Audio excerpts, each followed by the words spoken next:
I am. Oh, okay, okay. But getting arrested sometimes. Gotcha. You're in a- Oh, wow.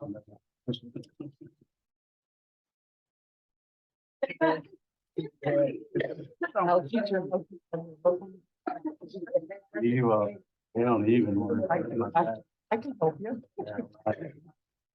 Trouble. I stay in trouble most of the You've time. been there before, haven't you? Yeah, I stay in trouble. I can tell you after that last meeting,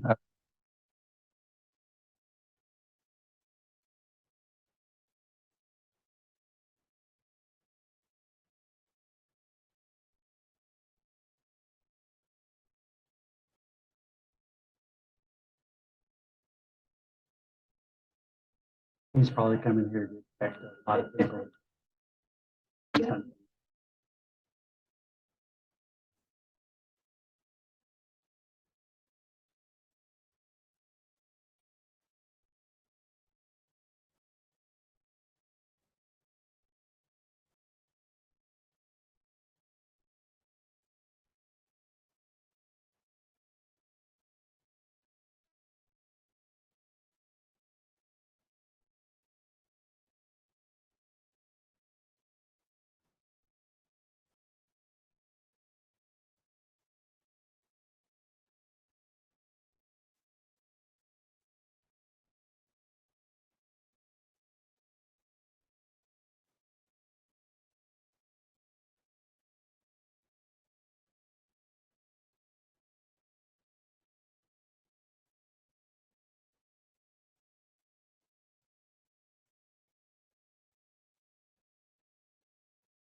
ready, Bill?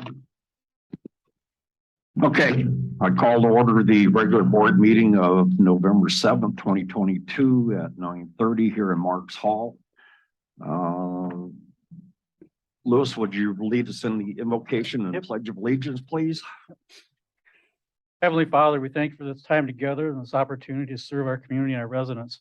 We ask that you help us to express ourselves clearly, and we ask that you help us to listen so that we may consider and act constructively on the opinions and comments of our residents and our fellow board members. These things we ask in the name of our Lord and Savior, Jesus Christ. Amen. Amen. I pledge allegiance to the flag of the United States of America and to the republic for which it stands, one nation, under God, indivisible, with liberty and justice for all. Okay, Lori, would you give us the roll call, please? Sure. Mary Chandler. Here. Lori Dalton here. Kathy Gregory. Here. Todd Lombardi. Here. Russell McAllister. Here. Louis Nichols. Here. Pete Price. Here. Sandy Simonich. Here. Dwayne Trotter. Here. And nobody's on Zoom. We're here. Full house. We have a full board. Yay. Okay, like to have resident comments, please.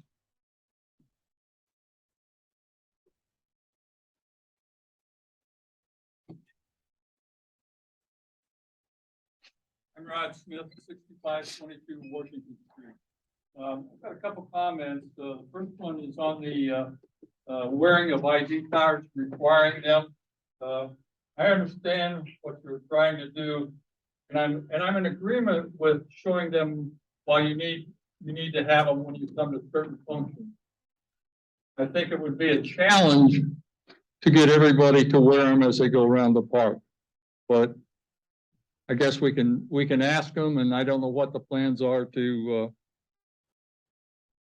if they don't wear them, what you're gonna do, but, I think it's a good idea, but having this dangling around on you all the time could be a problem, especially when you're doing different things.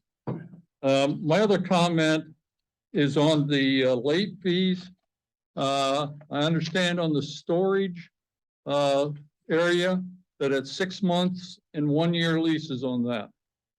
And in your late fee, you state in there that it's a 10% charge of the annual fee. I think if it's a 6-month fee, if it's a 6-month lease, it ought to be just on the 6-month lease amount, not on the annual amount. That's it. Thank you. Thank you. Do I have any other resident comments? Do I have anybody on Zoom that would like to make a comment? Hearing none, I'm going to close resident comments. Could I have the responses from the trustees to the resident comments regarding the ID cards and late fees, please? I'll take off on the ID cards. I don't have a problem wearing this around my neck 24/7. If I have to do any work around the house, it comes off, of course, but if I want to come to any of one of the functions, it's right there. You can always carry that card in your pocket and present it. If you're ever challenged to come into our dances and other functions, I really don't see the problem with that. Rest of the board? I agree with that. I think it's important that it's on you, whether it's worn around your neck or in your pocket, it should be on you. And you should be able to present it if you're ever challenged on it or asked What does for the it. proposed PP say? Around the neck or on you? Oh, I don't know. I don't want to change It's that if wearing that's it Well, says wearing it. It's wearing it. wearing it. I mean, I, So we're either gonna wear it or carry it, one of the two. Whenever that comes up, I guess we can discuss that when it comes up on the policy, but that's a, something that's that, an actual approval. something that I'd like to draw to residents' attentions is not only is it for accessing various things, but heaven forbid something happens and you fall down on the middle of the sidewalk, nobody knows who you are unless you've got your ID card. And then at least there's some method of being able to contact the office and find out who your emergency contact is to then help get you more help and let others that know you know what's going on. So there's another benefit. It's not just, you know, do you belong in a small hall? It's if anything happens to you. Anybody else? Pete? I guess I can't see where I'm going around my neck all the time. Or at times I'm yanking on a power washer or yanking on a lawnmower trying to get it started. And I got this thing hanging down over my neck and get my hand in it because I'm kind of clumsy now. So.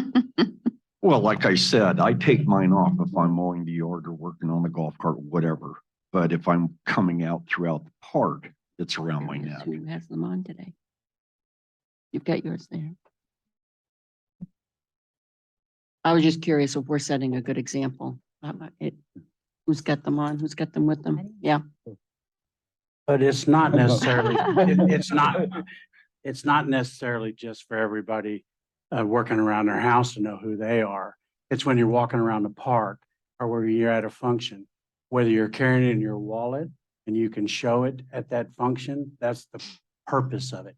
If you want to wear it around your house and get stuck in something, that's your privilege. But as far as everybody else, we do need to know, just like Lori said, if you're going to fall down, and somebody doesn't know who you are, or where you belong, or who to call, it's real hard. I mean, and I do assist in people's homes, and I have to look up the paperwork, which most of the time is wrong in the office, and I go over there and try to assist them, and I have no idea who they are, nor can I tell the sheriff.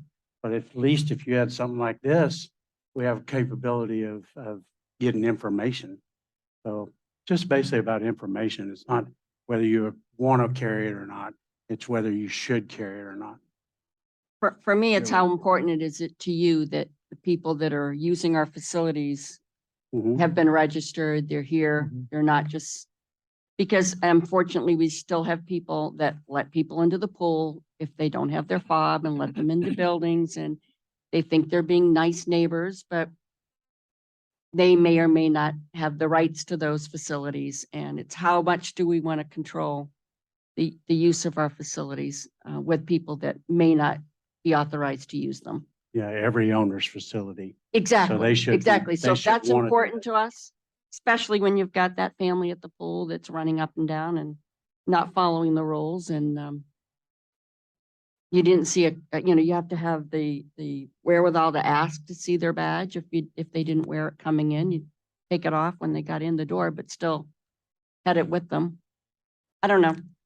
I don't think it's a big price to pay for what you get in return. I thought this was on the agenda today and I can't is. find it as a It is. workshop item, or is No, that it's on the our? agenda. It's number 3, it's rules and Rules and regs. regulations, part A. So when we get into that, Yeah, we're we gonna can have do to it more. decide. We'll do more. Right. Okay.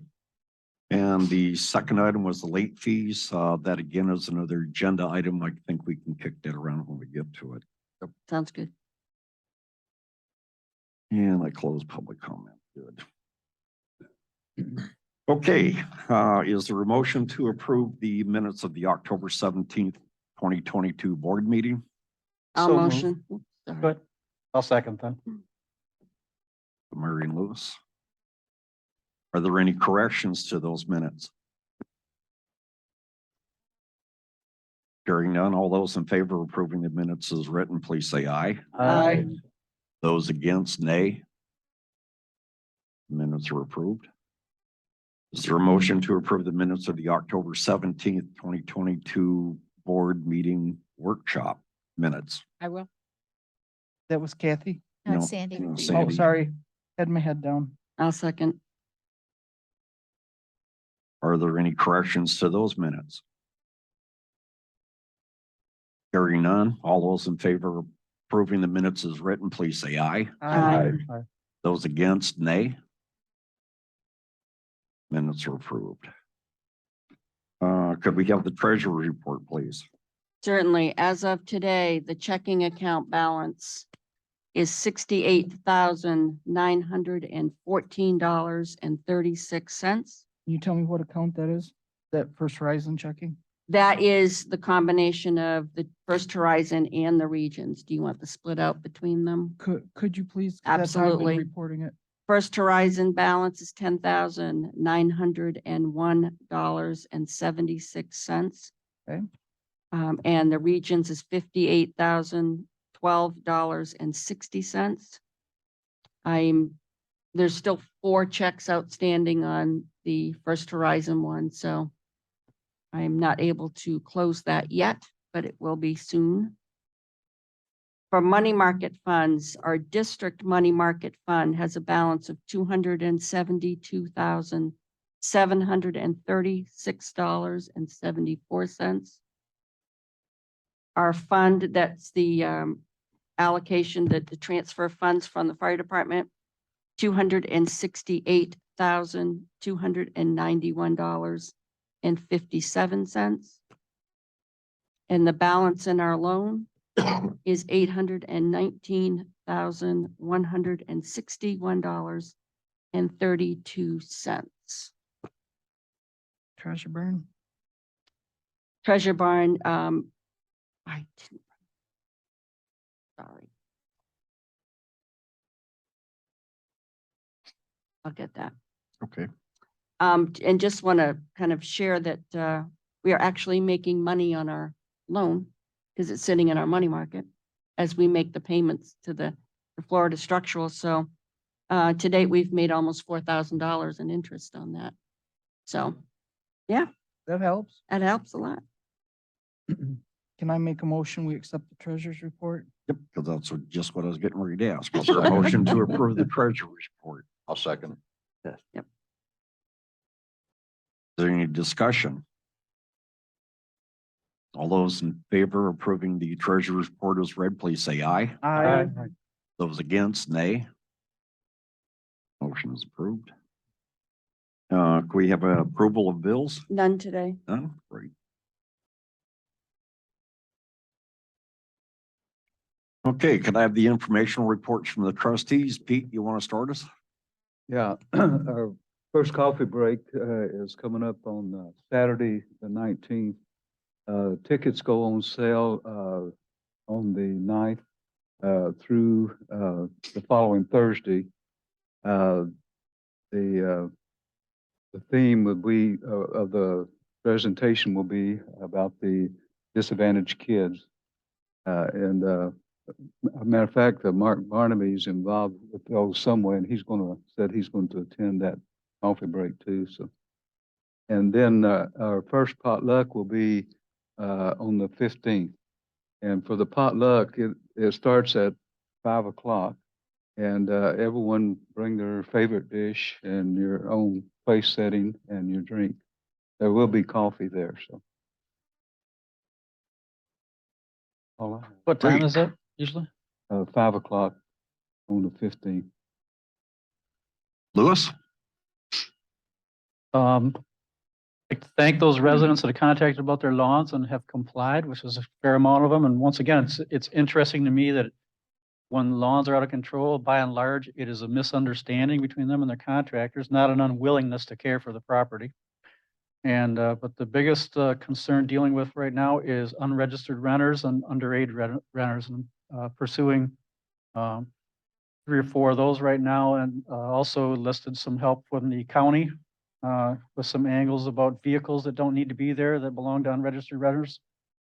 And that's what I'm working on. Great. Russell? The Florida Power and Light is going around fixing all the night lights and everything that were taken out during the storm. So just be aware that they'll be around in large trucks with cranes and getting up and fixing the lights and parking in front of your homes. Also, I want to say thank you for Lewis for the help he's given me on certain things with the county and ways to do things. There is something that I want to let everybody know that the park is in the process of doing the fines. We are doing more verbal than we are actually giving fines to people. People seem to be understanding and take care of their problems as they're arrived. This instance right here is a gentleman that was dumping a TV in the dumpster, which, that's definitely a fine in the fining schedule, which you can find on the website or get a copy from our office. We also have pictures of him coming up and using his fob, which we found out what time he used his fob, so we could get the picture of him. So that allows us to know who this person is dumping, and then another picture showing him dumping. So this was taken care of verbally with no recourse to the owner, but he does understand now that it was going to be a costly fine. We also ask everybody to turn in a PP 32, which is a complaint form. If you do have a complaint, none of us are all sitting here waiting to check out the complaints, but if you'll turn in a complaint form, that'll give us something to go on. And then we'll start the process of taking the pictures, checking the fobs, and doing things like that on our free time. The main thing about the fines and stuff, you can find them on the website. There's 49 of them, I believe it is. And some of them aren't costly, but they're reminders that 44, I'm sorry. They're reminders that we do need to follow the park rules. It's not all of our rules up here. We're not making rules just to be, to make ourselves have to work for free to follow them. So please, if you go online, look at those rules and you'll understand what they are and everything. And if you have any problems, fill a complaint form, and whoever that complaint form gets given to will look into that. And I appreciate everybody that's done cleanup on the north side. It looks very nice and it's starting to look even better. Thank you. Great, thank you. Lori? I'm back from Michigan. And I've got my reservation forms caught up. So if you're anticipating a response regarding a reservation and you haven't received it, contact me, because apparently there's a breakdown in communication somewhere and I'll hop on it.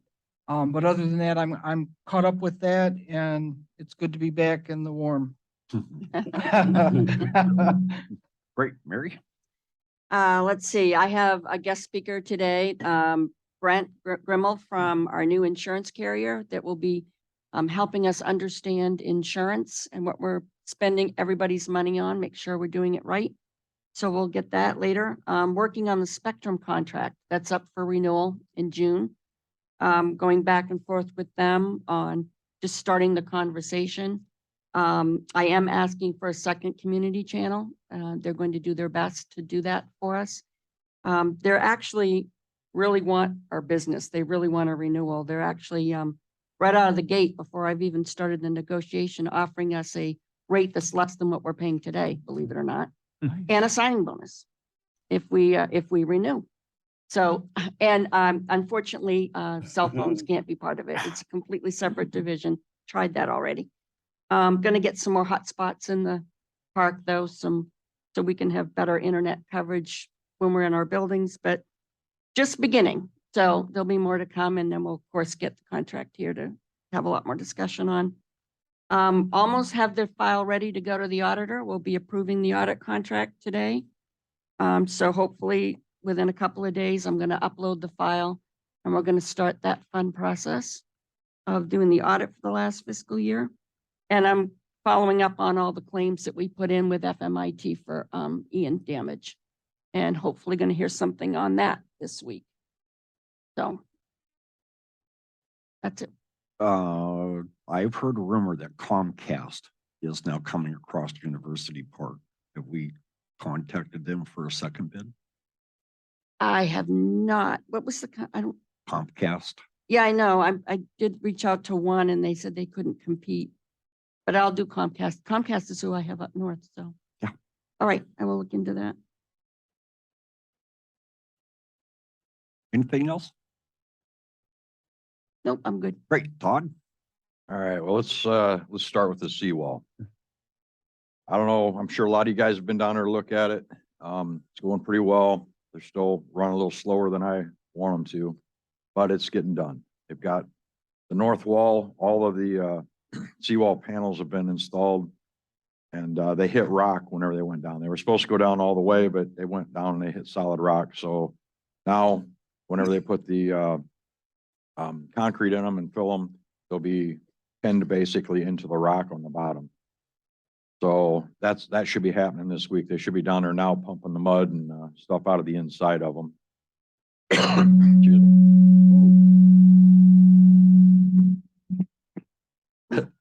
And so they'll be filling those with concrete this week and then start forming up to pour the cap, the walkway. Next step after that will be the back wall on the north. That'll get up and capped over too. Then we'll move on to the next walls, and I'll try to give everybody notice and when we have to move boats and all that. So it's progressing. It's going to look real good. And the guys are actually doing a pretty good job down there. That's a seawall. Now for the maintenance guys. They've started installing the decking down on the docks. If you haven't seen it yet, you got to get down and look at it. It's going to look really good when they get done with it. They're doing a good job. But we're doing that as a fill-in project, so it's not going very fast at all. Still dealing with all the hurricane damage. Again, some of the stuff, as you see, the pickleball, but the shuffleboard courts are still wide open on the roof on the end down there. We're waiting until we hear what we're getting for money from the insurance companies before we go repair that. It will be repaired at some point here soon. Just haven't got to that yet.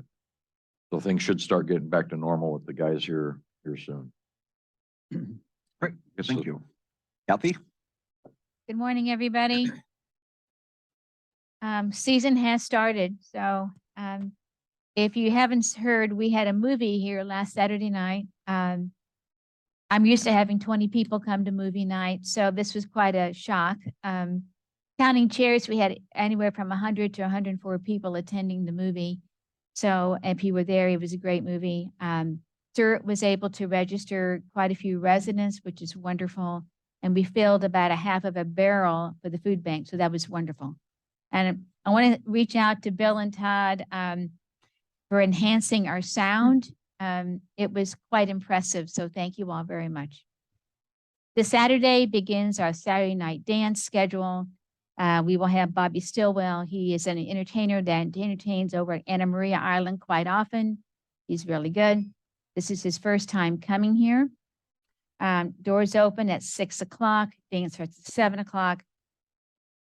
We have quite a few entertainers and bands that are new to Trailer Estates. That was done to try to have more variety for the residents and for the community to attend. So if you haven't been to a dance in a while, please check it out. Again, Saturday night we begin. We have some new events coming up next week. On Thursday, November 17th at 2 o'clock in the back of a large hall, we're going to be painting wine glasses, which are going to be used for the New Year's Eve party. So you don't have to have any artistic talent because I'm going to be there and I have no artistic talent whatsoever. But if you can paint dots on a glass, just dots, you've got it. That's all we're doing. I have the paint. I have most of the brushes. You can bring your own if you want to do a little bit more. So it's at 2 o'clock next Thursday, the 17th, back of a large hall. It'll be fun. And wine will not be provided. We're just painting the wine glasses. But if you want to bring it, I don't care. And then next Friday, November 18th, we have a brand new show. Mark Marshall, who is a professional hypnotist and a TE resident, has agreed to do a show for us for free. But he will be happy to take donations. The show is called, I'm going to say this, The Hypnotic Hijinks of Hypno Mark. So it's comedy as well as hypnotizing people. So he will take volunteers from the audience, okay? And he also tapes the show. Don't be surprised. So he's taping the show. The show starts at 7:30 in the front of a large hall. Doors will open at 7. And at 7:30, he will not let anybody else in because he starts the show on time and it really disrupts what he does. So please get there on time. I will be giving out tickets because it's a ticketed event, even though it's free. So I'll be giving out tickets at the post office next Monday, Tuesday, and Wednesday from 10 to 12. The flyers are already going up. And if you're on Facebook, he's been putting things on Facebook about the show. He has a website. You can check him out. He's really a real deal. You know, he's travels all over the world doing this. So it was kind of neat that we get him here. So please support the show. And lastly, I need volunteers. I'll be at the post office next week, hanging out, giving out tickets. So if you want to sign up and adopt a dance, help me with Christmas and New Year's Eve decorations. The need is great. So please help me out. Thank you. Kathy, what time were the tickets for the hypnotist? 10 to 12 10 to on 12. Monday, Tuesday, and Wednesday.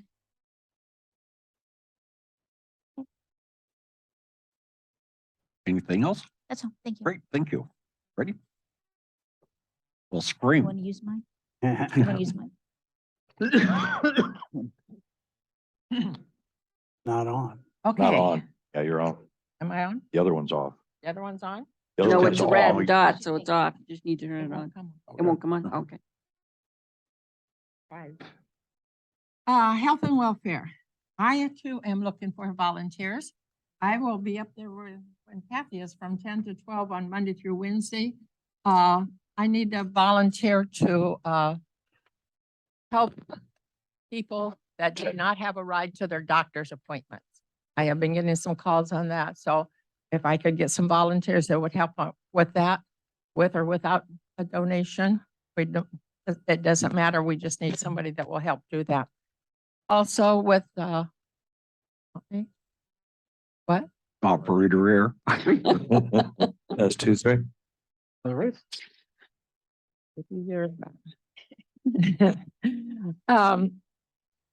My number is 309-945-6128, and I'm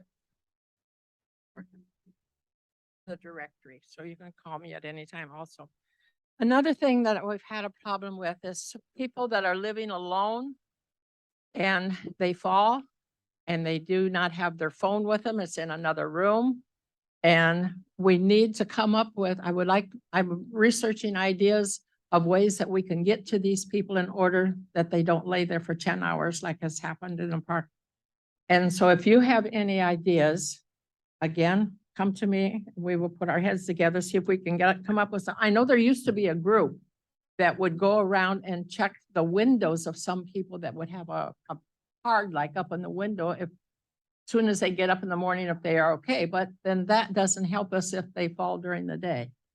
So if you have any ideas, I would sure appreciate it. I appreciate everyone that is donating blood. We have one resident here that's up to a half a gallon. She's done already. I appreciate that. I'm sure it's very, very much needed, especially here lately. Other than the health fair is coming up in February. It's a big health fair that everyone enjoys. And that's all. Great, thank you. I just have two announcements. One is personally for me is sad. Chuck Koenig, who is the chairperson at Tripar, suddenly passed away Thursday of last week. And I also had a meeting with Holiday Park, and I really am thankful that Eon turned and went south, but unfortunately for them, they have just a little over 800 homes. They lost 375 to 400 homes to the storm. They are working feverishly to help their residents repair a lot of those homes. So thank goodness that storm turned. And that's it for me. Well, that was Holiday Park. Holiday Park, you know. And they're right out of Punta Gorda. Okay, right now we have all new business. Mary, do you want to take us into the presentation? How about reports from standing committees? Oh, yeah, I'm gonna have to put that in red. Okay, could I have the reports from the standing committees, please?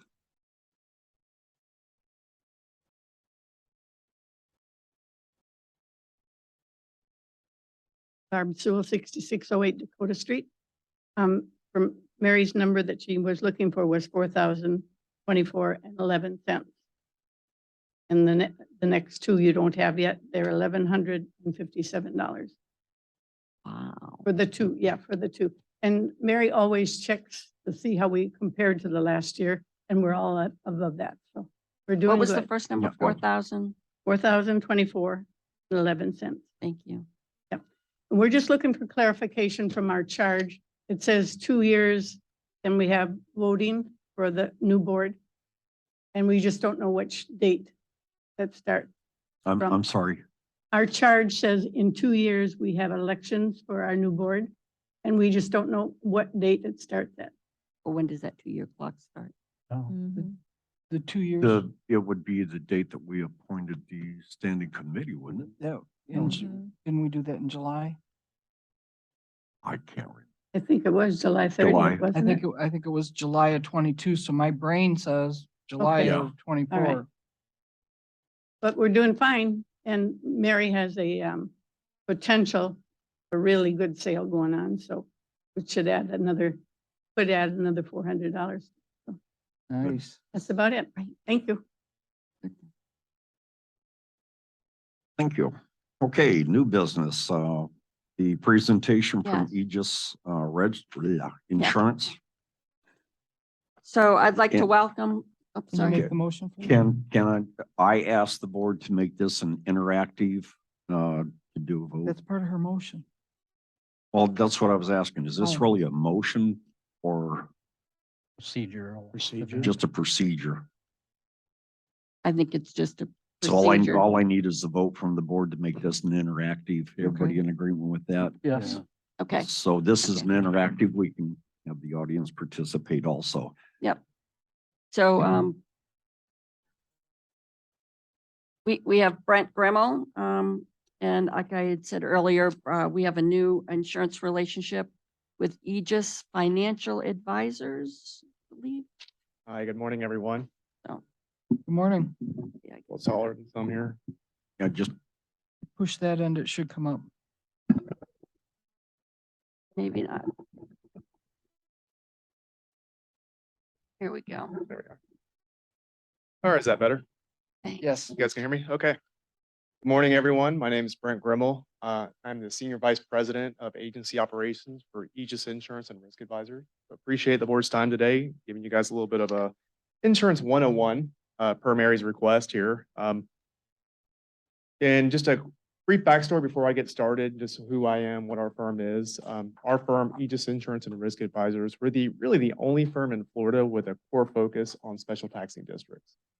We have a dedicated team that really likes to attend these board meetings, gets to know your policies. We do field assessments on a regular basis. We're actually coming back on Wednesday with my team to review the property schedule, as well as bringing my loss control team out here.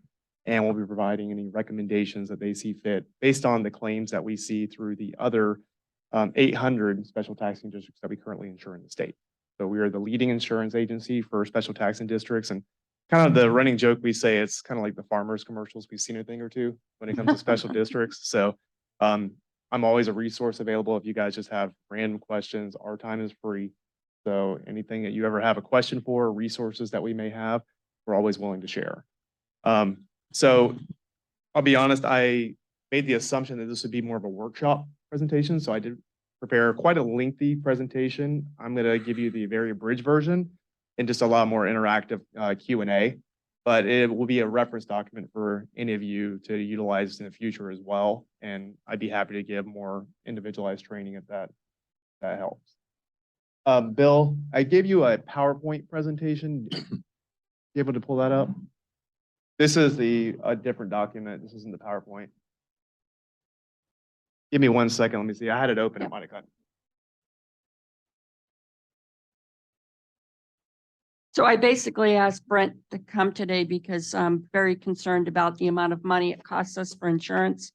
And I want to make sure that we're putting the money in the right place. Are we insuring things that don't need to have insurance on them? I do have some thoughts about that. Are we adequately covered on other items? What does one policy cover versus another? When does flood insurance kick in? And when does our property insurance do enough? And we've got a couple of different policies that are directors and officers insurance. How many of them do we really need? So I'm just kind of looking at all of this and Brent's going to help us with all of that to make sure all of our money's going where it really needs to go. Absolutely. My apologies for the technical error there. Had it queued up, but somehow it got closed back off. So essentially what I want to give you is just a broad overview of some of the key coverages that the district has paid for that's included in the package program, and kind of let you have a little discussion too, as far as, you know, I know there's been some questions about should we remove certain coverages?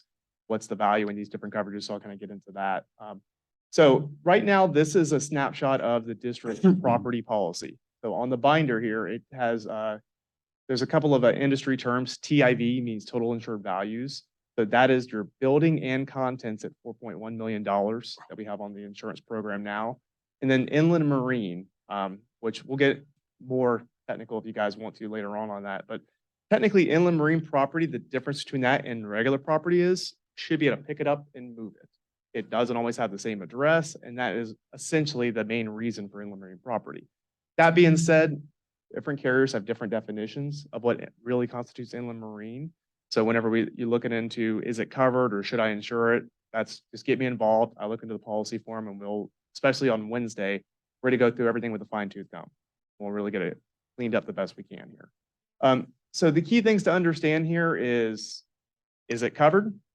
Well, for coverage to apply on a property policy, it has to be specifically listed on a property schedule. So that's one of the things you always look to is it covered? Is it listed on the property schedule? Yes. Next, what's the deductible? Is the coverage in excess of the deductible? So there's several different deductibles that apply on this policy. As you can see on the bottom, I'll give you the very easy thing with us is we don't have a million different applications of the deductible. There's two really numbers that you got to worry about. There's the main one, which is all other perils, meaning really all the perils, typical flood and earth movement are $2,500. What that means is if it's not a hurricane or any kind of named storm, your deductible is $2,500. There's an asterisk on flood I'm going to get to in a minute, but first I'm going to jump into named storm. Named storm is the one that confuses everybody, but if you live in the state of Florida, the only way that the insurance industry can provide property coverage is to have a percentage deductible on the building value. Fortunately, you're coastal, so you have one of the highest percentage deductibles, which is 5%. The way that applies with the policy, and actually, if you go to the next slide, Bill. Actually, jump over one more, if you don't mind. There we go. If you go to this, on this slide here, that basically kind of shows you your property schedule. So unit one, I apologize, it's kind of small on the screen. But if you look at that total building value there, we're looking at just about, I think it's 1.5 million. Yeah. So if the recreational building was completely wiped out in a hurricane, there would be a 5% of that total value, which equates to about a $76,000 deductible. So once that's exceeded, that's where the coverage kicks in and provides. So typically insurance for hurricanes is more of like catastrophic damage. It's not going to be for your small type stuff. It's the only way to actually make it affordable in the state. Years ago, there was some markets offering deductible buy downs where you can negotiate down to a lower percentage point. Hurricane Michael pretty much did away with that because of the damages that happened. You're not seeing those in the industry quite as much. But one thing I want to explain, so that's unit one. The way the 5% applies, it's per total unit number, but also there is a minimum threshold of $10,000 that has to be exceeded. So for example, number two, you have it is $56,000 for the shuffleboard office. Well, obviously, 5% on that, it's only $2,800. But that if damage to just the shuffleboard office itself would not even meet that 10K minimum deductible.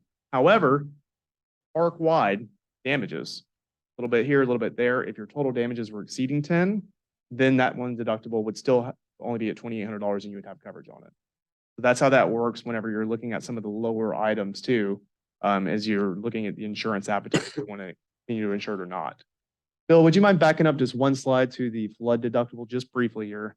So this is one that I understand you guys have paying a lot of money for flood insurance. I've been having some lengthy conversations with Mary that we're going to address early on next year, as the next renewal for your first flood policy is February 9th for the marina building. So really everything's been paid for until then, but we'll address one at a time as the is the appropriateness of the coverage for each one.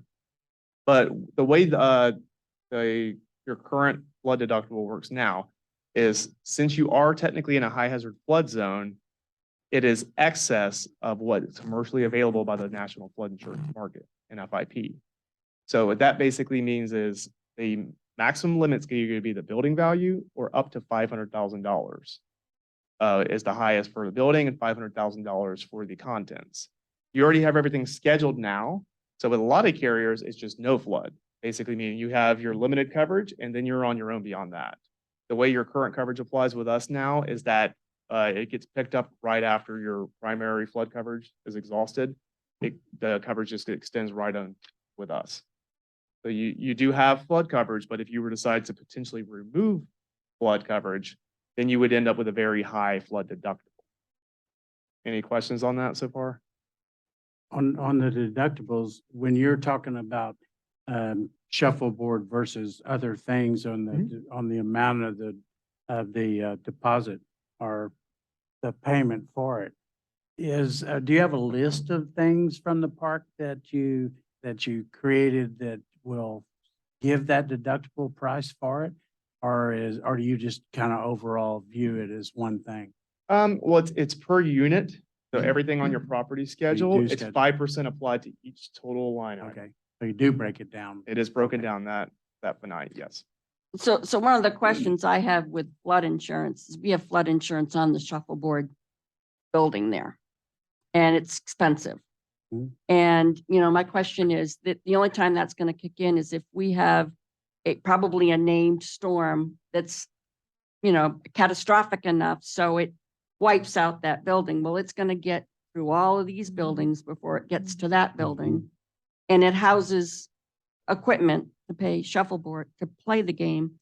And I'm thinking at this point, when we're on the other side of that, we've got a lot we're dealing with. And do we want to be spending money on insurance of that nature on that building? That's my question. I'm trying to get comfortable with, is recommending what buildings we cover for flood insurance, what buildings we don't, and why, and are we okay with that? We talked about the fire department. We pulled the flood insurance off the fire department building because if we gets to the point where that's gone, we've got a lot of problems we're dealing with in the park, and that building is the least of our priorities right now. So we need to put that money someplace else. And it may mean after we do this review on Wednesday that we not cover some buildings, but we increase coverage on other buildings because we're not adequately covered. Those are kind of all the answers that I'm looking to get my hands around here with Brent's help, is to make sure every dollar we spend is being spent at the right place and that we're adequately covered and we're not overinsured. Because we're probably never going to be able to put a claim in that's going to make sense. And Mary, you just reminded me, the biggest thing that's been impacting the cost of insurance over the past few years is the replacement cost valuations, because you cannot build the same property that you could for 5 years ago, definitely not 10, 15 years ago. But there's nothing in your policy that automatically just increases values year after year after year. It's probably been flat for possibly a decade on the values. So it probably most likely is not kept up with inflation. So one thing the Carrier Flood Insurance Alliance has done, started out this past year, and they're working their way through all the member districts, which, like I said, over 800 districts, over 1,000 public entities they insure right now. It's a complimentary appraisal that's going to be coming through. They'll be actually here sometime towards the end of next year, possibly the year after. It's a 3-year cycle that they're doing right now. But they're going to go through with a certified appraiser that's going to look at every piece of property that you have that's insured at valued $100,000 or more. And they're going to give us an appraisal value of what it would cost with today's replacement expenses. So that way you're not only are you're obviously going to be insured to value. So whenever you do have, heaven forbid, a large hurricane come through, you're not going to end up with 70, 80% of what you need to replace that building. Well, are losses adjusted based on replacement cost or actual cash value? Replacement cost. Replacement So cost. depending on the policy, the buildings, Yeah. anything on the property schedule is replacement cost. So that's no factored in depreciation. But inland marine property, and And that's going to be an opportunity that we can use to save some money on there. I'll get into that in a minute. That's going to be actual. Is your replacement cost then based on the evaluation that you say your people do when they come through, or Yes. do you have guides to figure that? Unfortunately, we're not appraisers. It's actually illegal for us to give you an appraised value as an agency, because I think it can be considered enticement, where we can jack up a value and say, hey, we'll get more premium out of something like this. So that's why the carrier had to hire an outside independent appraiser. We can give you references to what other similar districts are doing for valuations, but everything's unique, especially depending on what decade the property was built in, what developer you chose. So it's tricky, but there's some common things that we can help you out with. But we're also insuring Tripar Estates and Holiday Park. So we can also look to some of their values sometimes to compare. And so you don't appraise that first? You're going to be waiting a year to. We use the values that you currently had with your insurance program. So we basically follow it directly as it was going to renew. So there's no difference, no reduction in coverage by any means. And actually, one thing we did get rid of with FMIT, which may come up when they do the appraiser, I believe you had a co-insurance penalty that they had on the policy. Let's see where it's listed anywhere. I think you had 90% co-insurance, which are you guys familiar with that is by any means? I know what that is, Yeah. but yeah. Probably learned the hard way. Co-insurance is something some insurance carriers have. With us, it doesn't apply. It's a penalty for being underinsured.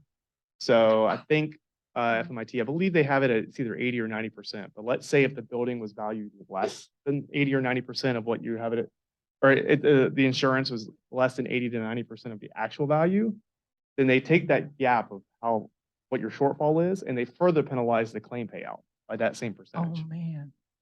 So that's a big reason why it's important to not only be insured to value, but also to look to your policy form. So that's something with us we removed, but unfortunately weren't able to do it before Hurricane Ian that took effect on October 1st. But I'll stay involved with Mary through your guys' claims process as well. I'm not an adjuster by any means, but can probably look to see, and if there's anything that needs to be disputed, I can help you in looking at the coverage form. My hope on Wednesday is though, if when you're looking at our current properties and looking at the values and seeing them, if you say, I can just tell you off the top of my head, you're not covered enough. Quite often I You know, can. And I can't tell you exactly what that'll come with the appraiser, but Mhm.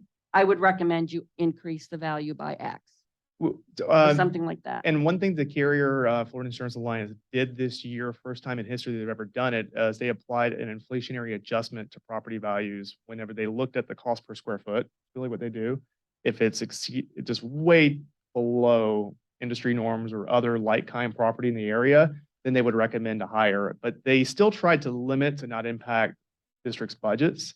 So I think the highest increase they did was up to like 15% value. But realistically, some of these might have been as much as like 40% undervalued that we've seen. So it's really a cost per square foot valuation we can look at when I'm here on Wednesday.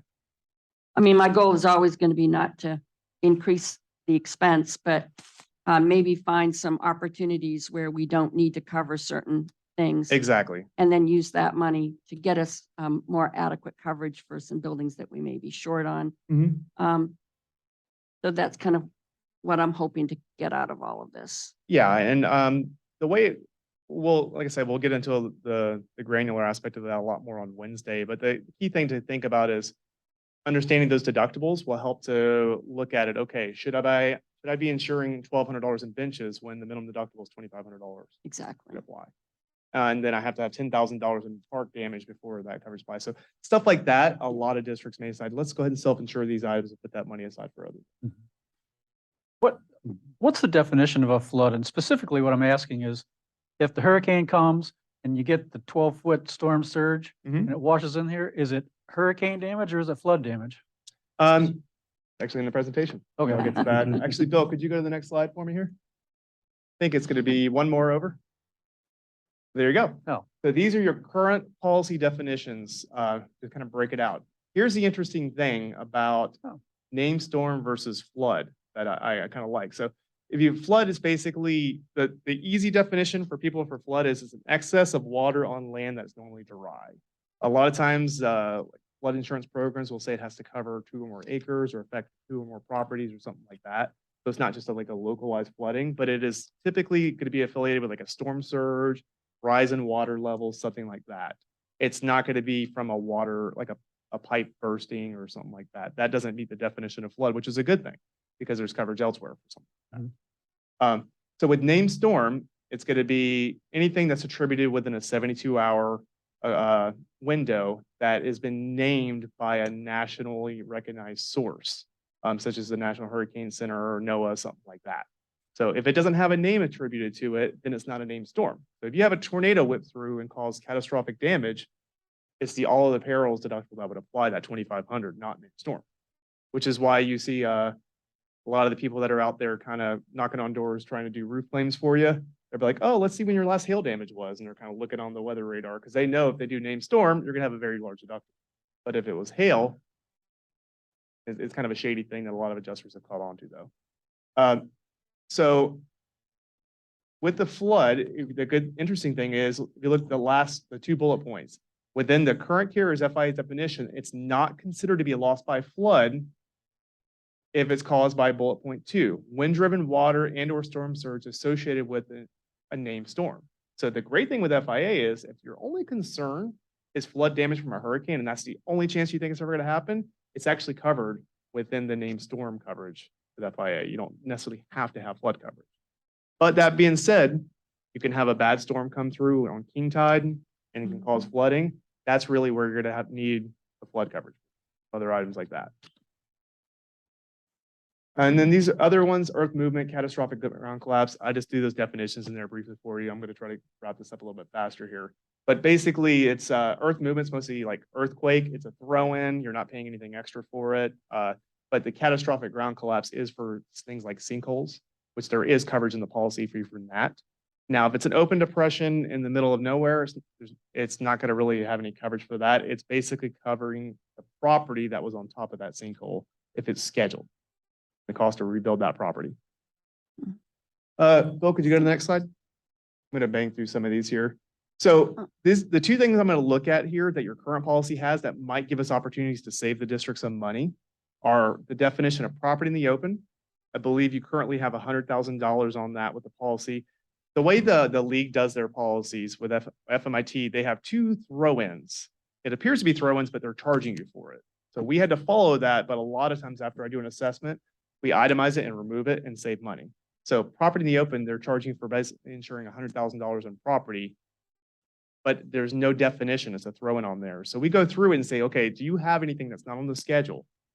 Best case scenario is to not have these blanket limits, have everything just clearly defined, and then we can get rid of that. So if everything else is described, we can drop about $100,000 off the policy. Inland marine, this is the biggest one. FMIT often throws in a blanket $1 million limit for unscheduled inland marine coverage. But they're very specific on what meets that definition as being covered, and a lot of things aren't. Same thing with an FIA, so I actually included with you guys the definition of what would be considered included. So actually even things like fences that aren't scheduled are included right now with FIA's inland marine definition. However, there is a per item maximum of $15,000 unless it's scheduled. So it doesn't get you a lot of fencing, it'll get you like a small amount. But basically when we go through, do I think you have look at the property schedule? I don't know who did it. Was it you, Mary, that built that property schedule, or was it It your was president? with FMIT, actually. They came out and helped you Yeah. build it. So they did a very good job. It's very detailed, which is nice. So I doubt you're going to really have $1 million of undiscovered property just sitting there in a blanket basis. So I think we can save some money by really dropping that number down, maybe even to 0. Okay. So we're talking at that point, between that and some adjusting of property in the open, we might be able to find $5,000-7,000 in savings alone. Okay. Okay, briefly to the next slide, if you don't mind, Bill. Oh. So before I move off from the property, is there any other questions on that? I just want to know if any of the audience had questions. Yes, I apologize. On some of that. Before we move on. Yeah, my question is, I'm in the wood shop. Yes. Of course, we have a lot of equipment that we have bought with our property, really. Mhm. We also have personal lockers in that have our personal. How is the coverage handled on that? If it's depends on if it's meets the definition of insured. Typically, if it's not considered district property, if it's your own, then it would be up to you. Your homeowner's insurance, something like that. It'd be different if there's a contract in place where they're storing it for a fee or something like that. Then there's like a bailor relationship. But like you would have like with the storage facility, but most of the time with that kind of stuff, you'd be on your own to insure it through your homeowners. Other? Talking through hurricane names, because they named the tropical. Even the tropical storms.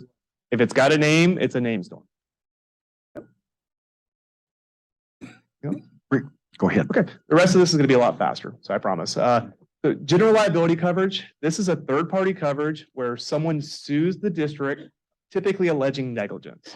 This is one that I'm sure you're all familiar with. You've all utilized this coverage in the past, I'm sure to some extent. So just so you know, your limits are $1 million for bodily damage or bodily injury or property damage. And then you have no actual aggregate limit on the policy, meaning they could be many $1 million claims. It's not going to erode the coverage.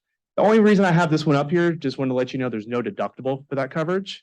But what it does take is that the district is found to be legally liable and legally obligated to pay. So sometimes you may just get allegations, get the carrier involved, and it may be a determination that the district was not negligent. So they won't provide coverage to the person because they're saying you don't have a case. So that's the main thing about the definition. But what I wanted to point out to is the second from the bottom, medical pay. This is something you didn't technically have with FMIT, I don't believe, but it is offered through FIA. This is a no-fault payment that could be made on the district's behalf if somebody has out-of-pocket expenses and they're possibly alleging negligence and maybe there wasn't, any catastrophic injuries, a twisted ankle, somebody broke a thumb, had to go to the hospital, and whatever their health insurance doesn't cover, like their deductible, their copay and all that, there's ability to put the carrier on notice if you think this is going to become a problem for you, and the carrier can make a voluntary payment on behalf of the district through that day. That's a great way, as we say, to prevent ripples from becoming waves. We use a lot of we insure quite a few charter schools in the state as well. And that's one of the most common coverages that's triggered is someone that'll just, twist an ankle, playground injury, something like that because in order to trigger GL coverage, there has to be a legal obligation so that you typically waiting on the attorney demand letter, a lawsuit to be filed. This prevents that. Yes. We have a pretty new policy and procedure in place for incident and accident reporting. And we haven't had one since we've been changing insurance coverage, but when we do have one and we have it and the form is completed, is that sent to you all? We'd love to see it. Yes. We can look at it from root cause analysis to trends. And our loss control team, they can speak to this much better about anything claims related. But one thing I just say as far as a procedural, just make sure that it's a district staff member or board member completing the form and not a resident. On the, Well, That may wind up being a problem in Yeah. our world because we might have an instructor that's instructing a class, let's say an exercise class, and there might not be Yeah. a trustee present. Well, then if For it's that someone that's class. been instructed on how to complete the form on your behalf, like an agent of, that would be fine as well. The reason we don't recommend having it as the injured party fill out their own form, because they may say, oh, the district knew that this wobbly board's been there for years, and they're building a case for themselves to sue you later. Gotcha. It doesn't help. And we ask for witnesses We and do. contact We do. information and Right. pictures if possible. I mean, it's a pretty involved form. I can show you what the Yeah, I'd love to see it. procedure is. Absolutely. Take a look at it. So that's all I have on GL coverage, unless you guys have any questions on that. Where does directors and officers? That's coming next. Next, thank Yep. you. So could you go to the next? Actually, really briefly, these are the 4 things that have to be established to even trigger coverage on the general liability. There has to be a legal duty owed, a breach of that duty, relationship between that breach and their injury as the proximate cause, and then they have to have resulting damages.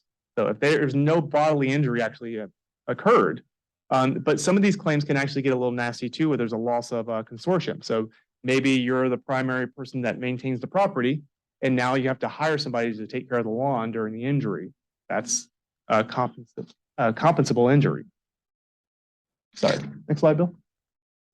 You can jump to the next.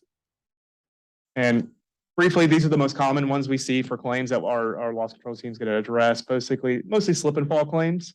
The number one recommendation our loss control team is probably going to make is signage, because failure to warn is almost always cited in a negligence claim. If it's on a dock and it was wet and they slipped and fell, no sign available, the district failed to warn that a wet dock can be slippery. We're good with signs. Good. So our team's gonna. All about it. No, no. All right, next. Here's the Okay. public officials. So this is actually lumped together with employment practices. This is the difference about a public official's liability policy, just so you know, it's claims made versus occurrence. Very, very high level definition, but it has to be an occurrence. It's basically it just has to have occurred during that policy term. You have to let us know. It can be a few years that you can let us know this happened. With claims made policies, they're trickier. The injury has to have occurred and you notify us within that same policy term. So basically, and it can be a little bit trickier to cover, but the great thing is with the coverage here, it's full prior acts, so it can possibly go to the prior year. But if you're ever looking at potentially shopping for other insurances in the future, you always want to look to see if there's anything showing a retroactive date. That's where that can really bite you in the butt. A retroactive date basically means coverage does not apply before this date. And a lot of times new carriers, they'll put it on as the day they start taking it on. They're not paying for anyone else's mistakes or acts prior to them.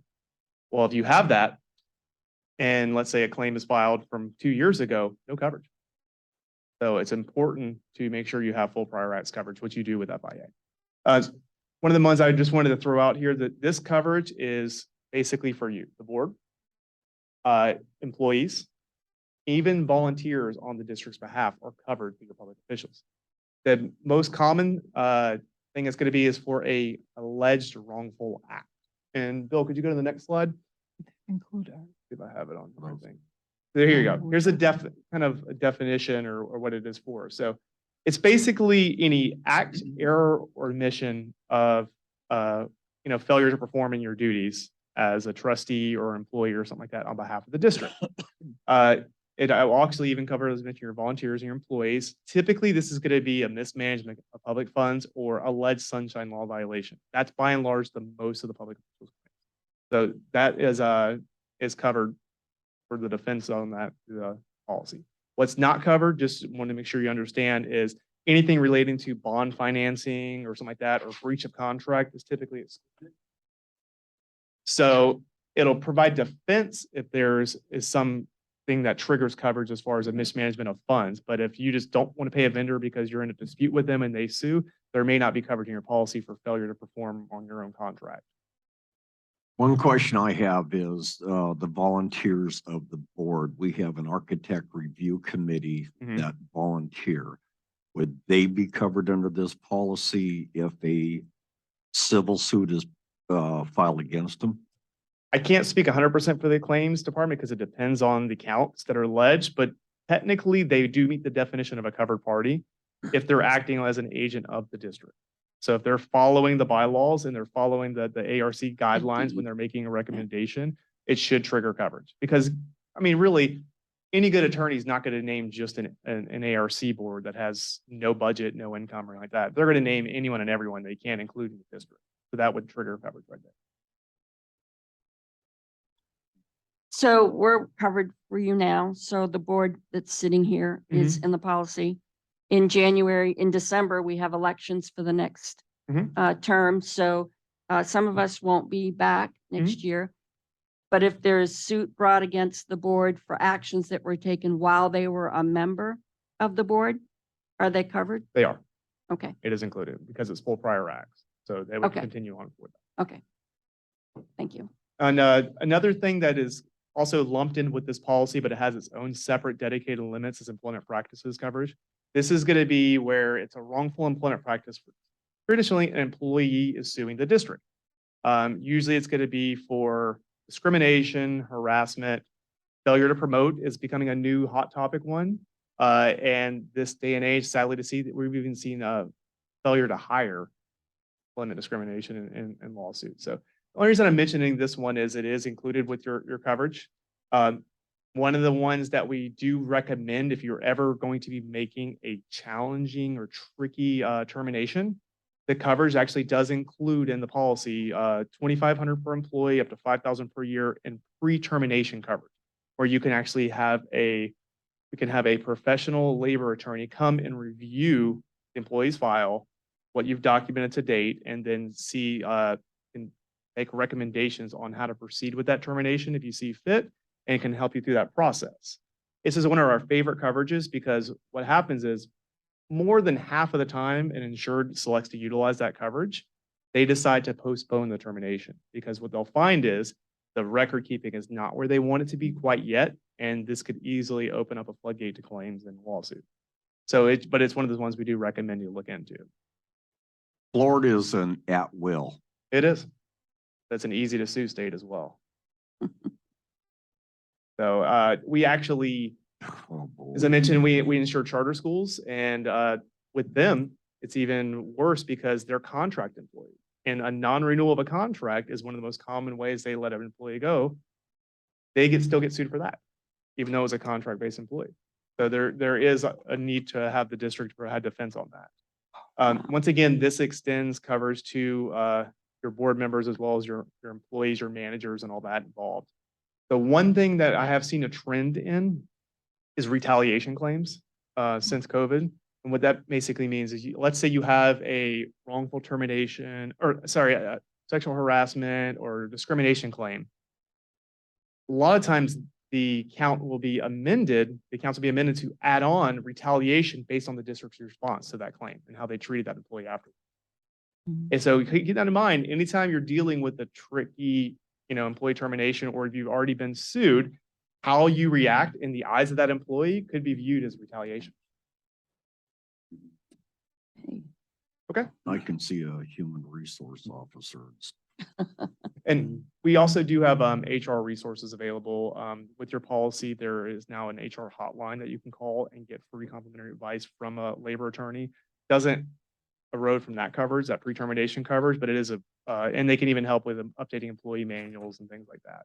Well, quick question then, do I have to go through our district council before I can get free HR stuff No. through your company? No, this is something to help you That's reduce your billable expenses as well as to kind of get, these are professional labor attorneys in the state of Florida. Brent, So always recommend keeping district council involved, but their specialty may not be labor law. if it winds up going to court, does your labor attorneys go to court with us, or were they just supporting us in the background? So it depends on which one. The pre-termination, if they use one of the carrier's panel counsel, that would likely be the same counsel that would be providing defense to you.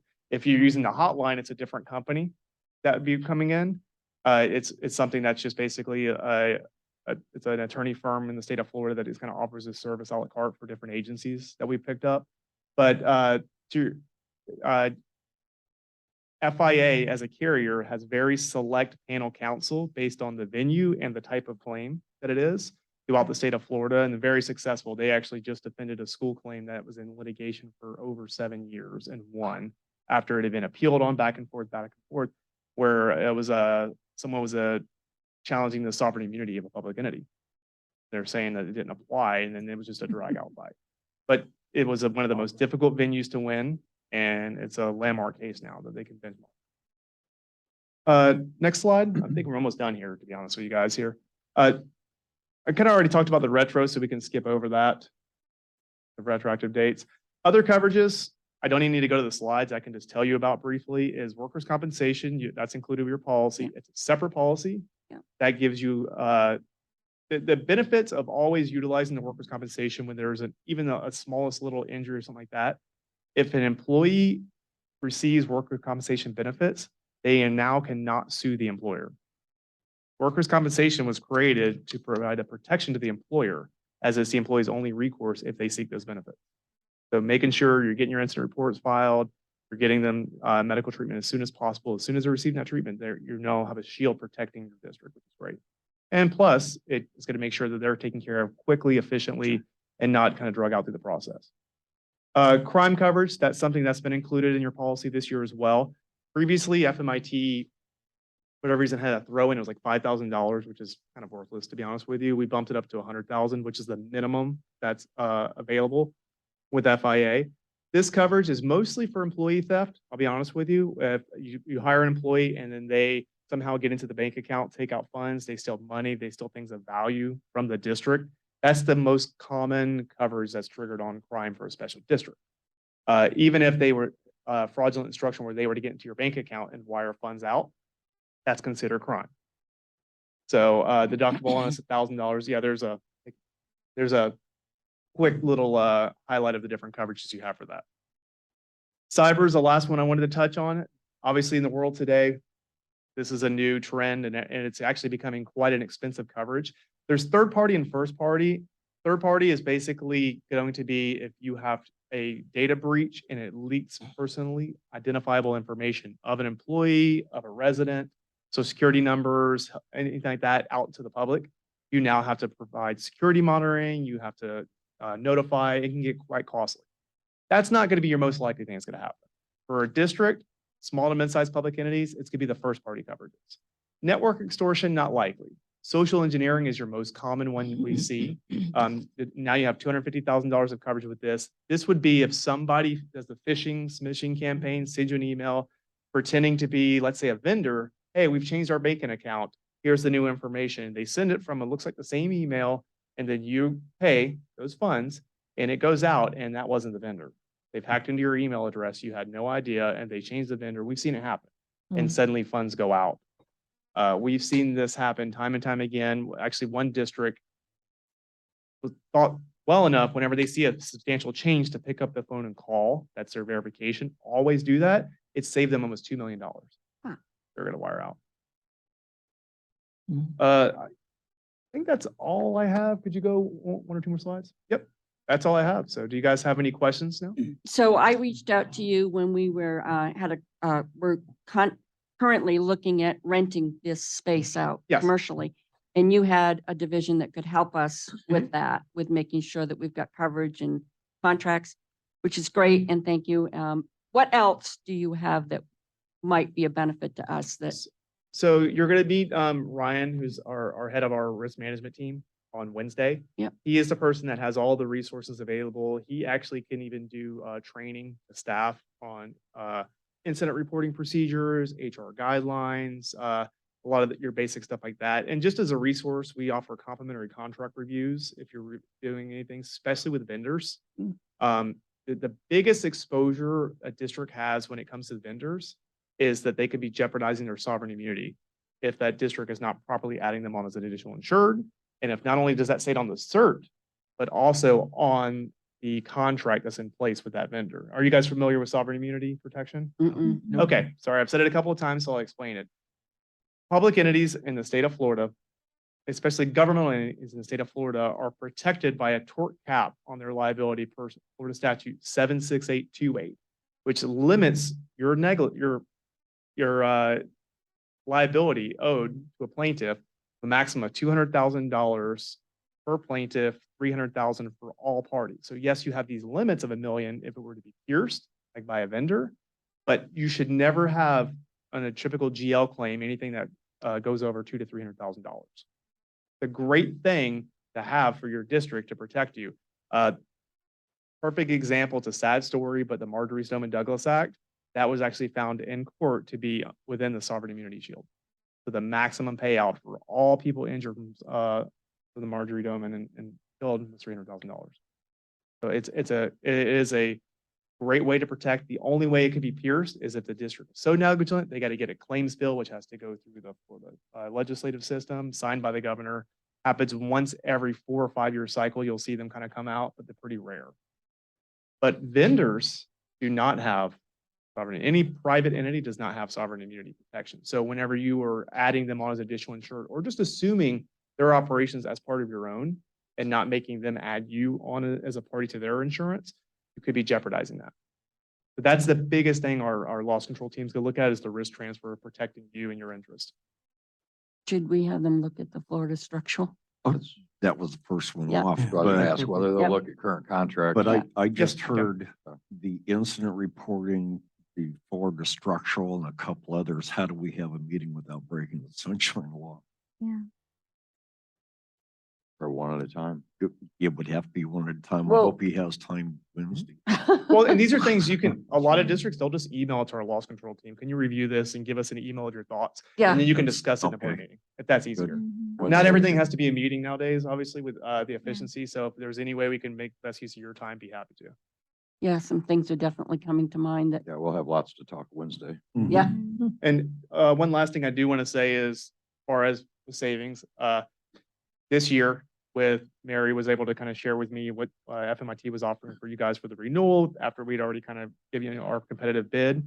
And it looked like we were able to save the district basically 14% before adding the fire house on, Yeah. which if that would have been added onto their policy, you're pretty much looking at about a net savings this year, about 20 grand in premium that you're able to provide to the community now.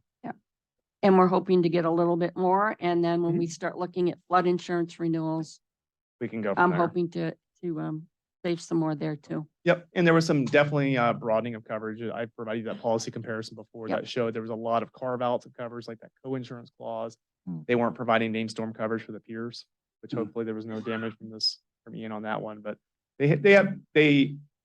FMIT is very specific in their appetite for certain things, and they do not like waterfront property for hurricanes. So they always try to find a way to carve themselves out. Exactly. Exactly. You're in Florida. Go figure. So. Yeah. All right. Any other questions I can answer? I think we've got some questions Please. here. Yep, go right, you're fine, just, nope, you're fine.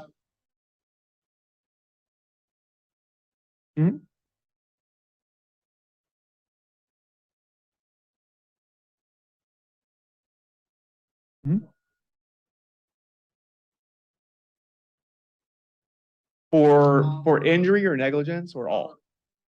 So funny you mentioned that. So in the state of Florida, or typically volunteers do not meet the definition of an employee under traditional workers' comp. Florida, being Florida, is a little different.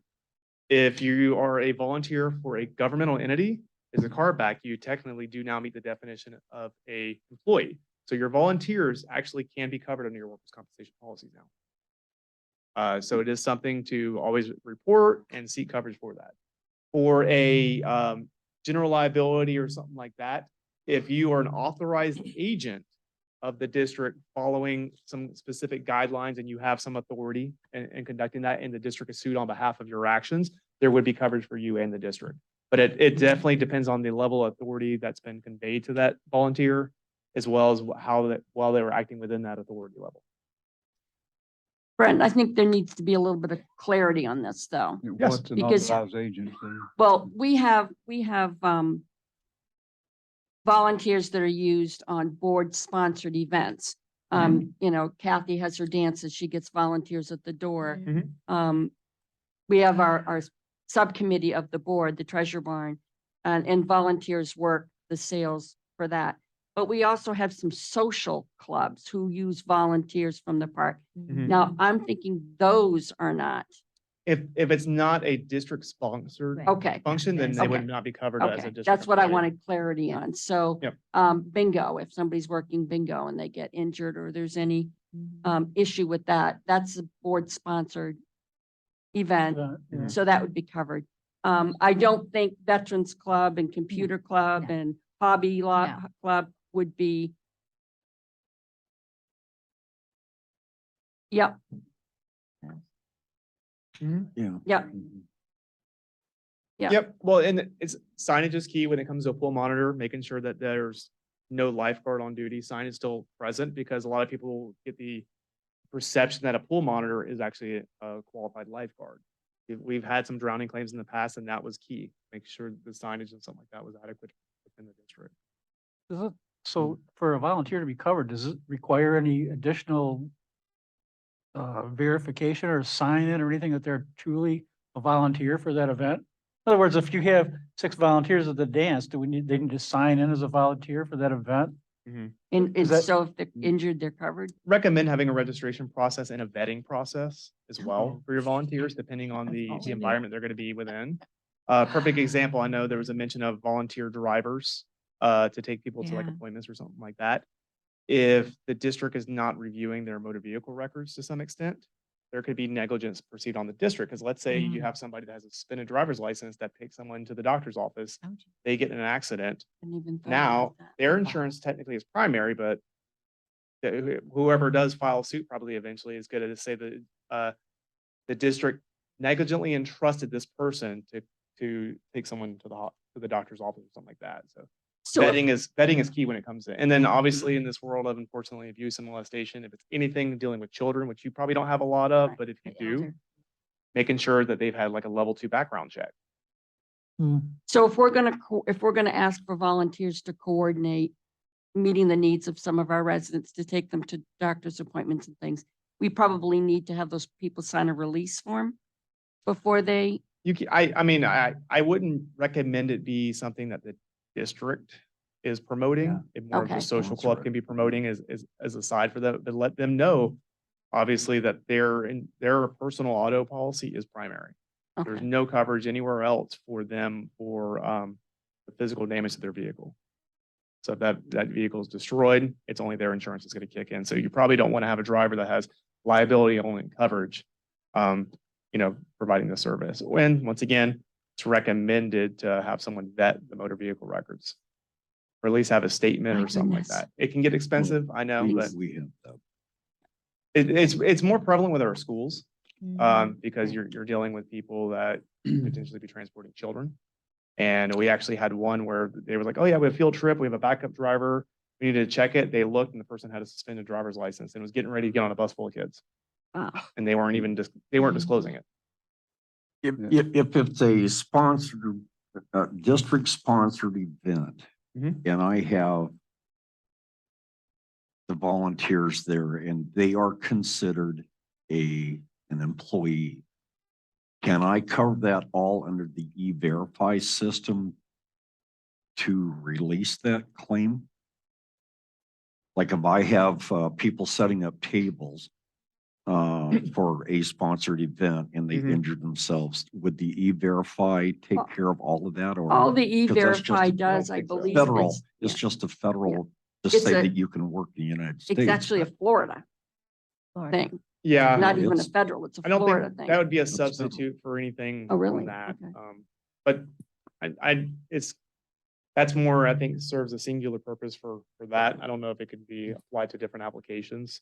I was trying to get away from signing in every event as a volunteer. Yeah. My concern It's is just a like nightmare. Cook's Night Out, it finishes up, picking up the tables, you're there, you haven't gone home, like, hey man, let me help you put the tables away. Mhm. Are you a volunteer or not?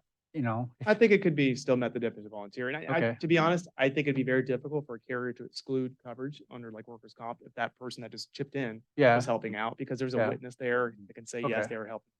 that's my concern is that happens all the time. It does. Yeah. Someone hasn't like volunteered specifically, but they're still helping, Mhm. and That I don't think would be a problem. Okay. It's more so if you have a person that's a one-person decorating committee or something like that, that alleges that they got some injury, they maybe have a lapse in health insurance coverage, and now they're an eggshell claimant, they're trying to get all this previous stuff covered too. Oh. That's where it may be disputed. Okay. But if it's a sponsored event, especially if there's witnesses there, Could we talk about this Wednesday? Because absolutely. we do a lot, we rely on volunteers. Yeah. We all do. 100%. Yes. For different entities, and these are all board-sponsored events. Mhm. So maybe we could talk to you or talk to somebody about what we need to do. It's actually because what we pride ourselves on, the community Yeah. involvement in, It's a Yep. big. in, it's a in what big we thing. do. And obviously, our core focus is special taxing districts, so we know to not be the fun police by any means in this kind of regard. We understand what you guys do. We want you to continue engaging and providing that service to the residents and having a good time. So we're never going to tell you you can't do something. It's always going to be just of a recommendation of here's where we've seen claims come from and here's some ways to prevent those. But we're never going to basically say you cannot do this as an insurance carrier. We don't have that authority. Lots of questions. Yeah, I know. Yeah, I So- know there's a lot of questions. I think that'll come up more with Wednesday and Yes. some emails coming to you. Perfect. And then on Wednesday, we'll have about an hour Q&A in the beginning before we walk the grounds, but that can come up. Okay. Our risk manager, he actually just did a presentation last week for Barefoot Bay Recreations, which is one of, I think, the biggest in the state. And they got a lot of volunteers and stuff going on right now as well. So they're helping with them a lot of the same questions. Anything else? So what's happening Wednesday? So what, I mean, I So- understand they're coming Wednesday. It was, I mean, Wednesday, you were gonna be meeting with Todd, is the maintenance, Okay. and Bill, and going around the whole park and looking at Okay. everything to make sure it's on our property schedule.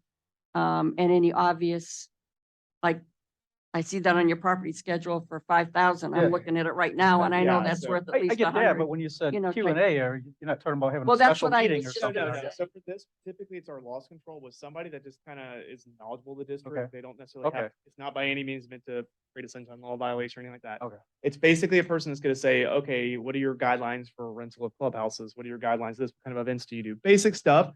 So our risk control team, our risk management Mhm. team can tailor their recommendations to your exposure. So just understanding the operations first before we get out in the field and start walking around, and then all of a sudden find out the stuff we should have known beforehand.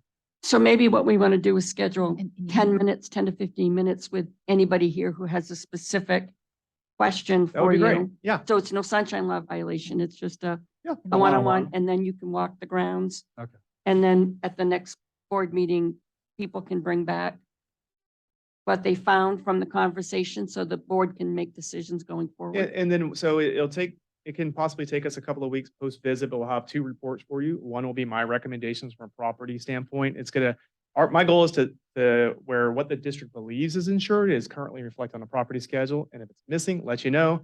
If it's grossly overvalued, undervalued, et cetera, we're gonna let you know about it. So it's just more about promoting the awareness aspect. We do understand if I find a bunch of stuff, it may not be budgeted for this year. And so it might be one of those things that'd be like, okay, we are aware, we can't do anything about it now, but we're gonna budget for it for next renewal and let's make a plan of action for that. Totally fine. Okay. There's no penalties to self-insure whatever you decide to. And same thing in that regard. If you decide I don't need to insure $5,000 worth of pinches on my policy, I'll self-insure that. That's fine. And then our loss control team's gonna come out there, basically looking through a claims filter lens of, just the crazy, we'll share a lot of stories of different claims that we've seen and how to prevent those. You like a sign needs to be here that says this. It's a lot of Bill Engvall, here's your Okay. sign recommendations, yes. Yeah, Okay. use your sign. Don't stick your finger in the light socket. Yeah, exactly. Yep. Okay, Absolutely. we've kept you here a lot. No Thank problem. you. very Absolutely. much. Thank you, Thank you. everyone. Thank Very Are you good. going to hear are you going to hear from Zoom? Oh, I'm Yes, sorry. I was just getting ready to ask, is there any other questions from the audience or anybody on Zoom? Can I go ahead with Zoom? Please. Okay, Dottie Deerwester, 1804 Ohio. This has been a very informative presentation. Thank you very much for doing this. One question I have has to do with liability. You talked about the care of lawns and things like that. Is there any people that have lawns or someone else taking care of their property is under their own liability? It's not a liability of the park. Is that correct? That's correct. Yeah, if it's not a district function or anything like that. So that would be covered by your own homeowner's insurance policy. Okay, and Dwayne, I couldn't hear what the audience said, so I don't know what the questions were. I'll listen to the YouTube. Okay, great. Anything else? Any other questions from Zoom or comments from Zoom? Hearing none. Thank you very much, Brett. My Thanks pleasure. again. Looking Thanks, forward to Brett. seeing you in a couple of days. Thank you. Next. I'm just gonna 2 seconds, but you can keep going. I just want to thank him. Okay. Okay, getting back to the new business, the next item we have was the delegation of authority. And You want me to Lori, read if your you would motion? read that for me. Sure, no problem. All right, I make a motion to delegate the office manager and office assistant to be duly authorized officers or agents of the Board of Trustees to approve in writing all sales, transfer of title, leases or subleases of a lot or parcel occupant of a dwelling unit on a lot or parcel in accordance with section 12 of the deed restrictions or other documents necessary as discussed in the October 17th, 2022 workshop. I'll second. Is there any discussion? All those, go ahead. Just a quick, Is it appropriate that we reiterate with TJ and Joyce what needs to be verified on this? Yes, I Okay. will do that as soon as the board approves it. Okay, thank you. Any other discussion? Hearing none, all those in favor of approving the motion as read, please say aye. Those opposed, please say no, nay. Hearing none, the motion is approved. The next item we have is the rules and regulations, part A. Lori? I make a motion to approve the rules, the changes to rules and regulations, Part A, to resurrect requiring ID cards to be displayed and to specifically list events where IDs are checked as discussed at the workshop on October 3rd and 17th. Do I have a second? I second. Any discussion? Yeah, we need some discussion. Rod brought up, I was looking for where it says, Where, It's uh, owners and renters or- are yeah, expected to display under- their ID cards. while under part A, moving. it says the owner residents are expected to display Right. their ID cards while moving throughout the park. Right. that was what was discussed at those meetings. So if we want to change it, we can change it. That's just what we had talked about. Because the next sentence says guests are expected to produce their guest card if requested, so I guess it's almost either way. Well, it's different. Owners and residents are expected to And the display them guest. Yep, while they're my fault. moving. Guests who are different from owners and residents are expected to produce theirs if requested. I think the key is that people have the card with them, whether it's in their pocket or out. Guess I don't know if they're asked to produce At it. this point, if I'm not wearing it, people are gonna assume I'm a guest, because they don't have any reason to think otherwise if I'm not displaying it, right? So who's going through whose pockets if they're laying on the sidewalk? I'm sorry. Yep. Who's going through whose pockets? I'm not going through somebody's pockets.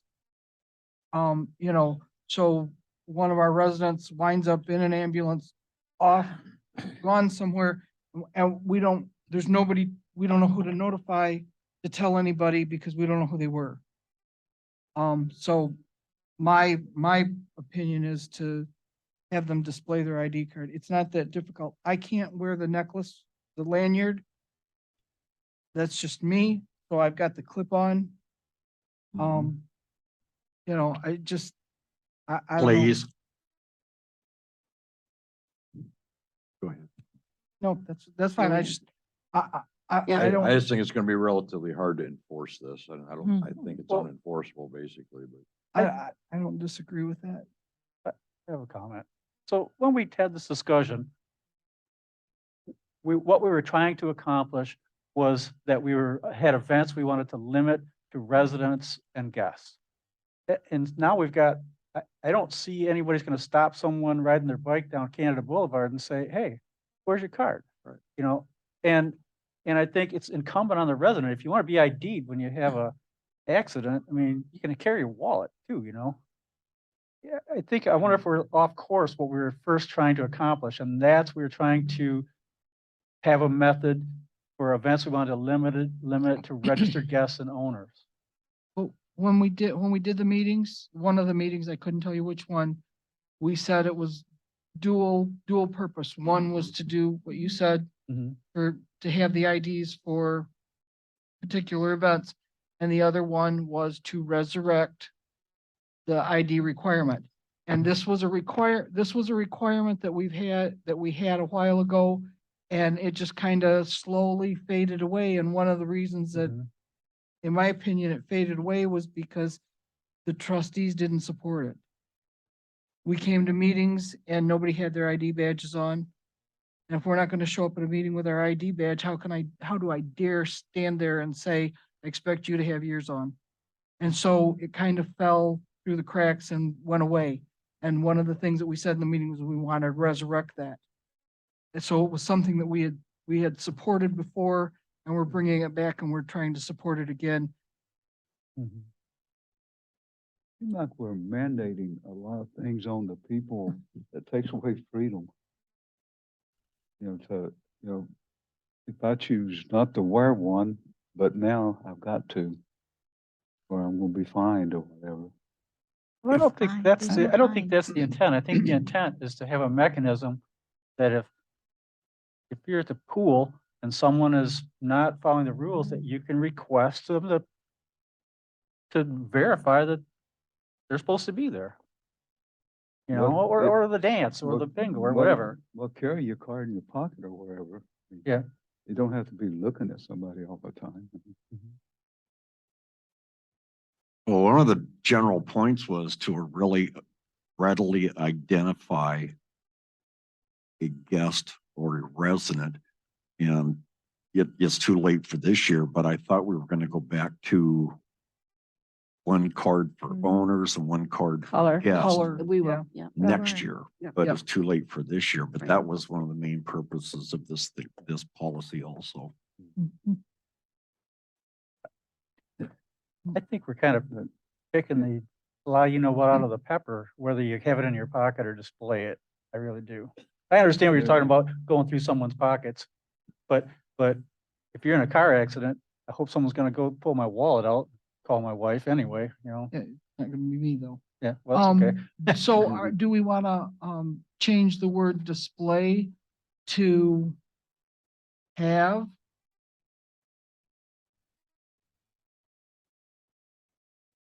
Expected to be able to produce. Is expected like, to have their, Produce, just say produce their ID Owners, cards. residents, and guests well, All will be moving through the expected park. to Mhm. produce their ID cards as they move throughout the park. You know, produce or provide, either Yeah. one.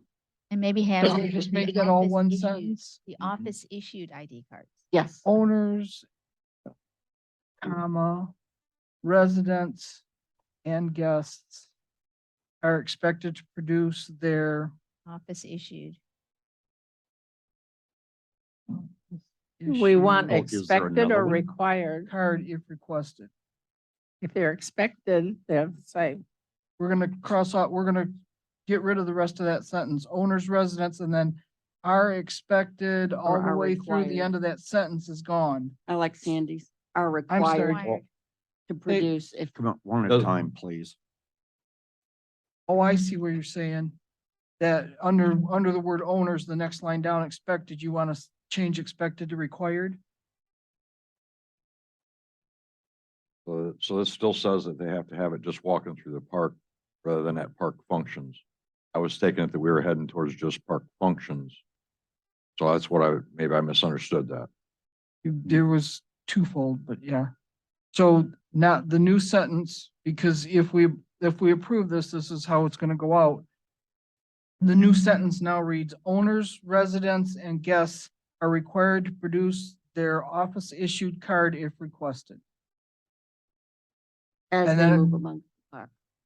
No? Oh, that's a It- part, yeah. It's just if requested. Okay. So I'm not gonna knock on your door and request to see your ID Gotcha. card. Gotcha. Yeah, it's going a little bit too far. But we are going to leave in the ID cards are required at the pool and district sponsored Yes. functions. Yes. Yes, Yes. Okay. that's what we're trying to do. Okay, All right, is there any other discussions? Hearing the motion, do we want to go ahead and approve the motion as amended or the the document is amended. document is amended? All those in favor of approving the document as amended, please say aye. Aye. Those opposed, nay. Motion is approved. The next one we have is approve the Malden and Jenkins as our district auditors. So the motion to approve a 3-year contract for 2022, 2023, and 2024 as discussed at the workshop on October 17th, 2022. I'll second that. Okay, now I want to amend it. To say approve a 3-year contract with Malden and Jenkins as the district's auditor for 2022, 2023, 2024 as discussed. I left that quite vague. I'll second that amendment. Any other discussion? All those are in favor of approving the motion as amended, please say aye. I, Those opposed, please say nay. Motion is approved. Next item we have is the late fees. before we start with this one, these documents really need to be handled one at a time. Is it appropriate that Mary read her motion with one PP, we deal with it, and then she reads the motion again for the next PP, and then the third PP, is that acceptable?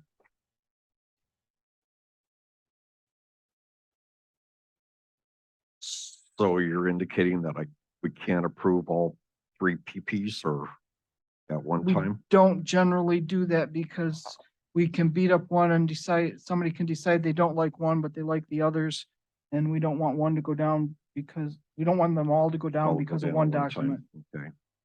So that's just how we've done it in the past, and I'm Your just motion. asking. I will, yep, I'll approve revisions to PP 22, PP 23, and PP 24 approved by district's council related to the collection of late fees and actions for payments 30 days or more past due, as discussed in the workshop of October 17th, 2022. If I can get a second, then I'll amend it. I'll second it.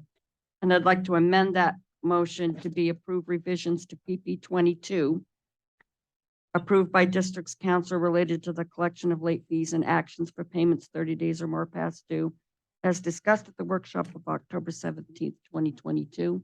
I'll second that. And then should I wait and do the next motion Yeah, when we yep, get to yep. it? So we'll do 22 right now. Okay, any discussion on PP 22 as read? So Normally, I'm just letting everybody know, normally these documents don't have the squares and circles around them. But because of the way that it was done, I wanted to draw that to your attention. So just letting you know, this is not how the document's gonna look with the circles and squares. Those Mhm. circles and squares will be gone. But that's what you're adding. Well, yes, that Or was changing. what, Yep. what altered.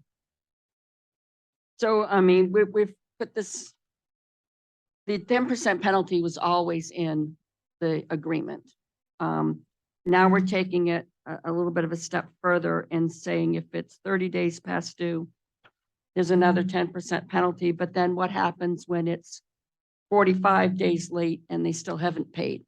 Or I think this needs to kind of have some more meat around it, because we're having situations where people are getting their bills with their late fees and they're refusing to pay the late fee. They're just paying the bill. So is that considered not payment in full?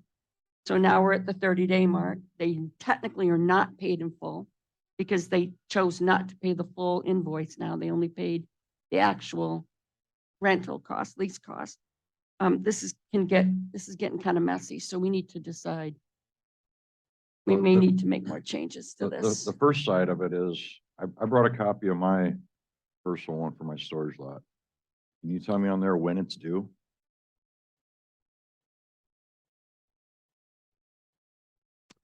Okay.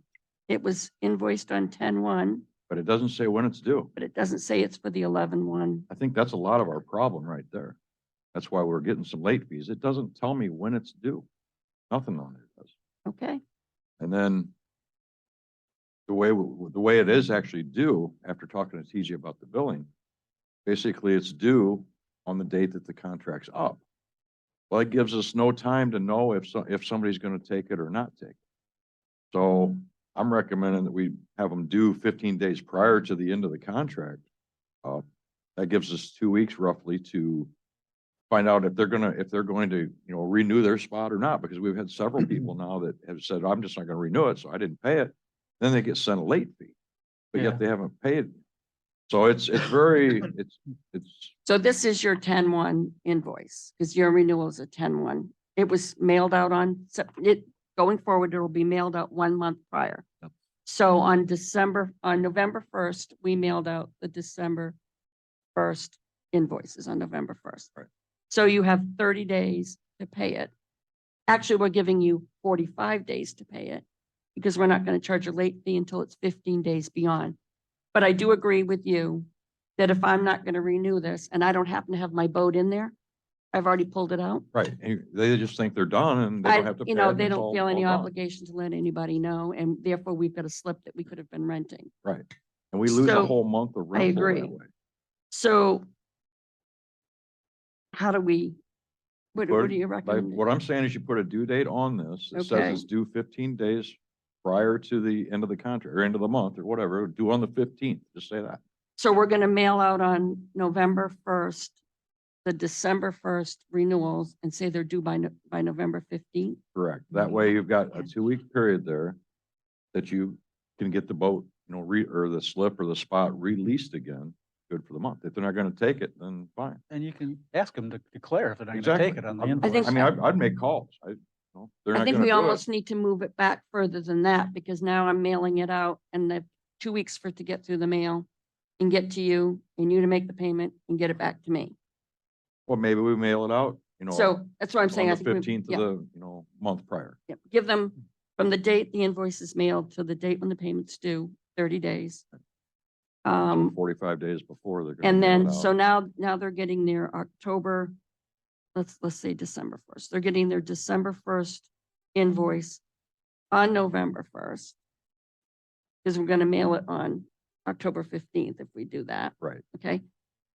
And we're asking them, we can put somewhere in the invoice that if they're not gonna renew, they need to let us know That'd be great. I mean, by the end of the date. If not, then And we're if calling. not, then it's well, it's considered renewed and due. If Well- you read, sorry, Go if for it, because I'm, Go ahead. you read the very bottom of the box that's squared on, page 2. And this is old text that is in there. Yep. It says, this lease and all provisions herein shall be automatically renewed for additional 6-month term unless A, the lessee provides a 30-day written notice to the district and removes the vessel prior to the expiration date of the lease. So we're already telling them wow. in the right. lease that they've got to tell us that they're canceling it. If they're not canceling it, we're telling them it's automatically getting renewed and then all the late fee stuff. So not paying the bill because you weren't intending to renew, it doesn't hold up under this. Thing, They still have to pay it. Well, this backs us up and Backs that us gives them notice. but you can still, as a courtesy, add that to the billing. Yeah. You know, if you choose not to renew, please notify the district in writing as soon as possible. Yeah, because not everybody keeps their lease handy or, Yeah. or, Right. and so Right. on the invoice. you Right, just but get we, the we invoice. tried to address that when we did the lease at some point 2018 or backwards. I couldn't tell you when that was added. You weren't on the board. It could have I been. think that very sentence right there, this lease and all provisions herein shall automatically needs to be, On the bottom. or on the invoice. Yes. Sure. Yeah. And late fees will apply. I agree. So if we do that, if we just put this on the bottom of the invoice, we should still be able to send them out November 1st, send out December 1st, because But let them know that what the due date of it is. Right. Because just getting one with a Right. date on it doesn't tell me nothing. Yeah. Right. so this needs to say date due, not Due- just it should- plain Yeah, it should date. say at least due I date. agree. I mean, I agree. or due by. Yep. But I would still like to see it, a little buffer in there so we've got time to release it, so we don't lose a whole month. So revising the invoice form can be something different than Yeah, that, approving that's not this. this. So we can move forward with the approval of the language in PP 22, but Maybe Dwayne's got way more pink than what I read. yeah, and then, but we still need to revise our invoice, and I agree, those are good comments. Well, I had picked up the same thing you were commenting on there. The only thing is the sentence right above that. It says, lease will require your vessel to be chained. I'm sorry, we took the word out, chained or removed. And I still didn't get an answer from last meeting on how we going to remove it. Yeah. Should we put the sentence in there at the owner's expense? Where are we, Yep, where are yep. we You're at? right, we Same, need to same decide that. box. Chained or removed? Personally, I don't want to take the responsibility of removing somebody's boat. I would rather just chain it to the dock than deal with it. Yeah, but then we're losing the Now rent we At, can't, at Well, some of- point, of the month that you just talked about. But I would rather lose a month's rent than have Break a somebody's $40,000 or $80,000 boat get trashed and have to replace it. At what point do we need to take action though? Well, that would be up to council. You know, Yeah, I was Can gonna we say, create a bad boy slip? no. wasn't there So some, take over Dwayne's. some conversation about, companies that tow boats? Mhm. And if we said that it needed to be removed and we hire company A to remove the boat, as long as we've got all our paperwork ducks in a row, then any damage would fall on the towing company, not But where on you gonna us. put But the problem with the towing, getting a towing company is, I mean, simple tow from, here to there is gonna cost you $1,000 to do that. And they're not gonna do it without money up front. and where are you gonna keep it? And that's my question. Yeah. I was. Then Where are they gonna just- tow it? don't- They don't have Well, a, they they don't have have a it lot. Don't they, all right, if this were a car in Michigan, that's what, the only thing I can equate it to. If the towing company tows my car in Michigan, they tow it to their lot. And if I don't go to them and pay them the $1,000, if that's what the towing fee is, then they eventually get my car. Not gonna be suckers, they are not gonna get $1,000 out of it, but they're gonna get my car.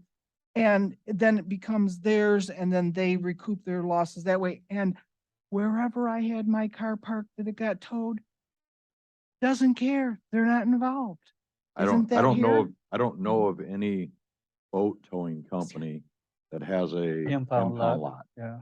I Okay, mean, these companies are set up to tow boats to get your boat back to your marina or to get your boat back to a dock somewhere, to keep it from sinking. That's what they do. They're not going out picking up and impounding boats.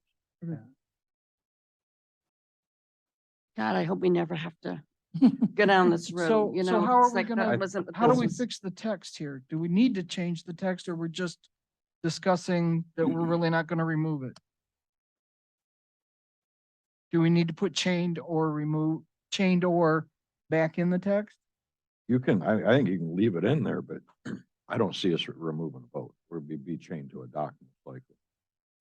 And then we can collect our money for that.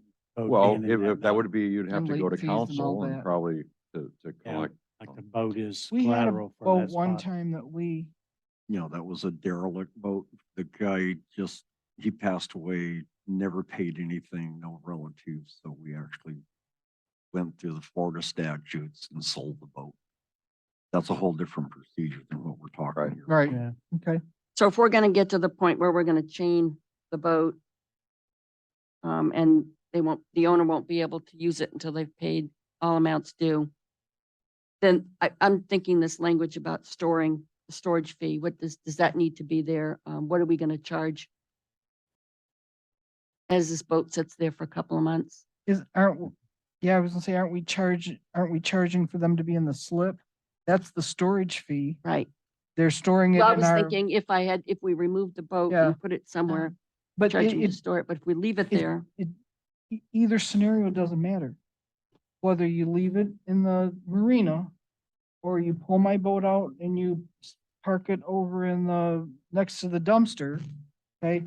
Either way, I should be charged $100 for 30 days or 250 for non-residents for 30 days, whether you're storing it in Yeah, in the marina or you're storing it, the storage doesn't mean you're moving it. It just means because we had to take care of it.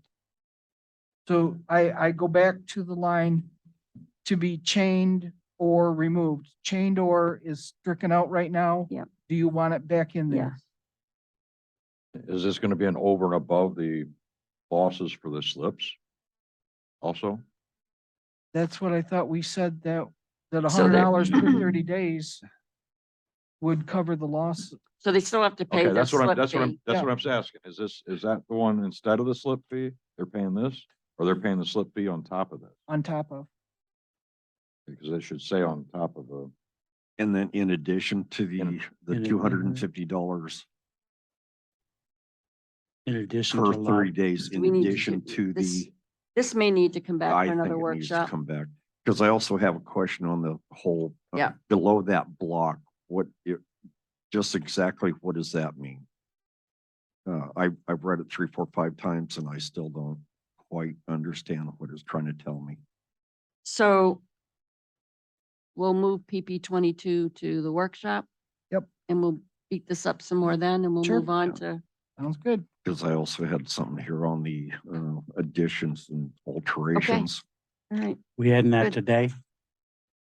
Hope We not. should. we. Oh, Yeah, we Hope should. not. Good to go. We have 15 other items on there. Good. I'd rather bring it back.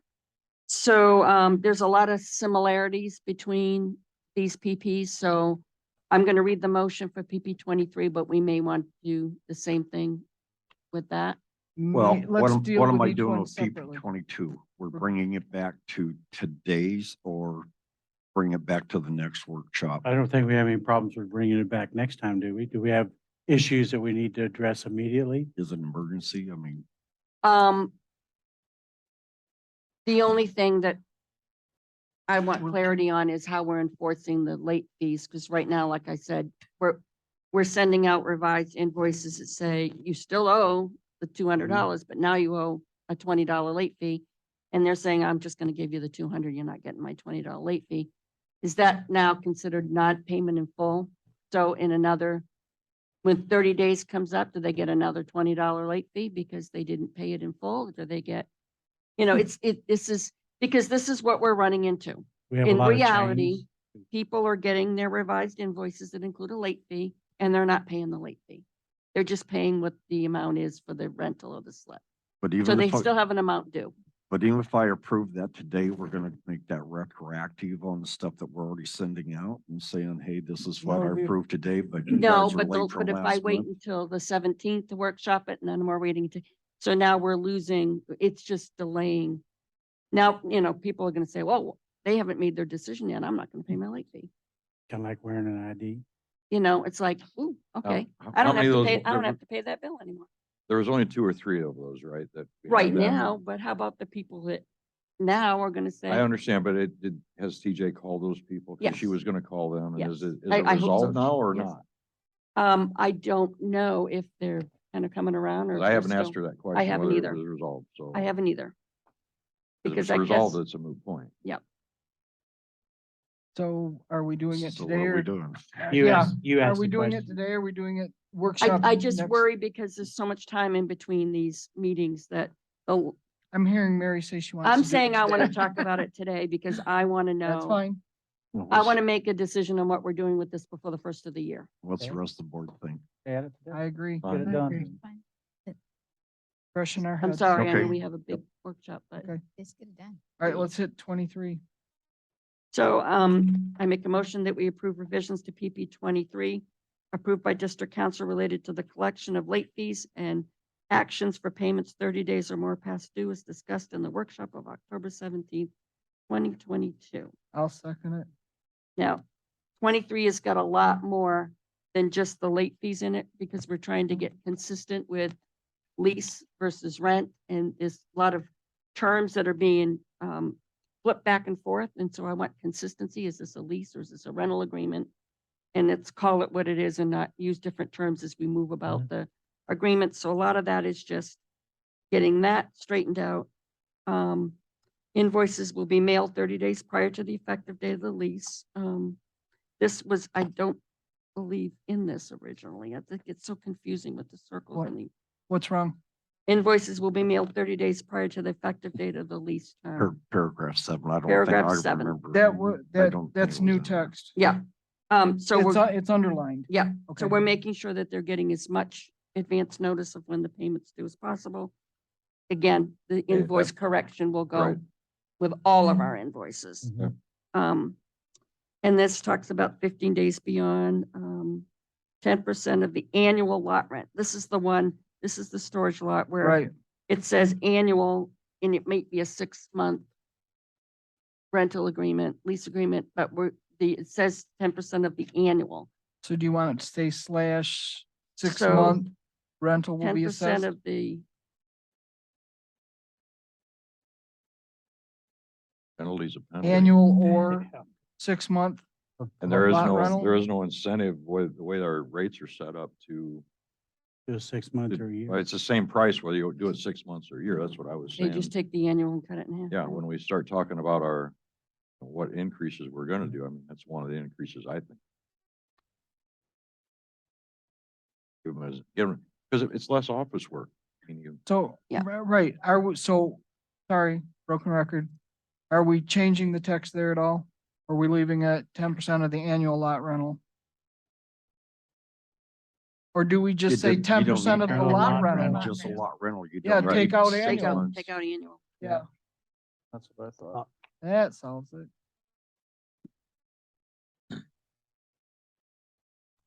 Too many words in there. And after 30 days, an additional And 10%. then Lori, on the sentence after that, on the I'm- next page, I'm sorry, what page annual in number? there too. Tell me what page number on the bottom of this, on bottom of the page document. 2, the Okay, very top, yep, 10% of the annual could be just lot rental. yeah. So take out annual again. That one. all right, mentioned. sorry, That's- I didn't see the second one, 10% of the annual lot rental, take out annual again. right? So take it out again. That was the first time I took it out. Oh, it's on both. On It's both It's on on the sides. both- bottom both of page 1 pages. and the top of page 2. I missed the bottom of page 1, okay, That's why you like. all right, that's why I was That's lost. okay. Okay, thank you. It's okay. And just a minor on the page 1. It just paragraph 3, it says PP 25A and it's got a dash and a line. Oh, yeah. Well, it goes with verification form for storage lot rental. It just Yeah, switched lines Okay. because verification doesn't fit. Yeah. And so I can take out the dash, which might put verification up on that line. I don't think so. Then it'll just be PP 25A. And then the next line down. What's your pleasure? Oh, damn. I just Just thought so it it- was an yeah, error, typing yeah. errors, but so whatever works. I think take out the dash, so it Take shows out- on one line, otherwise it's gonna That's, look that's weird. fine, that's fine, no worries. It looks even more weird because it's got the underline because it's new. Mhm. And that was because the document before just said PP 25A, didn't title it. And that's been a problem. Yeah. Hey, while we're talking about these documents, can I start, if you look at the very bottom on the footer, at the very bottom, it says storage lot agreement formerly PP 27. Hmm. Can I start removing those? Yeah. That we did that when we revamped the book so you could figure out and find things. But I think we're so far into the new version that what the old PP was doesn't matter, and I don't have to repeat the name because it's up at the top. So I'm gonna start eliminating those. I'm not gonna do a total revamp, but as I start touching documents, I'm gonna start getting rid of that line at the bottom. Is that acceptable with everybody? Yep, I most of the agree. time you're not Okay, looking back great. anyway. And then I have one other comment on Formally. page 2, item 11. It says space is leased under a 6-month agreement. We don't have under 6 months agreement. I thought it was 6 months and 12. Under it- a 6-month agreement. It's Yeah. not less Under a than, 6 it's month. under. That's just You're saying. you're the Under under a that 6 column of a month Under 6-month A, agreement. okay. Or it could be under the 6-month agreement if that is less. That's, We could put shall there. You or want, maybe. you want a change to the, yeah, okay. that- space is leased under the 6-month agreement. It's easier to. We could pull that Barnaby and put shall there, or maybe.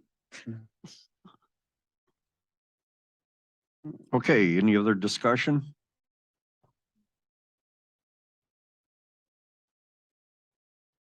Election. So are we So okay? I with- gotta think I'm gonna say this now. So there's no other discussion.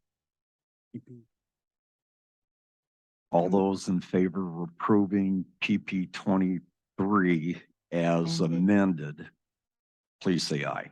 Aye. All those confused, please, no. All those against, please say nay. Motion is passed. Okay, PB 24, PB your motion. 24. In here, read it. Approve revisions to PP 24 approved by district council related to the collection of late fees and actions for payments 30 days or more past due, as discussed in the workshop of October 17th, 2020. I second that. Any discussion? I think this one's pretty That one's straightforward. probably the cleanest of all of them. All those in favor of approving the motion as read, please say aye. Aye. Those against, please say nay. Motion is approved. Next item we have then would be the open business credit card accounts with Region Bank. Approve moving the business credit card accounts from First Horizon Bank to Regions Bank as discussed at the workshop on October 17th, 2020. I need Second that. Russell? Any discussion? All those in favor of approving the motion as read, please say aye. Aye. Those against, nay. Rankin, right along. The motion is passed. Next item we have is the approval of a dock plan at 1906 East Beach Street. Louis, Make a motion that we review and approve of appropriate plan for the new dock at 1906 Beach Street. So I've inspected the site, We need a second. Do I I'll need a sorry. second? I'll second it. Todd seconds. reviewed the plan, inspected the site. What they're adding here, if you look at the diagram, the last part of the attachment, is it's the new 32-foot section of dock, and it's within the setback, and it adjoins the existing dock going out. And I recommend that we approve it. any other discussion? All those approving the motion as read, please say aye. Aye. Those against, nay. The motion is approved. I think that was our last item for Yeah. that. Yep, yes. Okay, could I have the reports from the clubs and organizations, please? What are we doing? Oh, Clubs and orgs. Good morning, Gordon Elton, 1804 Ohio. I'm here to talk about the Veterans Day events sponsored by the Veterans Club. Planning is going very well. We're going to have POW flag raising on the flagpole out in front of the office here at 10:30 on November 11th, Friday, this coming Friday. The formal Veterans Day ceremony will start at 10:45 with the presentation of the colors. And we also have a veteran who's going to be here from American Legion Post 312, who will sing the Star Spangled Banner for us. We will have, of course, have to have some speeches. We'll do a Pledge of Allegiance also, invocation. And at 11:11, we'll have a moment of silence with the playing of taps. And 11:11 is significant because that's the time that the armistice ending World War I was signed. And then have some closing remarks and refreshments afterward in the large hall. At 2 p.m., there'll be a American flag exchange that will have a table set up by the post office. And this is intended for people that are just in the park that are displaying American flag that's torn, tattered, no longer serviceable. We've got 28 flags that have been donated to replace American flags. This is intended to be the ones, the 3x5 size that we'll have. So we had flags donated by VFW Post 10141 and by Sons of the American Legion Squadron 312. In addition to those flags, I mentioned we're posting a POW flag on the main flagpole here. Previously, the board had approved putting POW flags on all of the district flagpoles. Well, those POW flags have been donated by Discovery Village down here. And in return, the Veterans Club is going to go down and help them with their Veterans Day ceremony in the afternoon. And Dottie has been coordinating with Bill, to make sure we're prepared to put the flags on the poles. And then the day will end with a movie night. And I guess I'm not allowed to really say the name of the movie, Right. but it'll be a patriotic theme kind of movie, but more of a romantic story versus a shoot 'em up or type of story that Dottie picked up. I'll give her full credit. And after, at the next meeting, I'll identify more specifically all the volunteers and that, but I've had a good response of volunteers and several clubs are helping with different parts of this.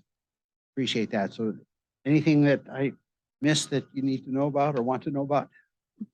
No, but I do want to thank you for all the work that you're doing, especially with the flags and all the Yeah. ceremonies that's going to be coming up. It's a lot of work. Thank you.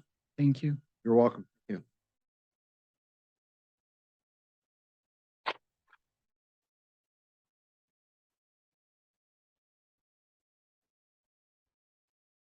Rod Smith, 6522 Washington Street. I'm president of the Hobby Club, and I want to announce that our first bazaar will be Saturday, December 3rd, from 8 to 12. Good time for to start your Christmas shopping and get it good. Sounds like we're going to have a good number of vendors there, so hopefully everybody will make a good showing there. Thank you.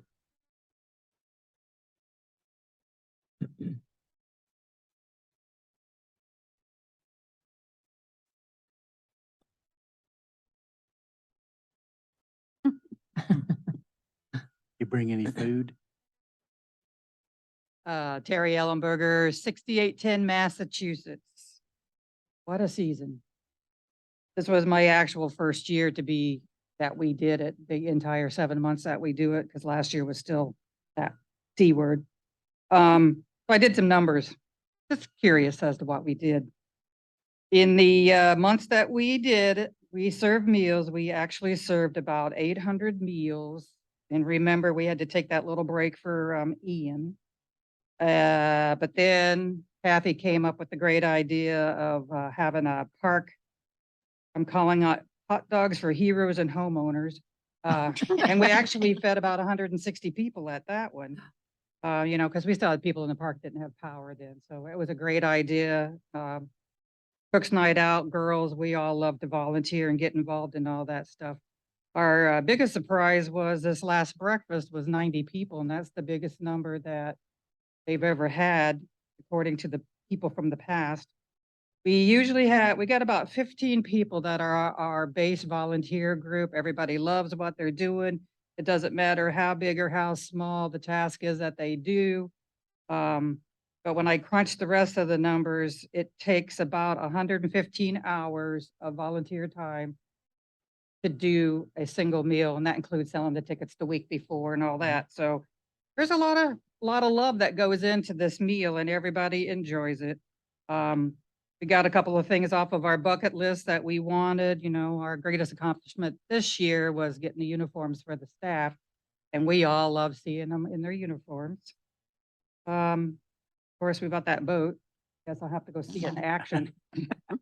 But as they say, that's a wrap, and see you in April. All right. Very good. Thank Thank you you. very much. Much appreciated. Thanks for the boat. Yacht. Yacht. Yeah. Yeah. Okay, do I have any other clubs or organizations that might be on Zoom? Dottie? Yes, can you hear me okay? Yes. Yep. I'm going to report on the computer club, and I'm going to add a little bit to the Veterans Day activities. Dottie Deer Wester, 1804 Ohio Avenue. If anybody knows anyone in the park who is by themselves or do not have the ability to get to the Veterans Day ceremony, please step forward and bring them to the ceremony so that they can participate with the rest of us. The computer club starts its official season in December. We meet from December through April. Our first meeting will be on December 14th at 10 o'clock. And from 10 to 10:30, we have the general membership meeting, renewals and new members to sign up. And then at 10:30 or thereabouts, we have a training session for about an hour. And the topic varies each month. I don't know what it is for December. Our meetings will be held the second Wednesday, I think it's the second Wednesday anyway, of the month. And again, it's on December 14th. So let me look here and make sure I want to. Yes, the second Wednesday of the month. I had to confirm that. And I hope to see people there. We're already starting to get renewals for 2023 and starting to the request for tech support is increasing as folks come back to the park. So we're excited to have this program continue and look forward to seeing people at our meeting. Thank you. Okay. Do I have any other clubs or organizations? Hearing none, I'd like to adjourn this meeting, the board meeting at 11:45. And I'd also like to take about a 10-minute recess before we get into the 16 items. Oh,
At least before everything gets started, huh? Well, I don't think that's a workshop and board. We can do that all in one meeting.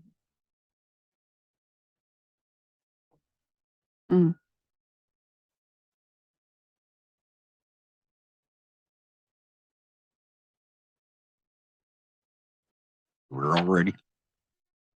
Ready, Bill? You got your mics on? Okay, I call to order the Board of Trustees workshop for November 7th, 2022 at 11:58. Are there any items that the trustees would like to add to the workshop? I do want to remind everybody that the adding workshop items should be basically of an emergency need, not just something that we forgot to put on a PP 38 to be discussed. Pickleball. Since we've got 16 items, I hope there's nothing. Well, there is. Something about There is. pickleball. Pickleball. So pickleball is, Heats. okay, I had a standing item regarding the referendum question for tomorrow and the one for December. That's just a quick blurb. But I like to put the reminders out there. Okay. And then we've just added PP 22 brought forward from the meeting.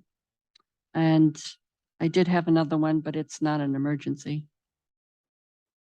It's like bringing up my bingo kitchen there too. Huh? you're I mean, gonna, mine's you're gonna a- add bingo kitchen, Yeah, okay? I mean, this isn't a time consuming one. Okay, let's start off with the first one then, the recurring firehouse building use discussions. Todd? Well, did anybody else have any other discussion on it? Still lobbying for using it for maintenance job? I like that idea of using it for maintenance. How does this go with one I put in for, if we use it for maintenance? Can we combine those together so we don't have to have two? Yeah, we're gonna put 1 and 3 together. Well, I'm just saying, is there a that- way we can take care of that since they kind of go? I would think that you could, Wayne. I don't have a problem with that.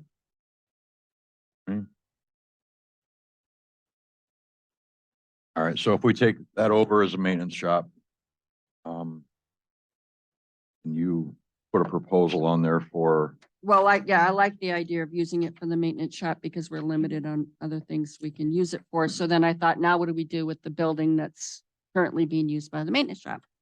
So when I think about things that can be income generators, and things that benefit the residents of the park, my idea was that we take the structure and, put some containment storage in there and some open space for golf cart storage for people who are seasonal, that aren't going to be able to use the golf cart storage here at the shopping center anymore. I am like so far from being somebody who knows what they're doing with this. That, this is but thank just, you for your efforts. this is just to put an idea on the table about how we could, use the square footage of an open building and with combinations of containment storage and open space for golf carts. And I looked at some containment, containers that you can purchase. They're very reasonable in price. Everybody would have their own padlock. It's just to get the conversation started. we might be able to build these containers You- inside that That's building. what Absolutely. that's my opinion too. Absolutely. Yeah, And then- save some money there. Yep. As far as the golf cart storage in there, I have some concerns about that. Okay. Number one is you have to charge golf carts, or the maintenance guys are gonna be required to charge them. I mean, I don't think we want to get into that, because then, oh, he missed charging mine, or now my batteries are shot. No. That's what I'm worried Are the about. liability on the insurance and everything with the And- fuel, some of them being fuel. Exactly, that's where and I was gas going operated. next. So I'm concerned about doing, I mean, it's a good idea to Sure. do that. Could be a good moneymaker for us, but I'm very concerned about. If I purchase one of those storage units and it's big enough to put my golf cart in, am I not gonna be allowed to put my golf cart in it? I'm not, I I'm wouldn't just say using that. that. It depends. If you've got a gas powered, no, because your fumes from running the gas Right. powered, running it through the building and Right. putting it in, starting it up, Yeah. trying to get it out. Yeah. You're Yeah. was- creating issues, I think. It was not my intent that we would be responsible for charging and making I- sure there's water I in the agree. batteries and all that stuff when I provided the storage space. And it was sort of my thought that if you rent one of these containers, you're responsible for carrying insurance on the contents of that container. I would think that if you want any protection about with your golf cart, then you might want to get a rider on your insurance policy. If anything, if the roof should fall in, or we're not going to be responsible for it. So our insurance, you talking with the insurance company and something like this, they don't, they'll deal with their insurance. My not- intent would be if we did the golf cart storage would be, we'd have no liability for that golf cart that's being stored there. We're just giving you a place under a roof to put it. So it's not out in your driveway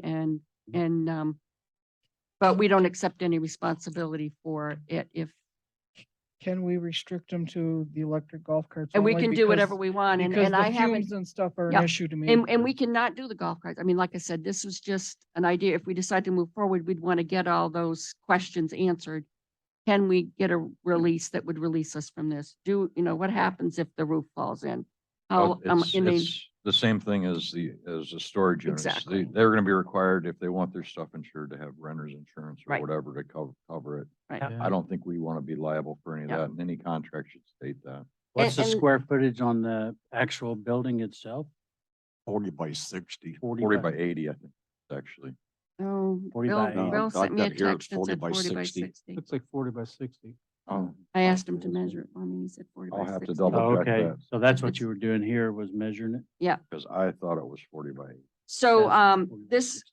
like I said, this was a thought I threw out there because it can be an income generator. It can meet the needs of the park, and it's contained in a building. So it's not like it's an eyesore. It's contained in a building. And since Um, for its needs for the park, then that's acceptable. So They'll generate. Do we have automatic, doors on the garage doors? Do they have the power That- lift? That would have to be They'd have to redone. pull it. yeah, there's a lot more to this. Yeah, than I will, just I will this. work on a layout to redo this. I was already planning on doing it, and I seen Mary did this, and I said, oh, now she's making me look bad. This Well- is what I do when I can't just sit and watch TV because I just But- can't. I have to always be multitasking. Yeah, because the question I had is if we're going to gut and put in these steel storage sheds, how much is it going to cost to gut the Well, building to fit? That's what Yep. I'll get Yep. costs and all that Yep, on there. this And then, is- then the second thing, it looks like we're about $14,688 to purchase all of these different sheds. What is going to be the income to pay this off? How many years is it going to take to pay it Right. off? How many golf cart people really want to store their golf carts instead of leaving it in their shed? Oh, I don't know. absolutely. I don't have a shed. No, I mean, You got a carport though. Yeah, no, know, I do, so I do. I don't, I'm not sure I see this really as an income maker. It's Uh, probably something I- more I- through the summer. Yeah, well, I wanted to stop up here and ask him just how many golf carts he was maintaining, but I think it's only a handful. Yeah, The I last time I talked to Yep. him. I am aware of You had someone about who, 30 in there last I looked. And nobody pays for a storage lot for their golf cart. No, In the not storage that I lot. know of. because it's out in the, Right. because it's out to the weather. I'm aware of someone in the park that has a garage that every summer stores about 4 or 5 golf carts. And I keep telling him that there's this word that's called no that he needs to use, but he doesn't. So I'm aware of a few, but mostly it would be scrambling at the end of season to get a space. But then come in the fall, I don't want to go down to the wood shop or to the former maintenance shed to get my golf cart every day. Well, let's do this. Let's bring this portion of it back to the next one. I will try to generate a spreadsheet like she did here It shows us building some storage units in there or having some built. So our son had an apartment in Tampa and each one came with a storage unit in the first floor of the carport. I guess everyone didn't, but they were available to rent. And they were just cyclone fenced, like chain link fence Inside a building. inside the building, just for dividers essentially, and it depends what you're putting in there. If you're just gonna put stuff in totes and put it in there, it doesn't have to be walls and drywall and stuff like that. It just needs a fence divider. It's a possible cheaper way to do it. It's all Right. suggested. Yeah, that's a good idea. So I'll try to look at a couple different Yeah. options. I'll try to bring it back to the next meeting. Do we have an idea what we would charge? Is it Um, per month, per year, What for I, 6 months? what I was gonna do was I call a couple of local storage places and find out and Is get a that summary building of air what we- conditioned? But the building's not air conditioned, is it? No, it's not air conditioned. So it wouldn't be climate controlled. Yeah. 'Cause, man, I can tell you, CubeSmart, when we started, it was about for a 5x10 unit. Now it is climate controlled. We started, it was like $70 and now it's like 130 or 40 a Right. month. Last one I paid was $140 a month. And the CubeSmart changes according to how full they are. Demand, yeah. And last I checked, they've been completely full with a waiting list. That's why you see so many storage units popping up all over around here. So Yeah, it's obviously a profitable business. am I hearing, just so I have my minutes straight, am I hearing that the board is supporting moving the maintenance over to the former fire station, which is number one? Because then that opens up the maintenance building for this new investigation. We might have the cart before So- the horse a little bit. So here. I just need to ask, are we in support of moving the maintenance? And do we need to do a straw vote? I'll bring that back to the next board meeting. Well, I don't know. that I we don't, need it doesn't to- need to, be- I it think we just can- needs to be a general consensus and then Oh, okay. I What make 'em, happens? you know, No I- matter what, we got a building sitting empty. We can use it for something or leave it sitting empty. But again, we did a cost analysis on the per square foot at the firehouse Yep. and the cost to maintain it. But what are you gonna do down there? You're gonna rip out walls? What part are you taking to match up for the treasure barn? I Would- don't think any of that's been discussed. Maybe that's what we need is a That's why I said plan. On how you're gonna use Yeah. that building yet before we make that decision. Yeah, I That's think we true. need a plan for the You know, utilization. I I think you're right. I'd So now rather I'm see back the to plan. yes, this does need to come back to another board meeting with a Another plan on workshop. how you will occupy the space and make it a maintenance shop, what would need to be done for that. And then any other options for this building if we move forward. This is just one I Right. threw on the table. If anybody's got any other ideas, we So need I'll to. bring that all back to the next workshop All right, and I also plan for this here. well, that got too No, long. I'm done. Good. Now. Oh, Move. Okay, the second item we had then was the fish house repair discussion. Todd? All right, last time we talked, I was gonna go to Manatee County, which I did, and they approved rebuilding it right in the same spot they were. And then we also were asked to look at other options, and again, I made a bunch of calls, and I cannot get any of the aluminum guys to call me back and quote anything. They're all so Yeah. busy because of the storm, they don't even want to talk to me on a little project like this. So one thing I did in addition is I contacted well, even if we build it where we're gonna build it, we're not gonna get it built for another, probably over a year now. So what I did is I contacted a engineering firm and, I'm still awaiting, matter of fact, I emailed them again this morning to find out, if they're gonna get us any design or whatever, because if we can get them to design it, we can get a building permit for Manatee County with their design, just build it ourselves.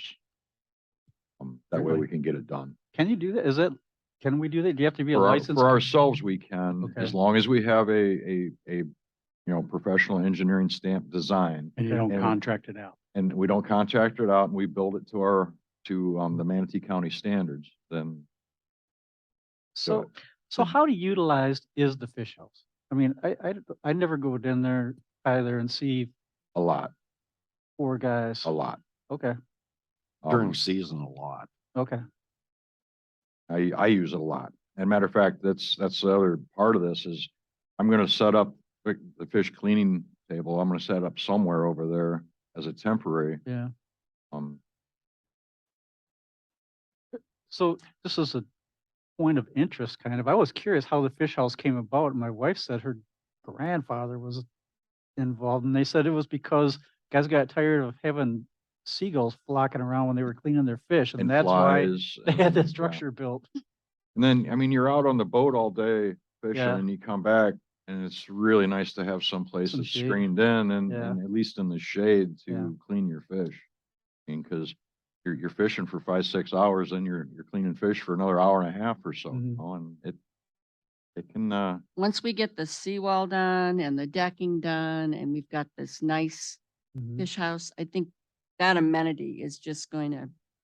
pop as far as, oh, it's gonna look good down there. it's gonna look really Well, nice and, Mhm. help the value of the park in completely. I'm not, if it gets used, I'm fine with it. I Mm. just was curious if it really does. I just don't see that much action there, but I don't go by it every day either, you know? I would say it's not used daily, but I Mhm. would say it's used multiple times in the week. And matter Yeah. of fact, we've had days down there where we've had to wait in line to get to the tables. Okay, So that's good enough for me if it's getting used. Yeah. it is used. Well, I'm glad we got clarification from the Manatee County Yeah. that says we can build there, but during your October 17th meeting, you brought up that you had two prices. One was $18,967 from a contractor to rebuild it, and the other one was $9,617. Yep. What happened to those two bids? I still have them sitting here, but they're both over a year out now, scheduled. And then did we ever get anything back from FMIT on the insurance of what was going to be paid? All the claims are in. They haven't given us any determination yet. I'm supposed to get something this week. When I've been following up, they're hoping to make those decisions and So are communicate them you- this week. Are you still looking at this 15,000 for your quote, your estimate, even if we're building it? I have not looked at what it's gonna cost us to build it ourselves yet. That's what I'm still working on. I mean, the first step is to get the design. How much is it gonna cost us to get the design? And then I can go get the material. Well, And what kind of price are they charging to do the engineering? I haven't got that yet. That's what I'm Okay. still waiting on. Got to get the Okay. blessing to go to the So what I'm engineering. hearing then is this needs to come back again Correct, on yes. the November 17th. Do we need to approve his going to an engineer yet? I don't have It to spend any sounds like money he's yet. already done it. It's Oh, just whether You've it'll be already a- done it? No, I'm not spending any money yet. Oh, won't- I see, I see. I'm just, Okay, I'm just okay. I'm getting pricing, how much they're gonna charge us to get it Okay. engineered and all that. No, I haven't Perfect. spent any money yet on it. So you're bringing this back to the next workshop. Yeah. And I Once- should- And when we get, Yeah, I should have information adjusters and on what the everything else. insurance is gonna So- cover, and that will help Okay. immensely. So Right. the first step is how much does it cost to get it designed? Right. And Then I can get a material list and I can Yeah. get that cost and, I can get an estimate with Bill and Bill and the guys to, how long it's gonna take us to build it. Could go up pretty quick. Those are pretty easy structures. So we are committed to rebuilding it, so I think he's got the approval to go get the engineering design. I'll bring it back Well, before I spend okay, any money. all I'll right, bring yeah, anything all right, back. okay. before I he's spend any already money done on that. it. It's just the approval of Okay. how much money we want to spend on that. Okay. thing. Right. Okay, the next item there is the appointment of the ARC member. That's myself. I had received a letter from Mr. Jim Harvey, who lives over here on Pennsylvania, who would like to join the ARC. The PP, the board has to approve nominations. I didn't know which one to bring this back as, since two people have resigned from the ARC. I have talked with Mr. Harvey. I am pleased with his knowledge of the statutes and a few other things that he's talked about. I'd like to make the recommendation to the board that we appoint Mr. Harvey as one of the ARC members. I'll bring that back to the next one for the approval. Submit the PP 38. I hate to do it, but I'll do that. I'll bring it back to the next meeting for the actual approval. Since the board only is supposed to do it in April of renewing whoever's going to be on the board. But we have to be able I to think fill resignations- This vacancies. is filling Yeah. filling a Yeah. position. Right, So resignations are different. So with, Unless you guys want to give the approval now of Why don't we just approving give it Mr. Harvey, Yeah. and that would be Right. better yet for Yeah. the ARC since they're down to the the. I was just gonna say, what are Gotta we help. down to? We're down, so Two this will, two this will people. bring them to 3. Yeah. So we can vote on basically nay, all of us, or just second, you have to second and all that? Well, I don't have it made as a motion. That would be the problem. So I can just take a straw vote. Yep. Take a Or- straw vote if. Yeah. Yep. To go I ahead and approve. appoint. Yeah. Okay, Mhm. that's approved. So there's nobody in opposition? Okay, good. I seen everybody's just- head shaking. Well, so yeah, I've I got my head skipped. down, I'm scribbling. I have to make sure in my notes that, Okay, the next item we have then is the rental of the recreational Oh, hall gosh, I gotta space. Get Mary? myself back up to speed on this. Continue the discussion regarding the rental of, yeah, okay. So we've got a PP 37. All right, I remember now why I want to talk about this, just also the renting of it, but I started looking through historical demands that we've got right now. let me ask you a question real quick first. I'm sorry. Go for it. If we can't rent the fire hall building out for outside people, how can we rent this out for outside people? I don't understand the difference. We never talked about renting the fire department building out for an event. We talked about leasing it to a business or Right. something.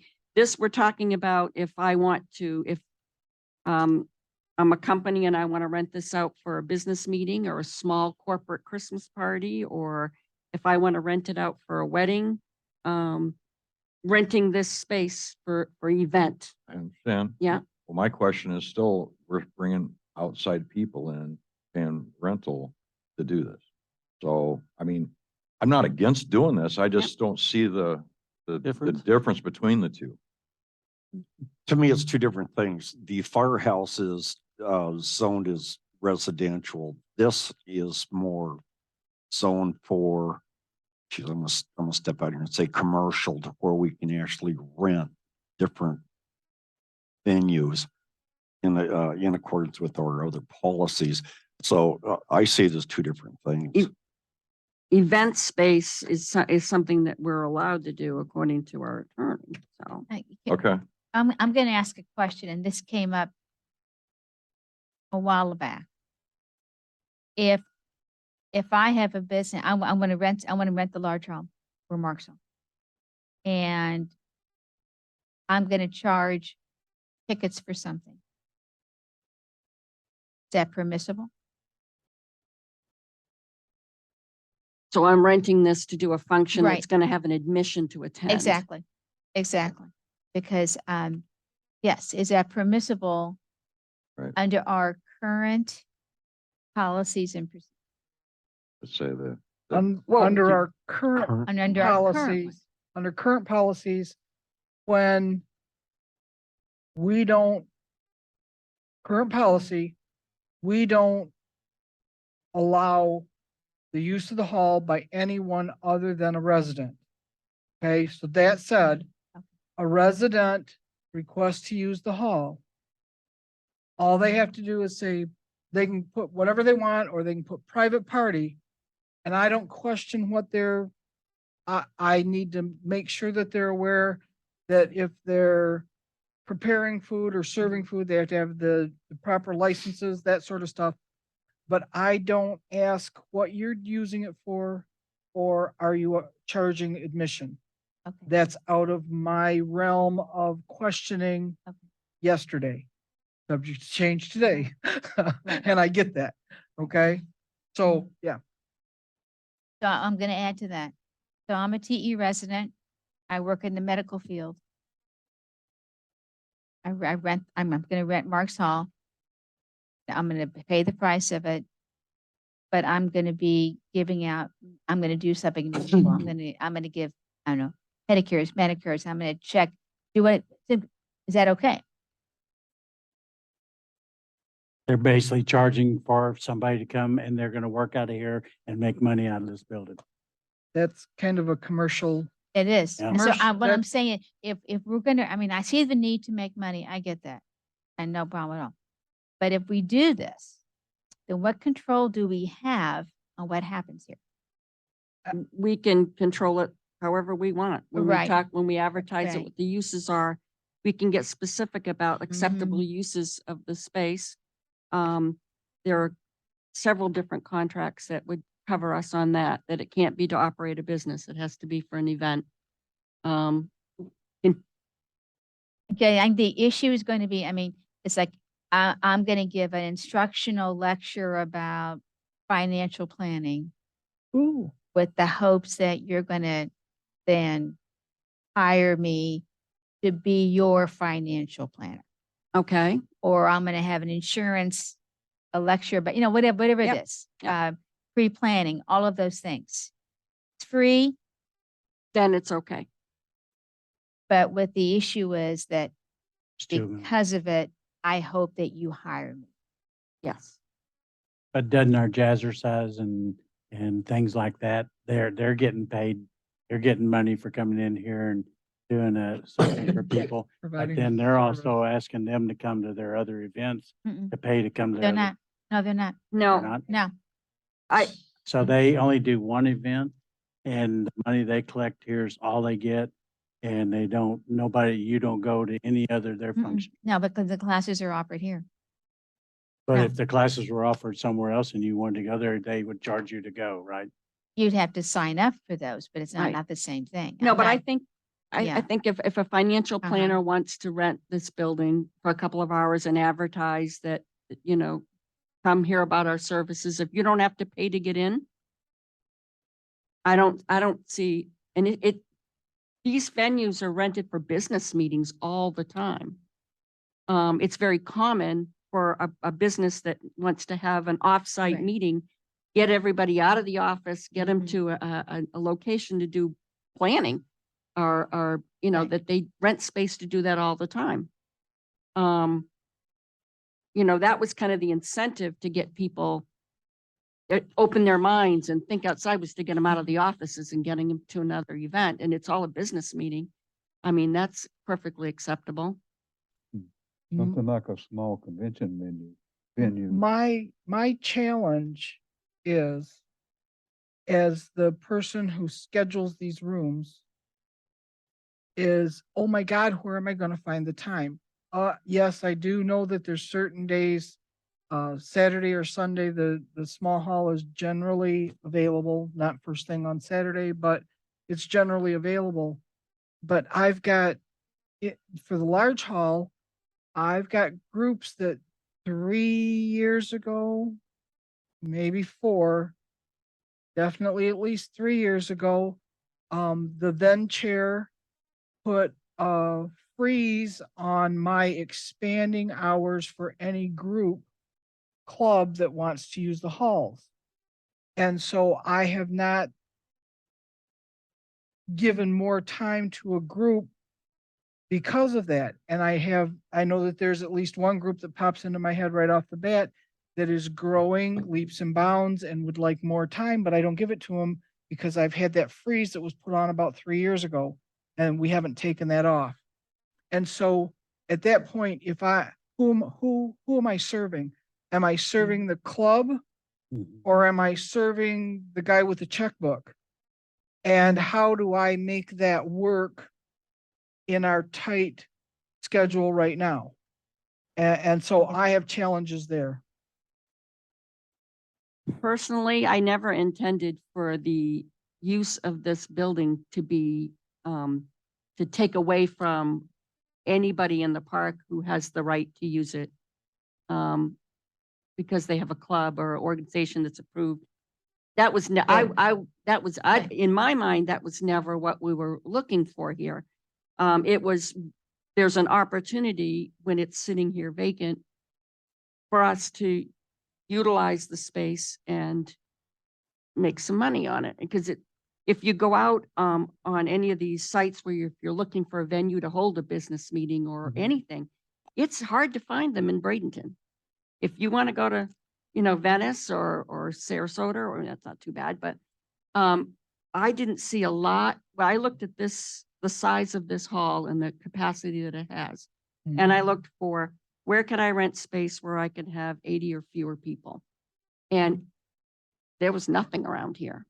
So I think there's a market for it, but I don't want to tap into that market and tell our clubs, well, you don't have a space to meet now. That, because we're a Right. park and rec first, Right. okay?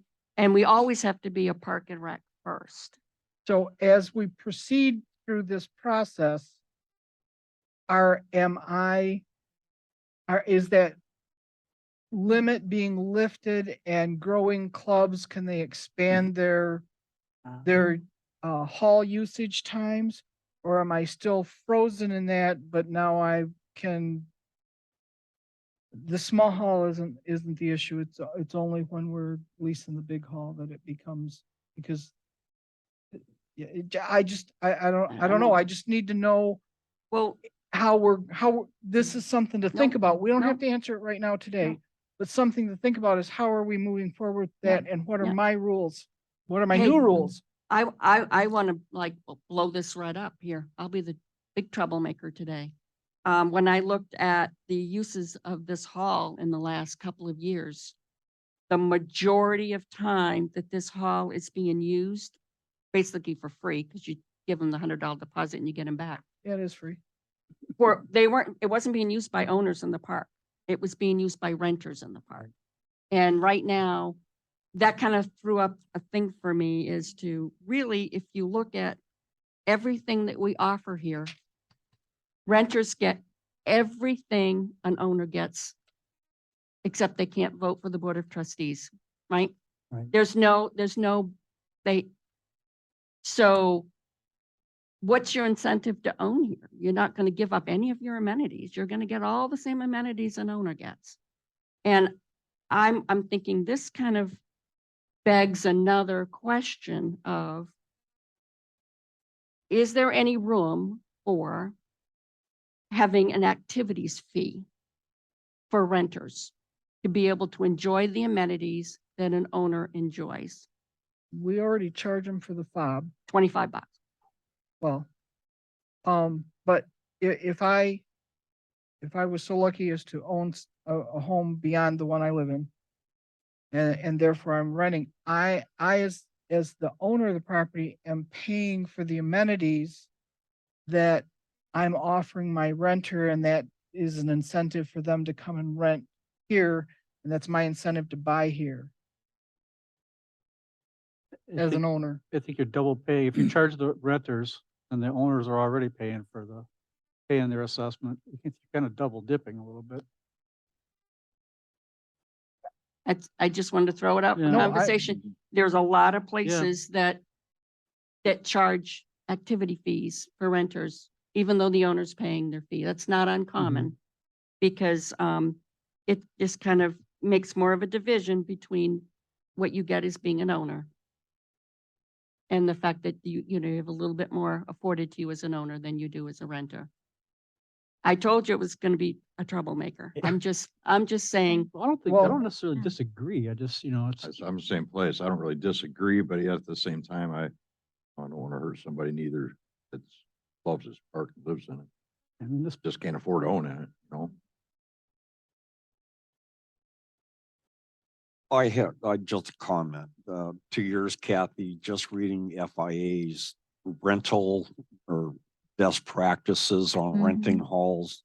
Yeah, you can rent it out, just the type of host it says, host is a legally established entity such as a nonprofit or a corporation. So yeah, you Okay, can do charge that. and they can charge their people to come back in for that. Then it jumps right into the use of alcohol, your certificates of insurance. So it's all covered in this contract that FIA has provided. So the only real We can do it. discussion I see coming out here is if you want to charge a renter to use the hall here as a activity fee. I kind of have a little heartburn when I flipped it and seen an activities coordinator's position description, but I don't think I'm ready to go that far. that was a recommendation of the FIA as far as the way to do this is to have somebody who's solely responsible for the contracts with the people who use the facilities so that you can be consistent and you can have a person who makes sure that whoever rented it is using it for what they said they were going to use it for. And if they said they needed 40 people, they didn't bring 80 people. So you've got capacity issues. It's somebody to kind of do that, if, you know, it would be needed. And that was why that was there, was going off that recommendation, that there's a person that's going to deal with this. So none of us are. I would certainly want to include that person's salary in the rent. It would be, I'm thinking it would be a commission. I mean, it would be, a percentage of the rental fee. Yeah, I mean, I don't know how it would be. In my mind, I was that's thinking, an interesting point, because I thought the same thing. Is you want to staff that person because you don't know how many rentals you're going to get. But if you did it on a commission basis, it's Right. it's leveling, you know. But you know, it's interesting when you talk about using this room for a business meeting. It's one thing. When you're talking about having a wedding reception in the big hall, I still question if that's something we want here, and I still question the parking, because we put 500 people in there, but they walk, they come in golf carts and whatever. If you have a wedding from an outsider, I don't know where you park all those cars. And we've talked about it, that there's options with the park lane and stuff, but I it's a definitely lot think different kind of a thing. if we decide to go into this, we need to take baby steps. I would agree, and I would start And with we this need hall. to start with just this hall Yeah. only. And see how it works. Yeah. Because it may be the biggest mistake we ever make, and we'll learn a lot from it. And if we decide that their learnings were good and this is working for us, Mhm. then we would have to think about whether or not we expand it. But I would not recommend going full bore Yeah. into that kind of a, I That's would my recommend taking stance baby exactly. steps. And if we're going to try it with this building only, Mhm. and see. When you did the history on who was renting this and who was using it and everything, you said renters are About 2/3 of it about was 2/3. by renters. And then we're talking about the county stuff that's been in here and things like that. That's the rest of it. Are the meetings that other people? Those go aren't, to? No, these, the no, county aren't- has those been, aren't like a park. So that's really a park function. So we Mhm. did, so that's not anything to do with this type of stuff. I went back and looked for the last year, and we had 17 private events. 7 of them were here, 9 of them were at the beach. 1 was in the large hall and 1 was in craft room, the craft room 1 over in the activity center. now I wouldn't have picked up on those probably, because I only looked at the ones where they paid the $100. And I don't think we don't take a deposit for the beach. so there's We more. don't take a deposit for craft room 1. We Right. probably should. Yep. Because I think it says something meeting rooms, and maybe she does, I don't know. I'm not involved in the Yeah. dollars on these. I just went backwards and I said, you know, just how big is this bread box? And there was 17. And 9 of those being at the beach. So more than half is at the beach, which you can't control anyway. Yeah. I mean, we can go up there and say, you don't belong here, you don't have a resident card, you're trespassing, leave. But if you've got a resident card, unless it's reserved for some other event, they can use the beach. You know, when, So The, That's a park function though. Isn't that a park function? I thought you put that on to create, work for the park.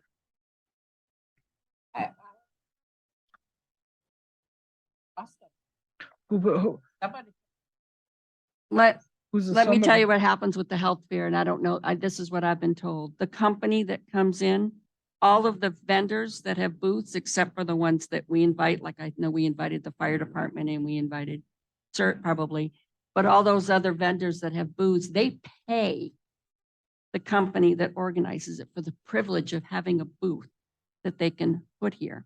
I never did. And we never charge the company that brings them all here to use our facility. So I think we need to understand more about that whole arrangement that we have. And because they're making money off using our facility. Yes, Who To puts have this the thing health out? fair. Nobody knows definitely. how it works. I couldn't understand it. Yeah, no, I think that, it's up to whoever is in charge of the health fair. Who's to- that? Well, it's the Sandy. health and welfare, Okay. Welfare. but I mean, it's been a different person every Okay. year, and I think it's just been done this way. It's always been done the year before, and I don't think anybody's really looked at, is there an opportunity here Yeah. to do with it differently? Because I asked Angie one year, I said, are we paying for that? I said, are you paying, who's paying for this? And like she said, vendors. Yep. Pay her. Yep. And I thought, well, Then what are we getting? I think that is definitely something that's an opportunity that needs to be That's pretty revisited. interesting. Because like I said, I think that is probably the position that has a lot of turnover in it. And it's just done the way it's always been done. So there's an opportunity. So that would help take care of, with this in place, to start charging for the halls. It's an opportunity that we Yeah. should at least look into to see what it, Yeah. what it could benefit. Could we run this by the risk manager who's going, from the insurance company, who's gonna be coming here to visit? He's the Keep it- one that yeah. provided this, everything you should know about Yep. best Oh, wow. practices.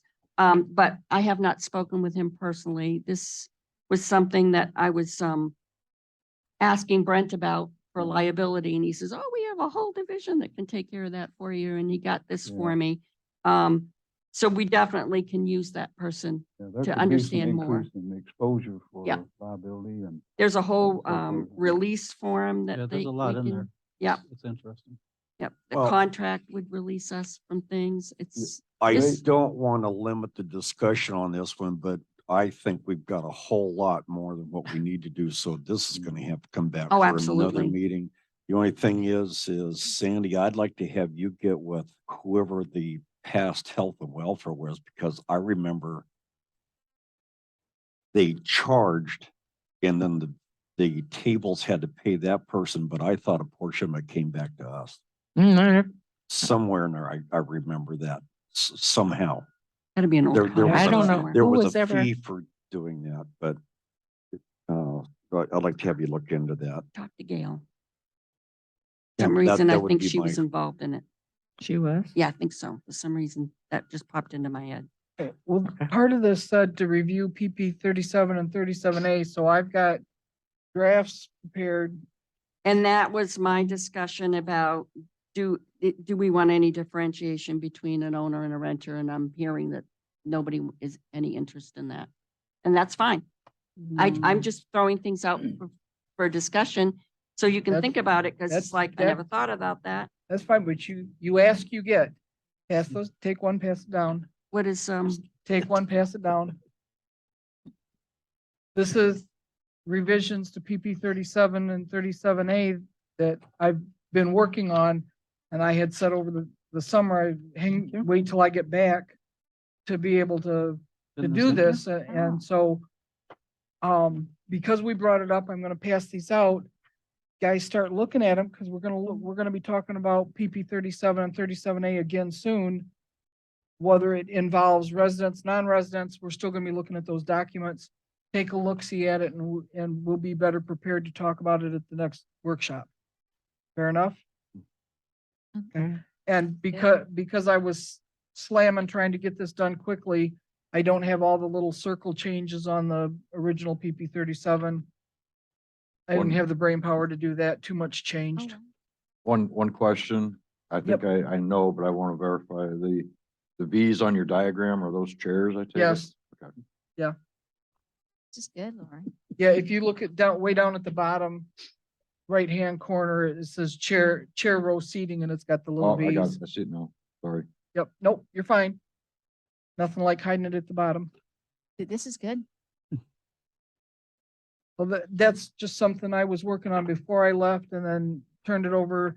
Bill helped me with the numbers at the top. Which these numbers do not coincide with what's in our red book. In our rules and regs for seating. They are less than what's in the rules and regs. Rules and regs are fire code. And as long as we're less than fire code, it's acceptable. So these numbers don't match. That's why they don't match, is because Bill thinks this is the best way to be able to accommodate those rooms in the various situations. So if you guys just want to start beating on this in your spare time, and then when we come back, I'll bring it back at the next workshop with the attachments. But you said 37 and 37A, so I was ready. Sorry again. That's okay. That's quite all right. Okay, moving on, let's go on to the capital outlay. Yes. I wanted to just kind of give everybody a recap now that we've completed our last fiscal year. We're moving into this one. Where we stand with our capital outlay budget.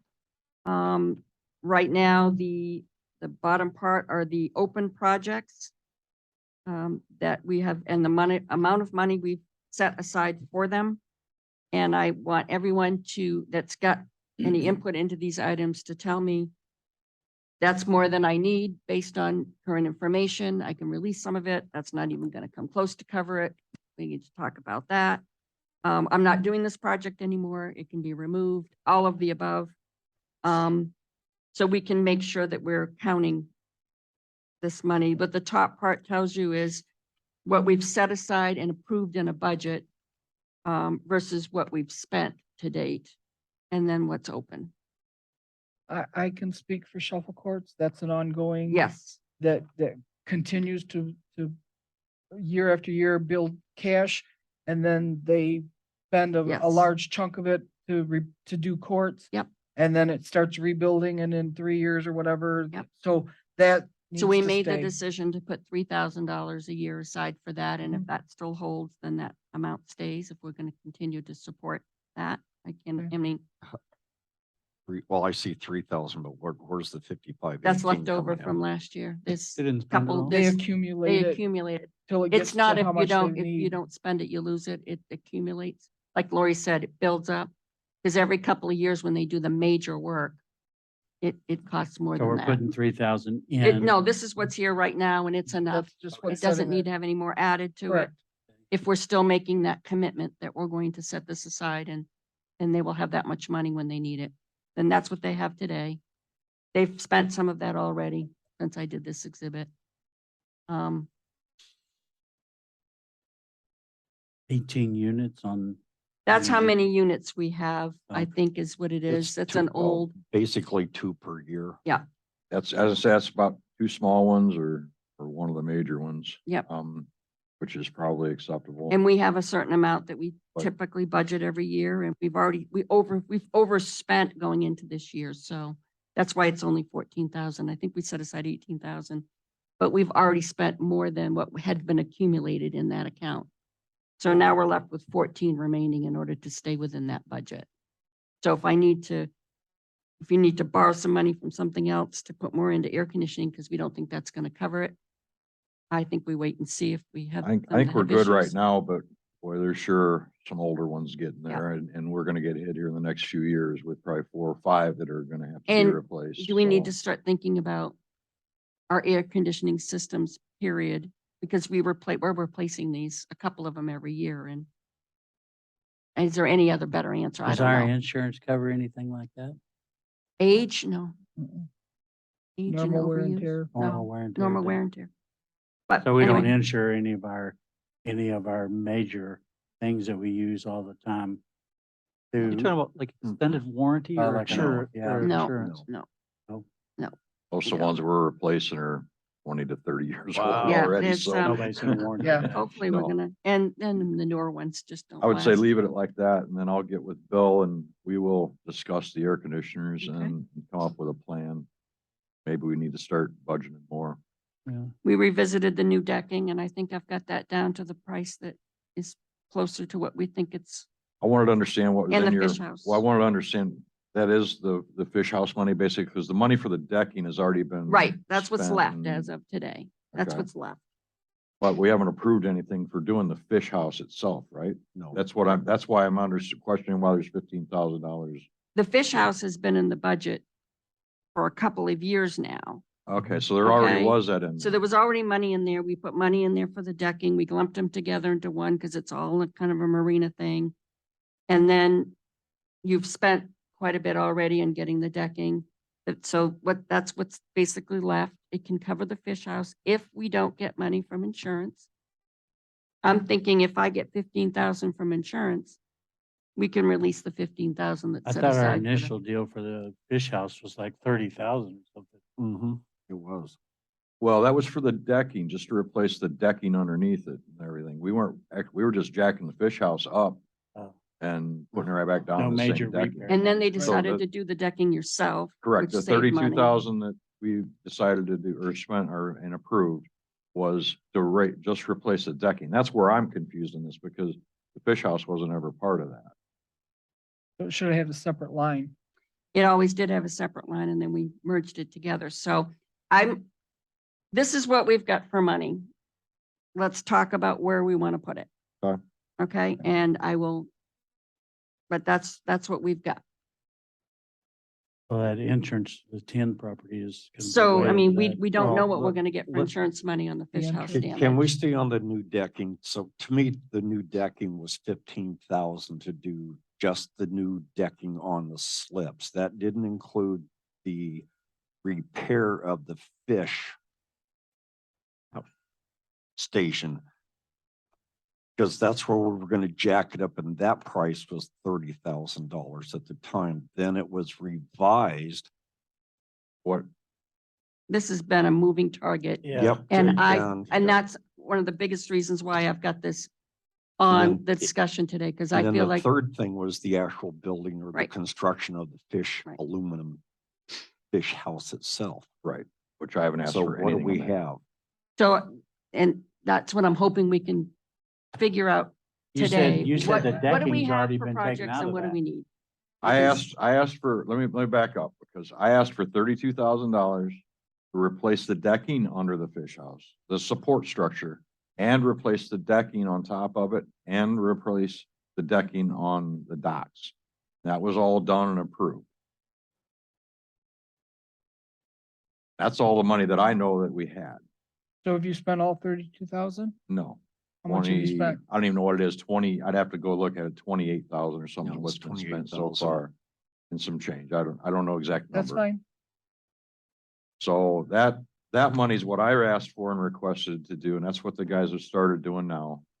And that's not counting the fish house. That had It's nothing just- to do with the The fish house the at all. fish house had a repair in the budget, but now it's been wiped away completely. So if this extra 15,000 was what was in the budget prior to me asking for the other, then yes, that would be enough money to cover the replacement of it, but none of But that it's, money's been so- requested but it's yet or pending asked. on insurance claims. Correct. Like I said, So none of the that's new been, decking marina is done, so we could actually cross that off and that line could just be fish house? There's a small amount that you said you needed for the decking, maybe a couple thousand, but not a lot. no, I think we're You've fine done, on it. you've spent They- it.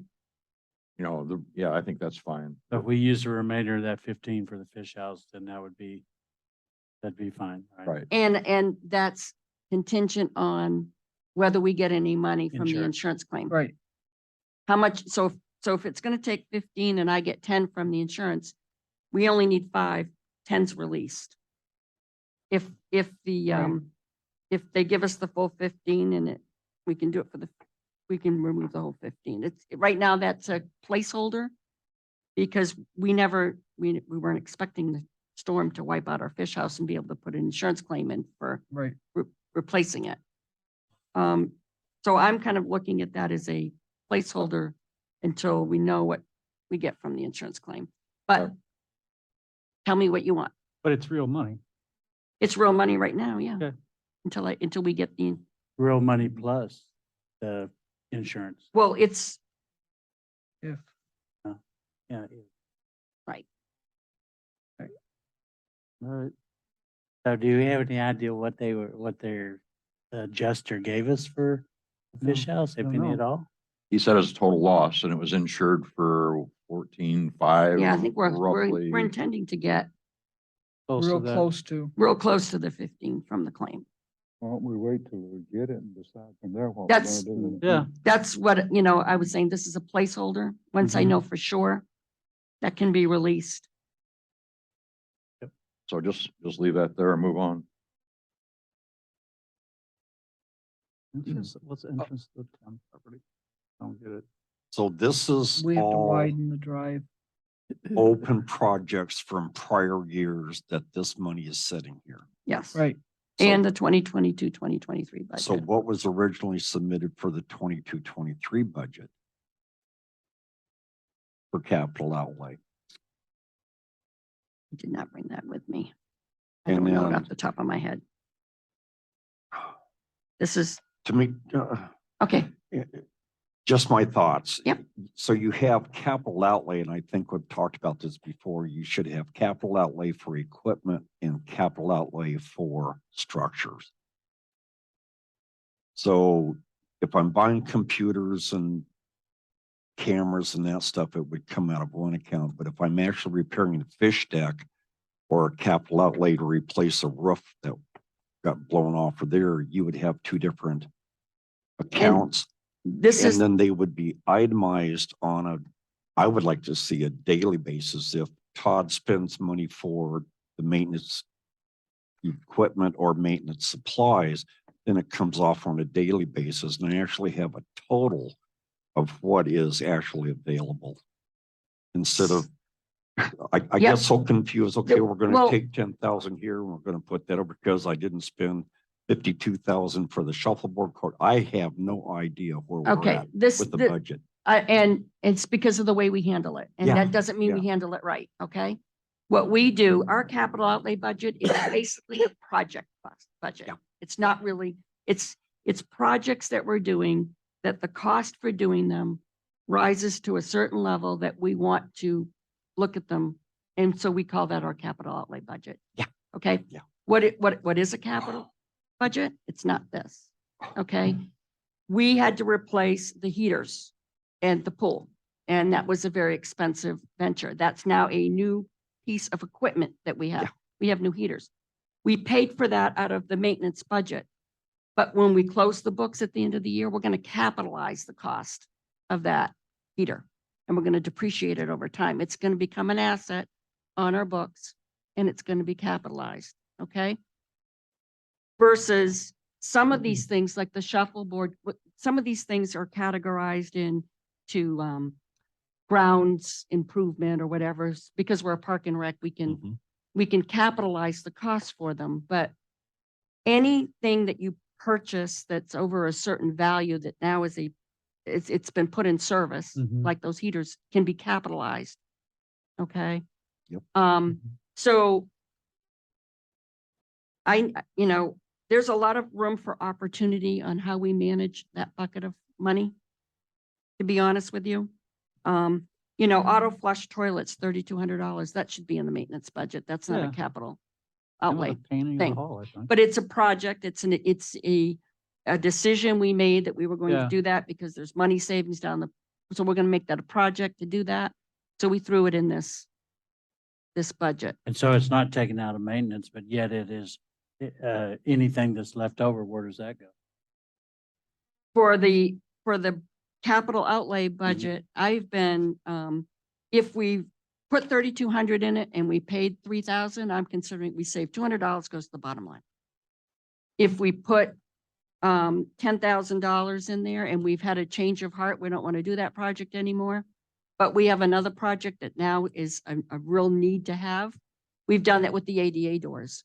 We've had our ADA doors go down. We've got to get those fixed. We have to be able to do the ADA doors, but we didn't have money in the budget for the ADA doors. So we're not doing this particular project. We're going to use that money and do the ADA doors. So we're not over budget. We're not, They're just kind of we're using just kind money of, from whatever's left over at each one of these to finish up one.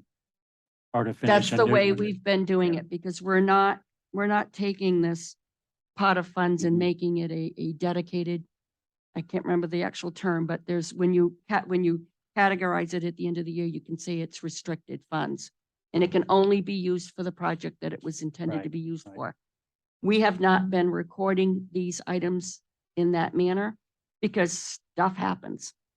You know, right now, if something was to happen and it was important and needed to be done, we could say, you know, I'm revisiting the entrance to the 10 property. That can be put off a couple more years. We're not in a position to do that yet. We haven't made a decision on what we're going to do with that property. This is an immediate need today. What does our auditor do with capital outlay? He looks at what we spend in that account and every account we have on the books and says, was there a purchase made? So the heater, I'll just use that as an example. He will pull that out of maintenance and capitalize it Oh, and okay. putting it the asset account. And that will become a depreciated item going forward. He's going to do that. They are going to do that.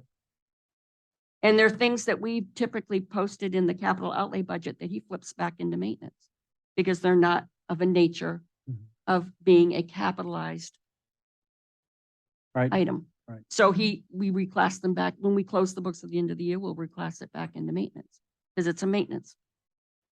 So right now, we're really just kind of. So this is, like I said, this is for us, it's a project fund. Right. We're saying this is how much money we need to run the park. Oh, using historical run rates and what we know is going to happen. We need this much for electricity, this much for whatever. And then we have these projects that we want to do for park improvements or to replace things. And we're putting them in this kind of project fund. I mean, we probably should rename it to projects because of the way we're using it. So if we put rebuilding the back fence, then that should be in the open projects, or should that just be maintenance? Just for an example. It's maintenance. Okay. But once those, because they were damaged and now we need to replace them. But because of the cost for them, at the end of the year, they will become capitalized because they are a piece of equipment. They're Right. a structure that we own that was valued at a certain amount. So really, this is just to give us money to have ideals to work with, and there's no guarantee that there's 5,000. The only guarantee here basically is the $5,000 or $3,000 for the shuffle boards, but that's a guarantee. The rest of these are just things that we're putting on there. Now, the fish house has had a guarantee because you did take $8,000 out a year and add to that, right? You guaranteed every year you were going to take 8,000 and put it in here. For the fish house? Uh-huh. No. How did that get? No, it was a repair that was budgeted a couple of years ago. Okay. And just hasn't gotten done yet. I But got we've you. always said it's one we're going to do. So it wasn't money taken out and put it in No, here. It was just no, already in there. No, and I mean, we need to, we need to think about this differently and use the right terminology for it when we're doing our budget Mhm. and we're determining what we need just to keep the lights on Right. and keep business going for another year. And then we were asking for a little bit more to do some projects that may be nice to haves, probably must haves or important to have. And then me making decisions about that, which is what we've done really when we've built this capital outlay budget. There are things that we believe are going to enhance the property and better the district when we put them in there. For Christmas, yes. Well, And at this point, maybe, it's an option of ours to release all, 90% of this and say, we're going to revisit it the next budget cycle as to what we want to do. Well, that would be my recommendations. I'd like to see what the 2022-2023 submission was. I'd like to get Todd's input on if the entrance to the 10 property is going to be done, the pool deck, the auto flush. I heard we were going to delete those anyway. And then painting the interior large hall, I would think that would come out of the maintenance budget. But to me, that just freed up 10, I think the air conditioners, 40, the 43. pool deck addition was in $50,000. there. The paint, the interior hall was in there. The auto flush was in there. There was some money in there for, I mean, Surveillance cameras, weren't the surveillance cameras put in? Yeah, that was Yep. approved and And- I and- thought it was Yeah. $7,000. Most of this is what's in, there's not a whole lot of stuff That's how that much is wasn't in. left after we did it? Yep. $7,000 is left? No, that's- that's spoken for. Yeah, that was the actual Yeah, I was cost. gonna say. Well, That was, as of when I did this, we had an estimate, we had put money aside, but I don't think we've physically done them yet. Well, in my opinion, the 10 property one can come out because that's not near enough money to do what we need to do right there. And we're gonna have to reevaluate that whole area. It's not whole gonna thing. get done this year or next year. Correct. That's what I'm saying. So why don't we be prepared at the next workshop to come back with what we want in our project fund period? And information that backs up why we need it, why we think it needs to be done, how much it's gonna cost. And this 92 is, well, except for the 7,000 for the cameras, because we've already, help me. They're we installing got- the cameras right now. Okay, all right, So, I mean, that's done. okay. So Mary, will the shuffleboard cord automatically stay in there or do I need to do Yes, anything no, special? that will stay in there and the cameras will stay in there. And as far as I'm concerned, everything else is up for grabs. You need to look at your air conditioners, how many you think you want to, if you think that's enough, fine. And everything else is up for grabs. I think we release it all and we rebuild it. Mhm. And we understand exactly and what's there and we're held accountable to it. I mean, it's drastic, but Yep. I think, Yeah. I think this complete, No, and the breakdown of everything, like Dwayne was saying, clarifies a little more information, on whether it's a building, whether it's a necessity. Yep. Yeah. So let me get this straight through my mind. We set up our annual budget of $1.8 million.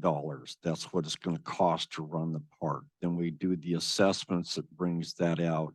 You set up your capital outlay that's for part of the next year, the 1.8, yeah. 2020, which is part of Yep. that. We only have in reserve less than 400,000. Is that about right? So if we have 100 and, I'm just gonna say 100,000 here for the capital outlay, and something comes up and it's not budgeted for, does that come out of the reserves? Yep. And then the capital outlay would been reduced at that amount? It would come from, if we had an emergency come up that we needed to Mhm. find money for. First place I would look for it is here to say, what project are we not gonna do? Mhm. Because we need that money for something else. And if we say, there's no money left here, we've already done the projects we budgeted to do, then it has to come out of reserve if it's critical, or we decide it can wait another year and it's part of the next year's budget. So let's say we don't have any emergency. We've got this. Yep.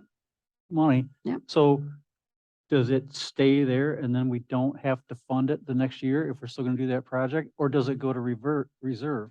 If we decide that we're going to leave this alone and we're not going to do any projects next year. Yep. We're not going to budget for any, we're just going to complete the ones that we already approved. Mhm. Then this money carries forward. And the next year's budget doesn't have any capital outlay in it. Doesn't have any project funding in it. It's just the bare, what do we But this need? is still reserved for It's those still there, projects? it's still there, but we're not going to add Okay. to it. We're not going to do Okay. any additional. Okay. That's does- absolutely an option.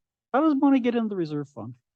It's what's left over after you've, If we're just, if you haven't Amazingly spent what you efficient. budgeted to spend. Mhm. Yeah. okay. Well, did we kick the hell out of that one? This is the, yeah. It's important, I think. It's nice to Yes. know. Yeah. So we're gonna, next workshop, we're gonna Bring it- re-justify, Re-justify it. everything's up for grabs. Okay, Okay, next one Yep. is reevaluate the um, district's need for a, on a sorry. roll. So, when we were scheduling a interview, when Misty's, application was in, Mhm. I was preparing for my role in that interview process. And I was trying to get my head around what questions were I going to ask, that were going to give me the answers that I needed for A, B, and C. And I looked at the job description, the original job description. I looked at the new job description and I didn't, for me personally, I didn't think it had enough meat around it as to what am I really putting it down on paper, listing it. It's the end of their first year of employment and I need to do their performance evaluation. What did I need them to do? Okay, so this was all that I did to help prepare. So what I did was this position responsibilities. I got very specific about what this person, in my mind, is going to be responsible for. And then after doing that, I said, okay, if this is what everybody agrees, because that's one thing we need to do first. But based on all of this, what qualifications do I think this person needs to do this successfully? And I took it a step further and said, what do I need them to have day one? And what am I willing to say that they need to acquire within a period of time, 6 months, a year, whatever, in order for them to be able to do this? And then I was going to start preparing my questions to say, do I think this person can fairly do these? And when that interview got canceled, I said, well, I've done a lot of work here. I don't think it's a misuse of time for us all to make sure that we all believe that this list is what we're thinking, because I think every one of us has some thoughts about what we want this person to do. So maybe it might be a good use of time to say, is this list inclusive? What needs to be added? What needs to be taken away? And then once we all are on the same page as to what we're looking for this person's day-to-day responsibilities to be, can we revisit the qualifications and which ones we think are important enough that they have to be there day one versus which ones they can acquire over time? Because I really want to make sure we get the right, everybody wants to make sure we get the right person, that this person is successful, and they have a clear understanding. They understand what's expected of them. We understand what we're asking of them. And this was just, if you're saying, I don't need to revisit this and we're fine, that's fine with me, believe me. I just thought this is something that might help others because it helped me. One question to ask is, have we had any feedback on our responsibilities that we've posted online for the park?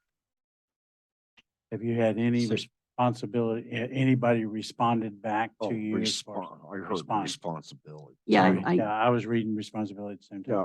Have we had any of that? Well, from the ZipRecruiter, we had what? Just 3 interviews that were potential good. They all panned or didn't pan out, and we jumped off to Florida Association of Special Districts. I am sorry, I do not think the Florida Association of Special District is worth 2 cents. But with everything that I was told about the special districts, as they are the greatest thing since pie. And we have had 33 people look at the job description that's on there, and not one of them has responded to it. I do not know what the special districts is actually there for. Sorry. Don't be sorry. I got better response from ZipRecruiter. I'm almost thinking now to going out to Indeed, or even going to, Headhunter? no, I'm not sure about a headhunter. I know Indeed would be. There's another website to look at. Not that LinkedIn or something. Oh, There, LinkedIn, there, yes. that's one, Monster. because Yeah. I have actually had a member of the Florida Association district put it on his Lincoln, referencing the Park and Recreation manager, and still no response. I had a comment. Yeah. So I read this list that you put together, Mary. And so I'm gonna stick my neck out and think you might all think I'm lazy. But when I read this list, I'm like, I'd take that job for about 280,000 a year. Yeah, Because it's like, it's a lot. there's a lot on here. Like running the storage lot and the marina. I mean, somebody, that's their job, you know? That's somebody does that for a living and it's like a side hustle on this list. That I was think we my- got too much stuff on it. That was my takeaway from this Okay. actually, was this is a two-person job at a minimum. At a minimum. What? So we need, that's why I said, what are we really Mhm. looking for here? Thank you. Because That's, Don't- I don't- think, Don't we have trustees that are responsible for some of this stuff? And we're not just gonna dump our responsibilities on a park manager and then no. just sit here and eat pie. well, this, again, this is perfect. Because Right. this is what I want, because typically a board are policymakers. Okay, this board is unpaid employees It's who work 50 operation. It's hours too a week. operational. Okay, not even a typical 40-hour work week. But I don't, maybe we don't go from one extreme to another. We kind of Mhm. find a happy in between where each one of us has some things that are appropriate to be passed on to this position, but others that are appropriate for us to keep. Mhm. And so this assumes that we become policymakers and Yes. and not worker bees. So let's talk, I mean, this is a place to start as to, let's say, which one of these job accountabilities do we say, okay, that lies with a trustee. That doesn't need to be done by this person. Mhm. Could we then get this down Yes. to a list where it's a one-person job and one that might be a little easier I to think fill? you're on I the don't right know. track. Mhm. I think that's well said. I think that's what we need to do.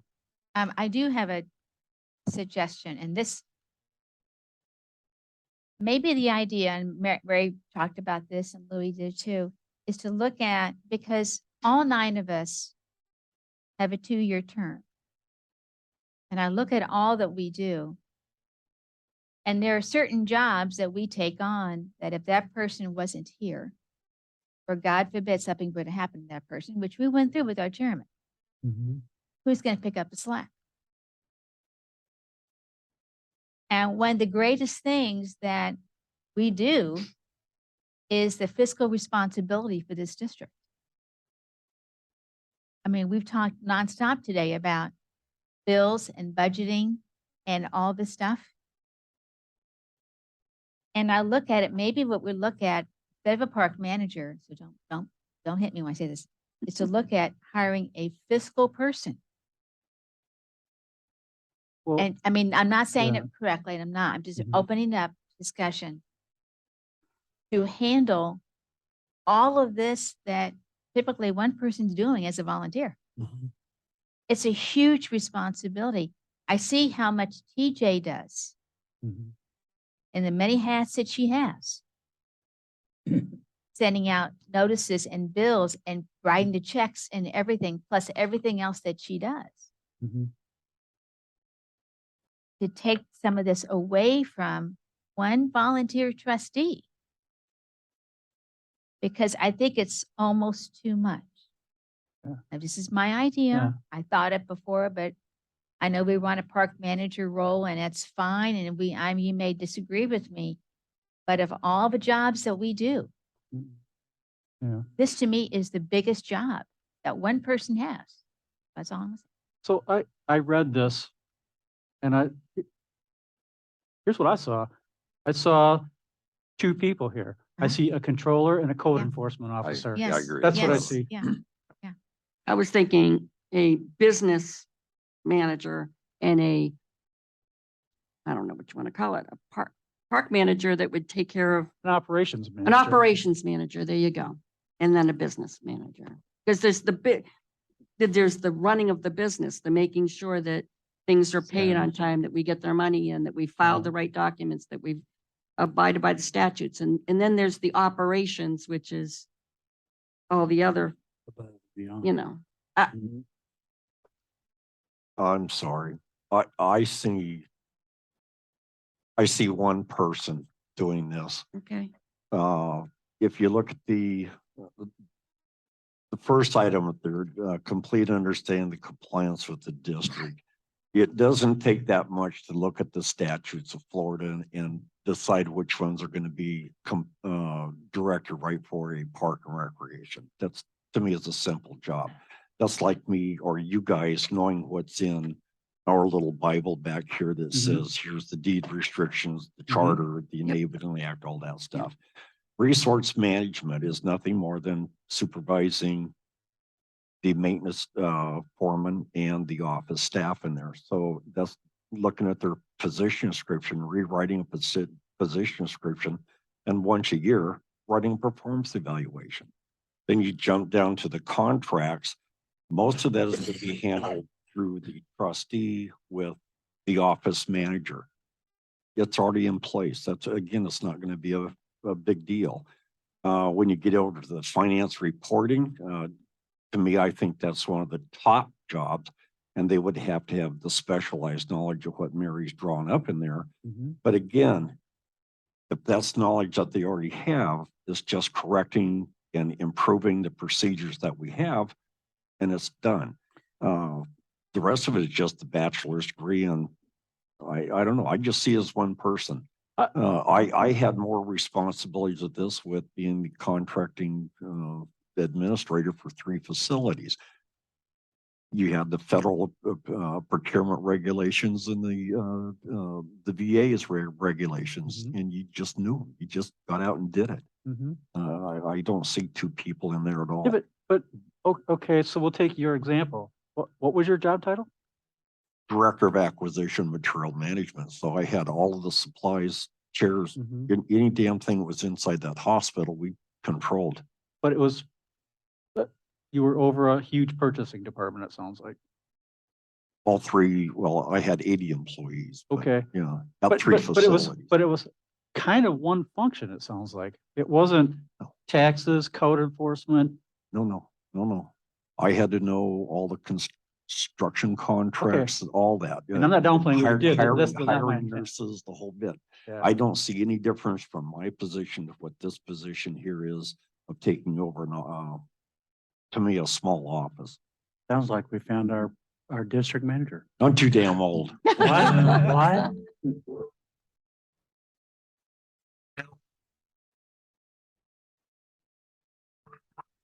It didn't like Somebody that comment. disagrees. Wasn't me. It didn't like that comment. I made Yeah. a comment. I'm sorry, I was joking. But again, I don't want to start looking for an office manager to that, because the residents all came to the board and said, we want a park manager. I don't want to start shifting in the middle of the stream. I will get shot. So I like what Mary has drawn up there. I see that as a good job description as well as a performance evaluation. Once that park manager gets hired on, I still think that we're going to have bumps and bruises of what the trustees are actually going to input to that park manager to enable him or her to do that position. What is the chair supposed to do with that person? I have no clue. I have no clue at all. Do you think it would What's the be, treasurer gonna do? Walk over and say, here, you're taking over my entire position. Is Todd gonna do the same? Are you gonna come as the North and South trustee and say, I don't need to do this anymore. You're my part. Yeah. None of that has been discussed on what we're really gonna do. Well, it's, And I like this. and that's why really do. that was my feeling exactly. I don't know that we've gotten into the nitty gritty No, of not at all. enough about what we want this person to do when we've been interviewing, and I don't think we've settled that either. I mean, if we're talking about what I need as the treasurer, okay, a lot of the stuff that I do, I would like to not have to do, okay? Every single month I look at, I should do it every single month. I get late, I get behind, and I end up doing a couple months at a time, to be honest. But, you know, every single transaction that's booked to QuickBooks, was it booked to the right account? You know, because you get going and sometimes they don't get booked to the right account. So we know when we're looking at historical trends, how much we're spending and different things. There's a lot of accrual entries that need to get booked. You know, when you pay your I'm not gonna get into the nitty gritty, but there's a lot of Please. things that aren't done when they should be done. Because it's how much time do I wanna Yep. spend? So you're saying it's a full-time job, you need to be here a long time. I think I think there's a position here that there's a lot that needs to be done, and right now, there's no way TJ can do it Yeah. and do everything she's doing. Can't be done. So let me ask a question and so let's say, is it fair to say when we look at this, you're talking about what this contains is Todd's job? 80% of your job and most of Russell's and my job? I'm thinking, Todd, you spend 20 hours a week on the board? Every bit of that. Mary? How much you think you spend a week? I don't even want to try to add it Let's up. say 10. Oh, God, I spend more than 10 hours. Okay, so let's say 20. So That's there's an 40. I So mean, if I 10, spend that's it. 50. If Russell spends 20, that's 70. That's 70 hours a week. That's my point, is no one's gonna look at this and say, I want that. Well, let me just. Lee Morris. He's part-time and they're happy as hell over there at Tripart with what's happening. You think he does all this? Yeah. No. He does their taxes? I just, He does their well, I'm not taxes? sure. No, he does- has, they have a taxes. business. They They have a have- business. they have a Yeah. business Oh. person in the office, so we may look at that once this Yeah. park manager Yeah. is hired to look at increasing the hours Mm-hmm. or another person in the office, but Mhm. I just spoke with the new park manager down at Holiday Park. Same thing, You doing this? Yeah. All of this? basically. Yeah. During the interviews with the park manager and consider, do we ask them for input from them as to what they expect from us and how they will work with us as individual board members? We asked them what do they, we asked one, what do they think this job is? And she said, I have no clue. Based on, I don't know what you want from me. Yeah. Which was like, oh, which was kind of a step back of, did we do a good enough job explaining to them what this life is going to be? But these were people that supposedly had these jobs, and I would so we think, figured yeah, they already knew, but I think they should be asking us some of these same questions.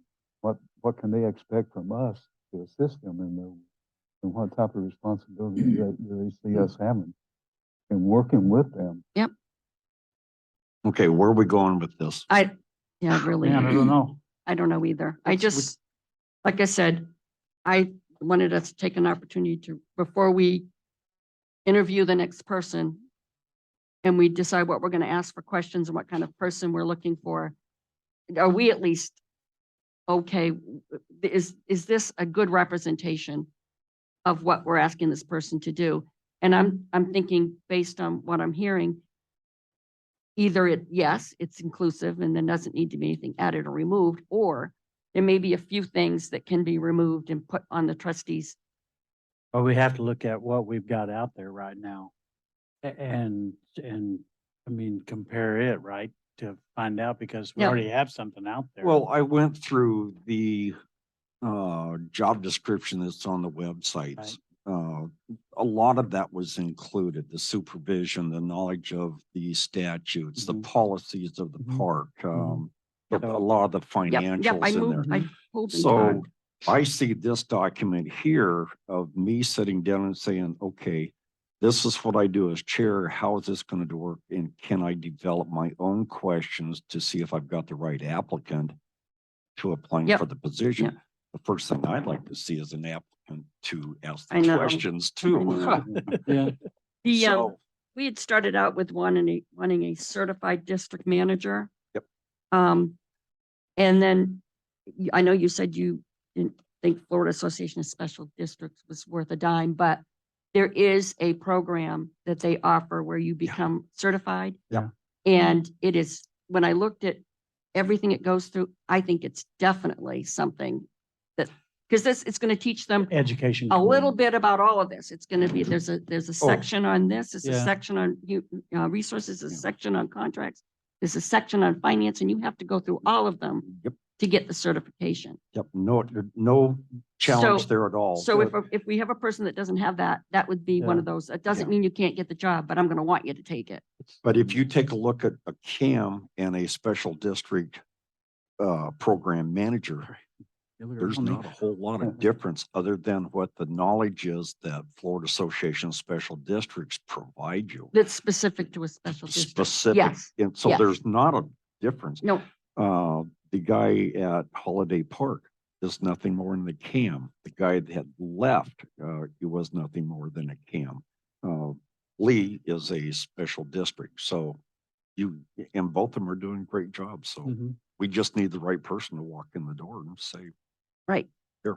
So what do we have to do different to find that person? Because what we're doing now isn't working. So what do we have to change? That's my, And how do we go about that? Dwayne, I've never hired anyone in my life. It's never been part of my thing. And so you know way more about that than I do.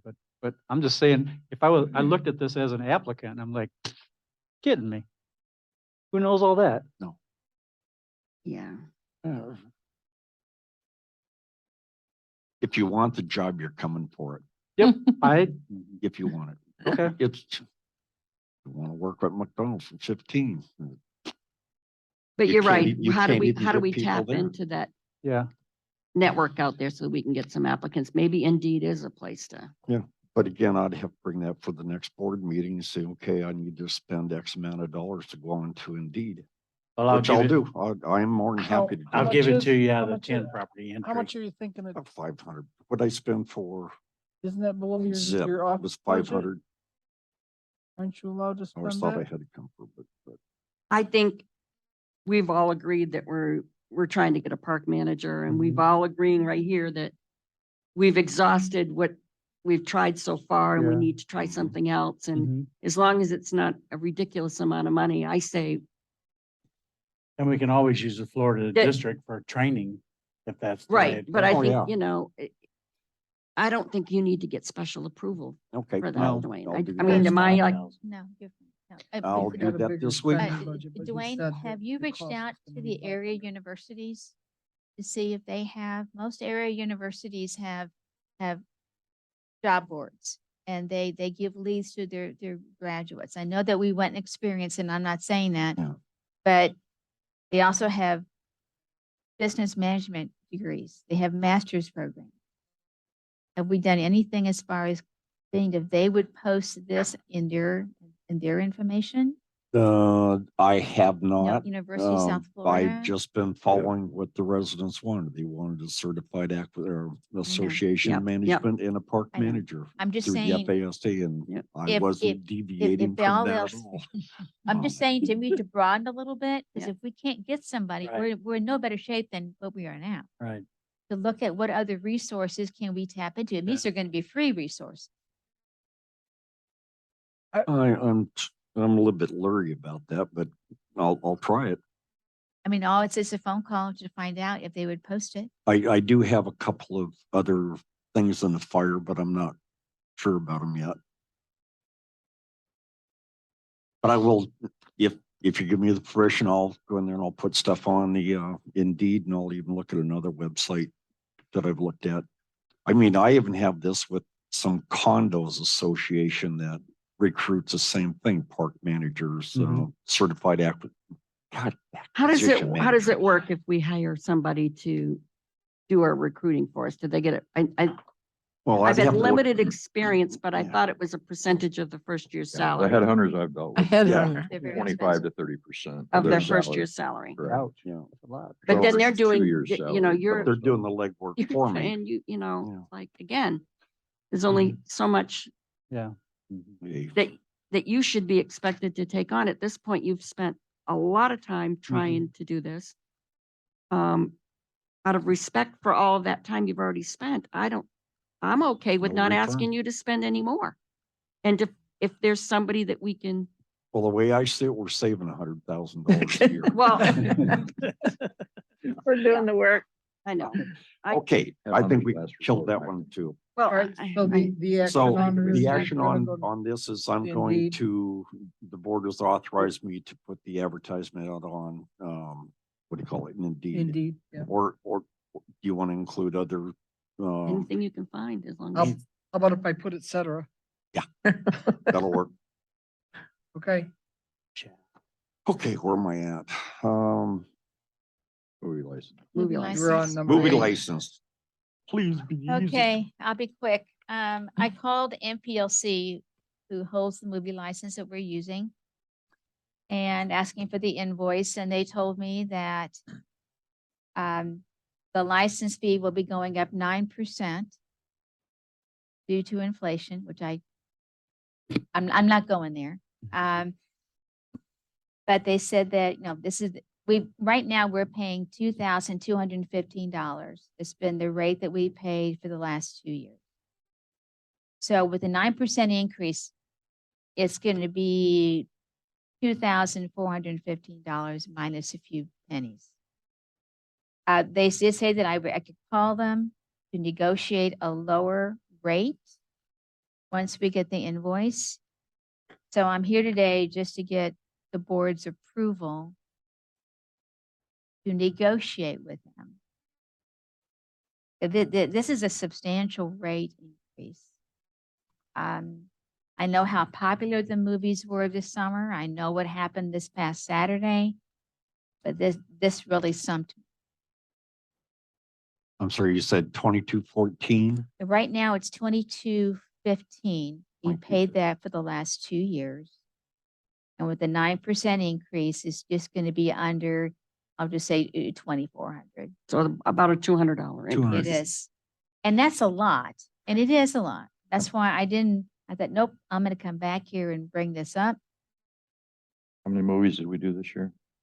I think all in all, I think there were 16 movies. This is far cheaper than licensing per event. I will tell you that, because I've already brought to the board before and did all the legwork. But I want to just get the board support if I can try to negotiate. When I said, oh, she went, oh, is that too high? And I said, well, yeah. Is that too high? And, they don't want to lose a customer. Mhm. So this wiggle room, Yeah. I Sure. mean, can I afford the increase? It would take a lot to pay for this. I'm going to be honest with you. Is it annual or nothing at all, Kathy? Yes. Okay. I asked for, I think this summer when I called them, I said, hey, can we get a 6-month? They go, Yeah. no. Okay. It's either all or nothing. I just want to get the board support. I can negotiate with them. And then I'll come back. Yep. Because this is due in December. So this is coming up quickly. Yeah. And I had no idea they were going to do And we're this. going to add this to a new activity for the park. Is that correct? Can we For increase Kathy's budget to reoccurring. cover I say, this? I'd like Okay. her to go out and say the board is not approving any increase. Yeah. If you can't hold it flat, then we're not going to be renewing it. See what they say. You might be surprised. Yeah, I mean, I You just might be want surprised. to- But if they call your bluff? If they call your bluff, Pay the invoice. then then you Sorry. say, well, that's disappointing, but I- I will try once again. I I'm mean, not if I going to could give get up. it I'm going to down to try maybe again. a 4% increase, I can still do it. And I'm not saying that, but I'd like to have reserve. Yeah. There's a reason why I'm not jumping because I really want to keep a good Mm. reserve. I think my safely budget. we can say, yes, negotiate and come back as a motion the next Yeah. board and we'll either approve it or not. Because it was really a huge rate. Yeah. I can't see 9% where isn't bad. inflation would cause that, but I don't know. So you spend about $260 per movie Now, event. What was it? It was So, 22, so you're 15. gonna negotiate it and then you're gonna bring it Divided back as by a 16 motion movies. at the next board meeting so that you're approved, you've got your dollars. Before your Or do December. we have to approve you as a motion? No, This I is your mean, the budget. last time I brought it forward, they Yeah. said you have the money, do it. Yeah, right. But this is, but I okay, want to make sure that you're okay with me negotiating this, that's all. Okay, all right. And that's all. I just wanted to. Thank you. Okay, item 9, approve the assignment of Pillar Ricky Topo Yeah, what a name. huh? as an agent Yep. for the health insurance. So every year I go out and look at our employee health insurance and make sure that they've got a good plan and the rates are not going crazy. And I do that myself. I look at Florida Blue, I look at United Healthcare, I look, and in the process of doing that, I met Ricky. She goes by Ricky. This is her job. She's an agent that does that. Every year at our annual renewal, will go out and look at our plan and look at other plans that are out there and bring back to me the plans that I should consider. And then I can choose which one. There's no fee for that. If I go with one of her plans, she gets a commission. It doesn't cost us anything. But it's me not having to do all that legwork. There was a plan that she wanted us to go towards and time ran out because by the time she got involved, there wasn't enough time to get it approved with the renewal of the health insurance. But she's got some ideas on ways we can save money on our health insurance that she's willing to help me with next year. If we just sign something saying that she's our agent so that she can talk to the companies on our behalf and get the quotes that she will consolidate and give to me for consideration. So I would like to make her the official agent for health insurance with the park. Again, it's not costing the park anything. Doesn't And- lock us into just and her, does it? It locks us into her and but she's going to go out to the companies. That's what I mean. We don't have to go through her then. We wanted to stay. No, with we're not where going we're through at her or now. what. I'm doing it now. Right. We do not have to do this. Okay. We do not have to do this. But if we send this letter, are we locked in to Yes. Ricky? Yes. So then you can't go check companies on your That's what I'm own. asking, If you right. so desire, you have to go through Ricky. I can say, Ricky, I saw this plan out here with this, check it out and tell me how it compares to the ones you brought to me. And then she will do that for Was- me. But So she's guaranteed a commission from any company that she recommends. And if she's, all right, if there's 26 companies out there and she only recommends A, B, and C, is she only recommending A, B, and C because she is not going to get a commission from D through Z? If that's the case, I'm not interested. Because I don't want to limit who we have to pick from based on how she's going to get a commission. If in her profession, she gets a commission from any company she recommends. And so she fairly is comparing and I'm in. Yep. Do you follow my concern? 100%. Okay, I mean, so- we are in a unique position where our choices are Florida Blue and United Healthcare, period. Unfortunately, for small business health insurance. So I guess I don't need her. I'll I don't know. no. That's Alright. fine. That's fine. I'm fine with that. I'm fine with that. Do you know how she, So that's a no. do you know how she gets paid or anything?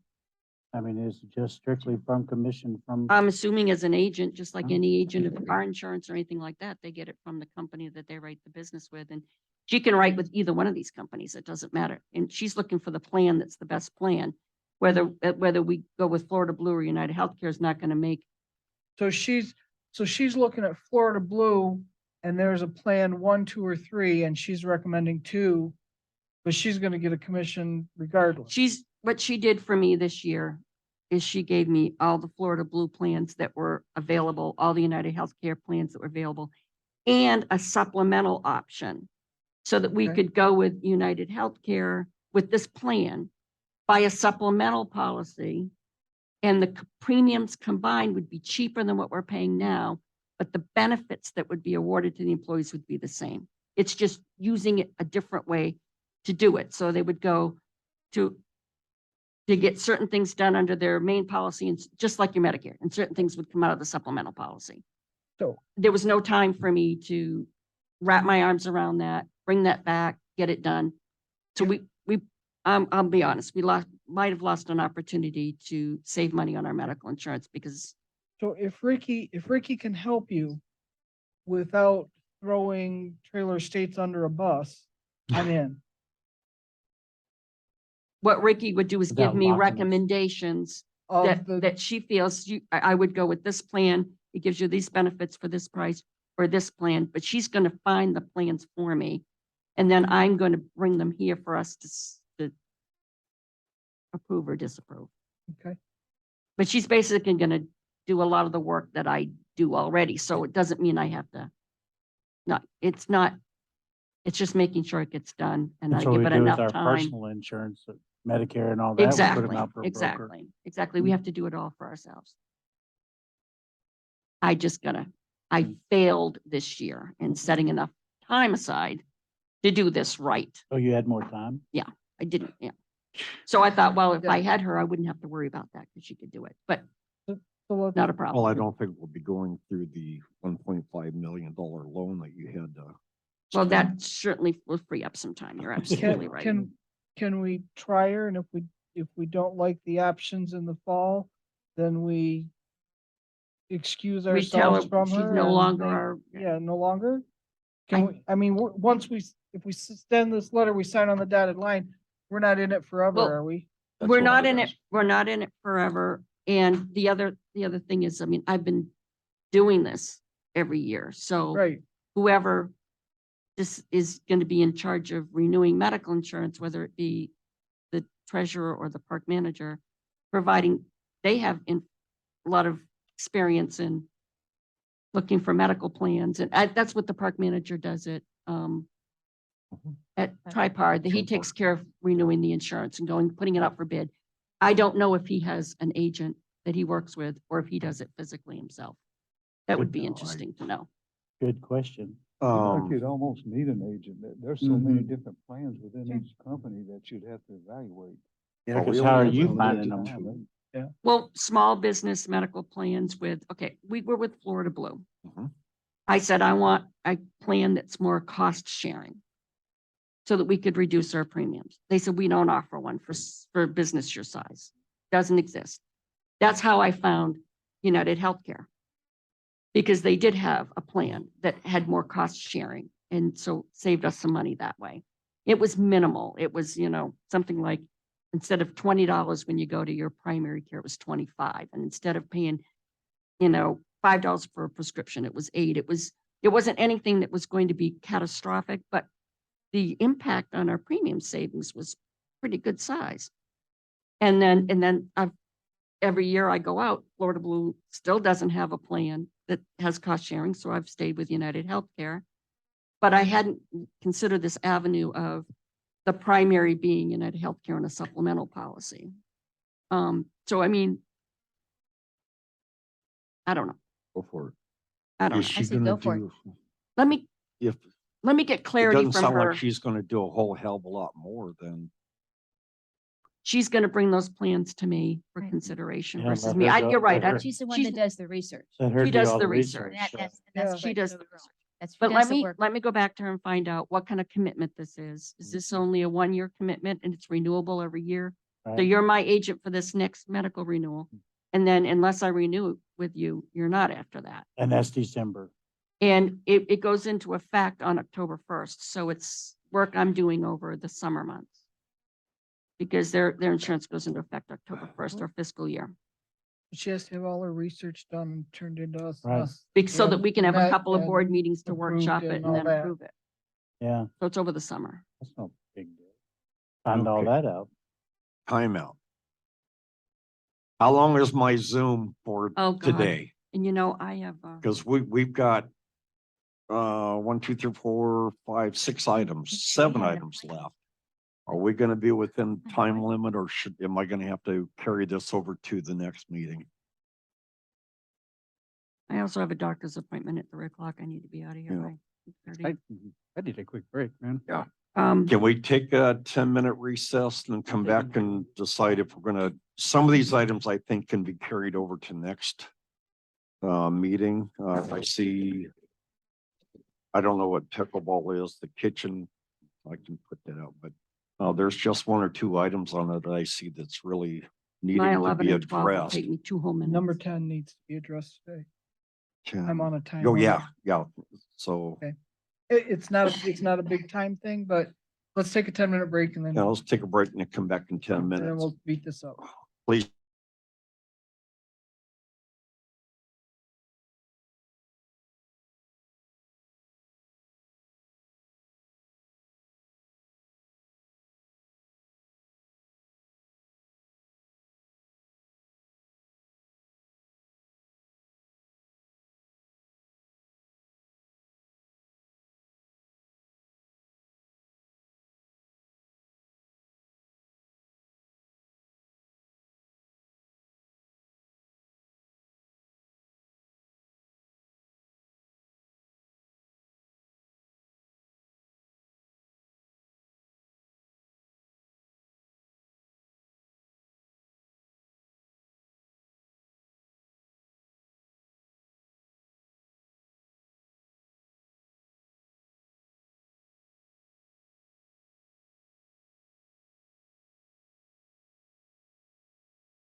You, Bill? Okay, recall the meeting, with the board's permission, since we're on a time constraint here. I'd like to propose that we do item number 10, which is review the trustees and treasure barn meeting dates. I'd like to postpone the memorializing the history of trailer states, adding the history to the website, the old business, and review the signage till next meeting. I do want to hit the marina lease. I forgot what going back to your PP 22, Yep. I suppose we should hit that one today. Those four. I don't know what pickleball is, Pete. What, That's no, it can be. that can wait? Yeah. We have to resubmit new PP 38 for No, the next meeting? no, this will just be a carryover, and I think Okay. that comes back under the old business. No, the old business isn't involved in workshops. The workshop, just the documents, you just Carry over. tell Okay. TJ to carry them forward. The But we do have to, referendum- do number 17, which is the December referendum. The- Which is I just the I same. have I that just as wanna- 18. Well, whatever, I need, So the pickleball can wait, and then the referendum is just an announcement. Yep. And my bingo kitchen is just an announcement, so we'll do those 1, 2, 3, 4, 5. Okay. Okay, Lori, you want to start off with the review of the 2023 meeting dates? Sure, I've got the list of dates. I needed to know if anybody saw any errors in my list of dates. And then I also need to know, and I apologize for me just catching onto this. But when I was the commissioner I had to list the auxiliary dates in the newspaper as well as the commissioner meeting dates once a year. And so do I need to, and I've never done it for the beautification committee, but now we've got treasure barn committee and my brain engaged. And so do I need to also list the meeting dates for the treasure barn in the Bradenton Herald at the beginning of December? yes, you do. Yes, you do. Okay, that's fine. Standing. I'll take care of both of those. And then, does anybody see any problems with the dates? One question. I don't see any problem with the dates, but we stated that they should elect officers in June or July or whatever, but they Right. don't have any meetings in June or July. So Because they wouldn't have a quorum. Yeah, they wouldn't have a forum. how do they do that? Well, that's something that we need to figure out. I would guess that they would probably do their voting in April. If they make it effective June, July. I mean, we just arbitrarily said July because that's 2 years from when they were appointed. But we don't have to, the first year could be 14 months or whatever, they can do it. Kathy, hop in here anytime, but I think that if they did their voting in April Mm. and they had their new officers in to place.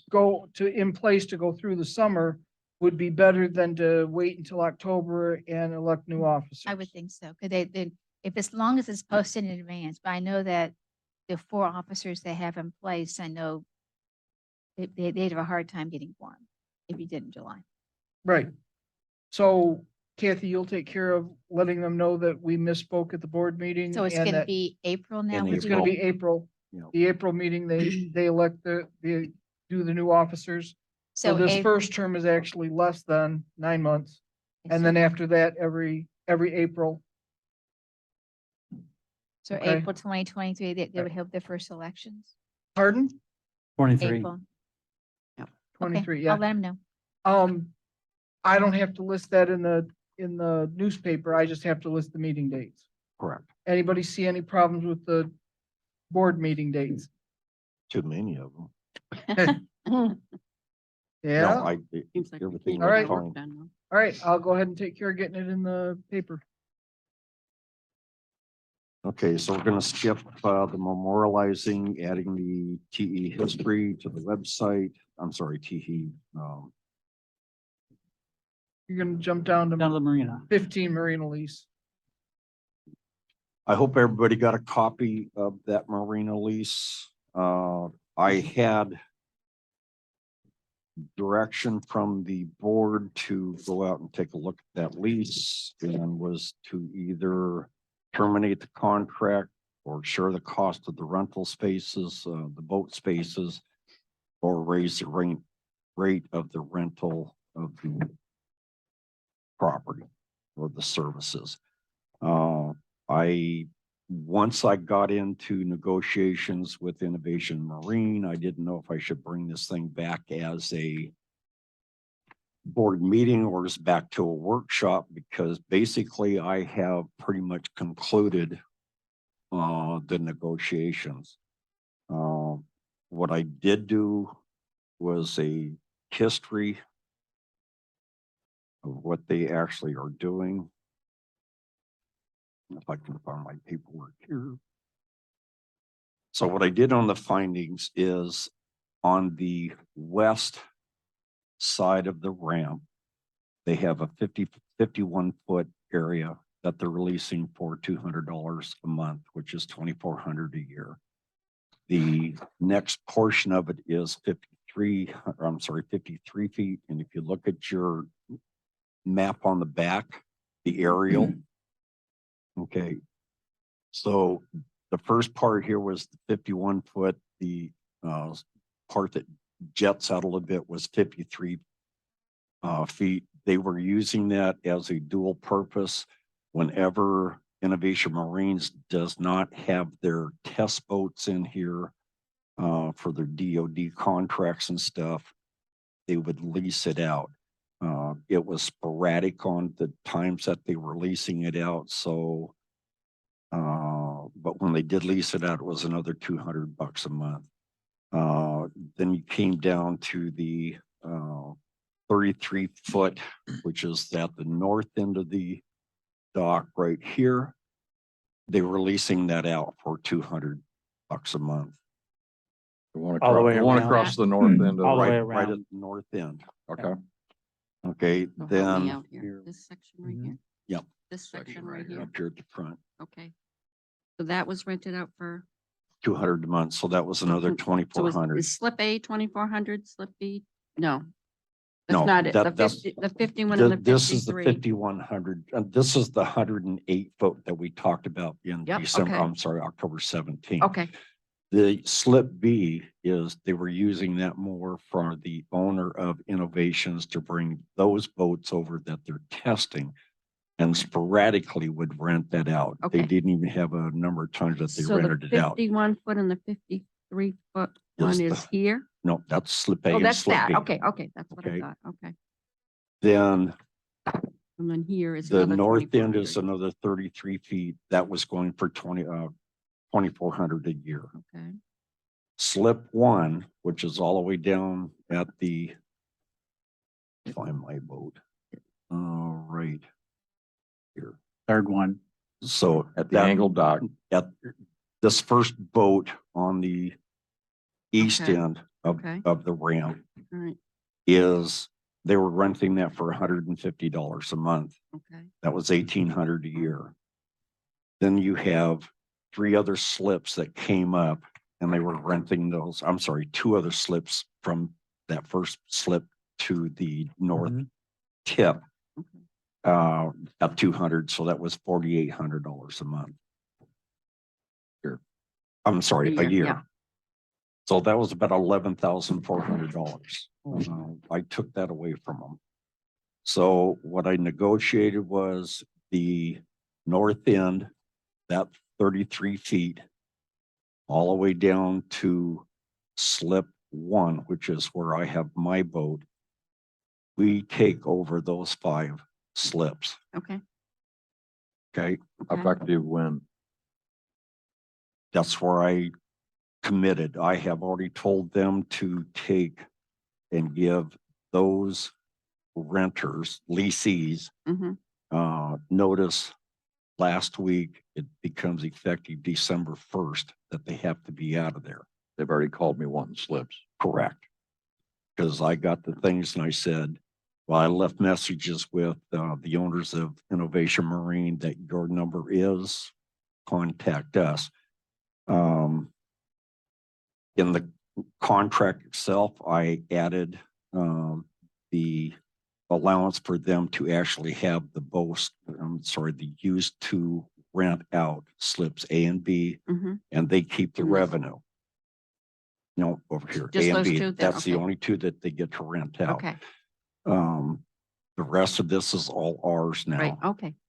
Yeah, So since they gave up all of the 5 slips here and all the seawall, I extended their contract by 1 year for what they gave up. That's 11,400 that they're giving up. The only thing I didn't give up is the 5% increase that is going to go onto the slip itself. Okay. I did not raise their rent for the monthly rent that we charge them, again, for what they gave up. So what they did is they relinquished 33 feet of the north wall, 77 feet of the east wall, and that they actually have to give notice to vacate those areas by 12/1. Okay. So I'm going to leave it up to maintenance to tell me just exactly how many slips we can put in there. I don't care if they're 22 foot, 24 foot, but I think you can add 5 slips. And I would recommend That's that what I we- was looking at, yeah. that we lease those out to non-residents. And the reason I'm saying non-residents is because if we close this off to just nothing but park residents, then we lose the availability of using that building as a maintenance building for them to do business. Is that correct? I would say we just rent them out like we're renting additional slips, and either or can go in them. Well, Well- if you take, He's I looking looked the at that income. for a non-resident, I think we're charging $1,000 extra for non-resident slip. uh, If we do those under the normal thing, residents have preference. And so if it eventually we wind up with no non-residents, then it opens up a new can of worms. yes, it Exactly. does. So if we reserve those spots specifically for non-residents, that keeps us golden. Our normal marina that we've been using Mhm. is reserved primarily for residents. Right. And then those few slips are specifically for non-residents, and then that keeps us our balance, It that keeps the keeps everybody happy. grandfathering forward that we can rent it as commercial space. We lose the grandfathering if we take non-residents out. Does that work? Do we need a separate lease for those 5 No, spaces? no, We Okay, just basically don't. added them. we just That's- basically no, added no. 5 slips. I We have a- understand the PP 21, is that the boat lease? No, It says, 25. preference is given to residents, Yeah, but that, we can just say that doesn't apply in these Doesn't 5 apply to that. slips, but we can still use that same lease. but it doesn't prevent, say the 5 people that are renting right now from Innovations, 2 or 3 of them say, I'm not paying. Right. I'm moving somewhere else. That doesn't mean we We're can't charging take less, aren't we? the people that are in the marina that are non-residents and moving them Right. to that Right. area, which would then open up spaces for the residents. Right. And I'm also gonna highly recommend that we don't rent these until after the seawall's done. Because of the hassle trying to put them somewhere. I'm already struggling with putting boats in where they should be. Again, that wasn't my charge. My charge was to go out and either terminate the contract, ask them 2 specific questions of Right. sharing the cost or terminating the contract. And in my feelings, I think we've done very well on getting 5 additional spaces as well as the Absolutely. 700 and some odd feet of seawall. So, Absolutely.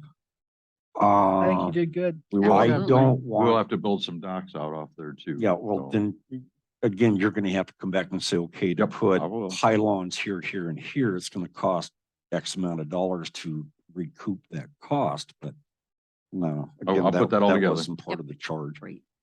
Yeah, So, Good job. up to you guys. Thank you. Do I go back to him now and say, because I need to get it signed. Yep. Before December 1st. Yep. So they can boot everybody out, but it's, in my opinion, it's done. I I don't want to go back to them and say, I would like to have slip A and B. But you feel comfortable with what you've already done with them and they're comfortable with what you've done. They were not happy. Right. I can't You're imagine. losing they would be. $11,000. Would you be But- thrilled? But I Oh. really, I mean, at least they're willing to stay there and continue with their contract. Right. And remind them, they're only paying $1 a square foot for Yeah, that building, $1.05. so Oh. $1.05. I'm It- happy It, with it this. worked, it worked out. I'm pleased with I'm it. happy with this. Is anybody unpleased with it? Go for it. My job here is done. No, you gotta get it signed. Then what else? Speaking of that, Mhm. Thank you. 3 minutes. Okay, We're done. we're going to number Okay, so 17, that's December 17. referendum. I know yeah, you've the got it different. referendum. No, we had PP 22. Oh, God. Do Yeah. we want to postpone it I till think next? we have to at this Okay. point. That's gonna be more than a 10-minute conversation. Yeah, it will be. Okay, Okay. Okay, so let's Jump. jump on it. So we're going to postpone PP 22, Yep, which is unfortunately, there yes, I again. think we Yep. need to. The referendum So is just a quick statement. my regular spiel that I've been giving at every board meeting, and there'll be one last one going forward, is just the importance of those who haven't voted yet that are going to be coming out tomorrow to vote. The referendum question regarding Cedar Hammock expanding their boundaries to include trailer states. Please, please, please. I highly hope you will vote yes on that. I just want to remind people, voting no isn't going to change anything. Okay? Every single person in Cedar Hammock's district is going to be voting on this, and I find it highly unlikely they're going to say, no, we don't want any more money to take on trailer states. So it's going to get passed. We're getting a year off from paying any fire tax from Cedar Hammock because we're not in their taxing district now. So we're getting free, really awesome super service from them, very responsive. And I just want to send a message to them that says, we welcome you, thank you, we value you, by having just a really good turnout of yes votes on that. That's just my kind of walking on my soapbox, hoping for that. The other thing is the ballots for the December, our board election for our trustees. I already got mine in the mail, so I'm sure other people are going to be getting them in the mail. So again, just clarifying the referendum question that's on there regarding the change to the charter about when we establish our budget and put our assessments in place. If you vote no on that, it's not going to change that much. It's just going to be more work and more money on the district, because what I'm always going to have a discussion, or I shouldn't say me, I'm assuming I'm never leaving. I'm always going to be wanting to have a discussion about the budget and setting the budget and setting the assessments during the time of year when the majority of our homeowners are here, so that they have the option to actively participate in that discussion and make sure that their concerns are known. If this passes, we have the ability to do that. We have the ability to lock down our budget in that time period, and we're done. If it doesn't pass, it means I do that because in my mind, that's the right thing to do. But then I got to turn around and repeat it all because it means nothing. The official time that it has to happen is September. So we're going to go through the motions, but I'm going to have to send out another letter. I'm going to have another public hearing. I'm going to have another group of advertisements in the newspaper to do it officially in the time period that the statute requires. So I certainly hope that I can get support to vote yes on that, so that we can do it once and done and do it at the right time and not spend the extra money and resources to just repeat what's already been done again officially. Okay? So that's just my bandwagoning on that. Okay, and then the last item we had was the bingo kitchen. About a month and a half ago, I sent out a letter to every club and organization that would like to operate the kitchen during bingo. They had a response date by email directly to me by November 1st. I received not one email. Wow. Ooh, wow. Then Kitchen. Don't know. no bingo kitchen. No bingo kitchen. Works. And that's all for me. So do we have any resident comments? Wow. Mary, I have one question. Sure. Is there any way that Cedar Hammock we will not be part of Cedar Hammock? I don't see it. Okay. If for some strange reason, let's say all of Cedar Hammock District voted, all right, and so it didn't pass, it now gets turned over to the county. The county will have to provide fire protection support for us. They will get it somewhere, Which might and they cost will us more. assess all of us for it to pay them. More. So, because they're not gonna leave us high and dry without any fire protection or emergency, call. It's not gonna happen. But they'll probably be at a higher. It will, rate. Probably, yes. probably. That's We what I can't- did- we that's can't what say, did. but I don't know probably. for sure, but they will have to find somebody to contract with to provide that for us. They're gonna contract with Cedar Hammock. They're right down the street. And Cedar Hammock can say, fine, I'll do it for you, but I'm gonna charge you this. And then we're all gonna get assessed by the county to pay for it. That's what Okay. I did. Let's not go there. Thank you. Okay. Dwayne?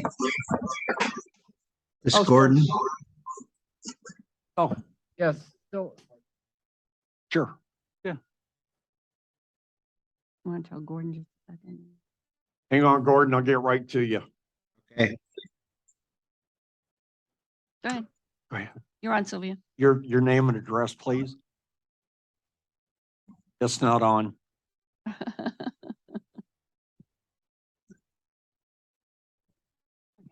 My name is Sylvia Harbison, and I live at 6514 Washington Street on the north side. Okay, I have a couple of questions, as a matter of fact. I have a great, as a former fireman, I have a great concern about all the trash still waiting to be picked up. It is now all dried out and a fire hazard for our community, our people, our homes. And I wondered, since I was late in arriving, if you had already talked about that, or if I'm bringing up something that you really need to consider. And your second question? I spent so much on that. Oh, the damage from the hurricane. I know many people have it, still have it. And like the house next to me, they haven't been down for 2 or 3 years. They're from Canada. And I've seen rats and everything around the house, snakes. This is right next door to me. So I don't know if somebody can check it out and make sure it's okay. Because I'm not going over there. I mean, I had eye-to-eye contact with that snake. There's no way. You were on the ground? Almost, I almost fell over my car, in front of my car. But these are things that, we, as neighbors, we kind of watch out for the homes when people aren't here. That's just part of the things we automatically do. It's not that we're nosy, we're caring. If you get my meaning. Okay, I will ask the North Trustee to take a look at the house next to you, but as far as the trash and the damage from the hurricane, I want to be very lenient with the people that aren't down here yet, or the people who haven't taken care of their damaged roofs. I would like to see a 30-day, but I'm going to extend that out to where they actually have the opportunity to repair. The trash, I'm not quite sure what you're talking You're talking about. about- I'm talking Oh, about the tree brush pile. limbs, everything that you see along this street. That is a county as well as part of FEMA. They actually have pickup dates. There was just something on the website from Manatee County that the next 3 weeks that it's supposed to be 19. picked up. So that is not a park function. That is by Manatee County coming through and picking it up. Did they come to the main streets or did they go into the park? Because nobody came up to the north side. They have up to another 3 weeks to come through and They're start coming. doing They that. just haven't Mandy come yet. County is doing that. They were so, Because it is a great concern, yeah, they were especially so fire backlogged that wise. they can't make that. Uh-huh. Okay, and those are my concerns. Great, thank you. Thank you. Backlog, they actually have 3 contractors working for them. Gordon, would you like to make your comment, please? Yes, thank you. Gordon Elton, 1804 Ohio Avenue. And I'd like to clarify something. The formal Veterans Day ceremony is supposed to start at 10:45. The POW flag was being raised at 10:30 prior to the formal ceremony opened. And in the veterans community, it's become a tradition to wear red shirts to recognize the service of veterans on Fridays. So I'd request everyone, at least everyone that has one, to wear a red shirt for Veterans Day ceremony. So hope to see everybody there. Thank you. Thank you. Do I have any other comments? Zoom, audience? Hearing none, I close the workshop at 2:20. What is that? 223. 2:23. Thank you, everybody, for staying for the meeting. Please turn your mics off.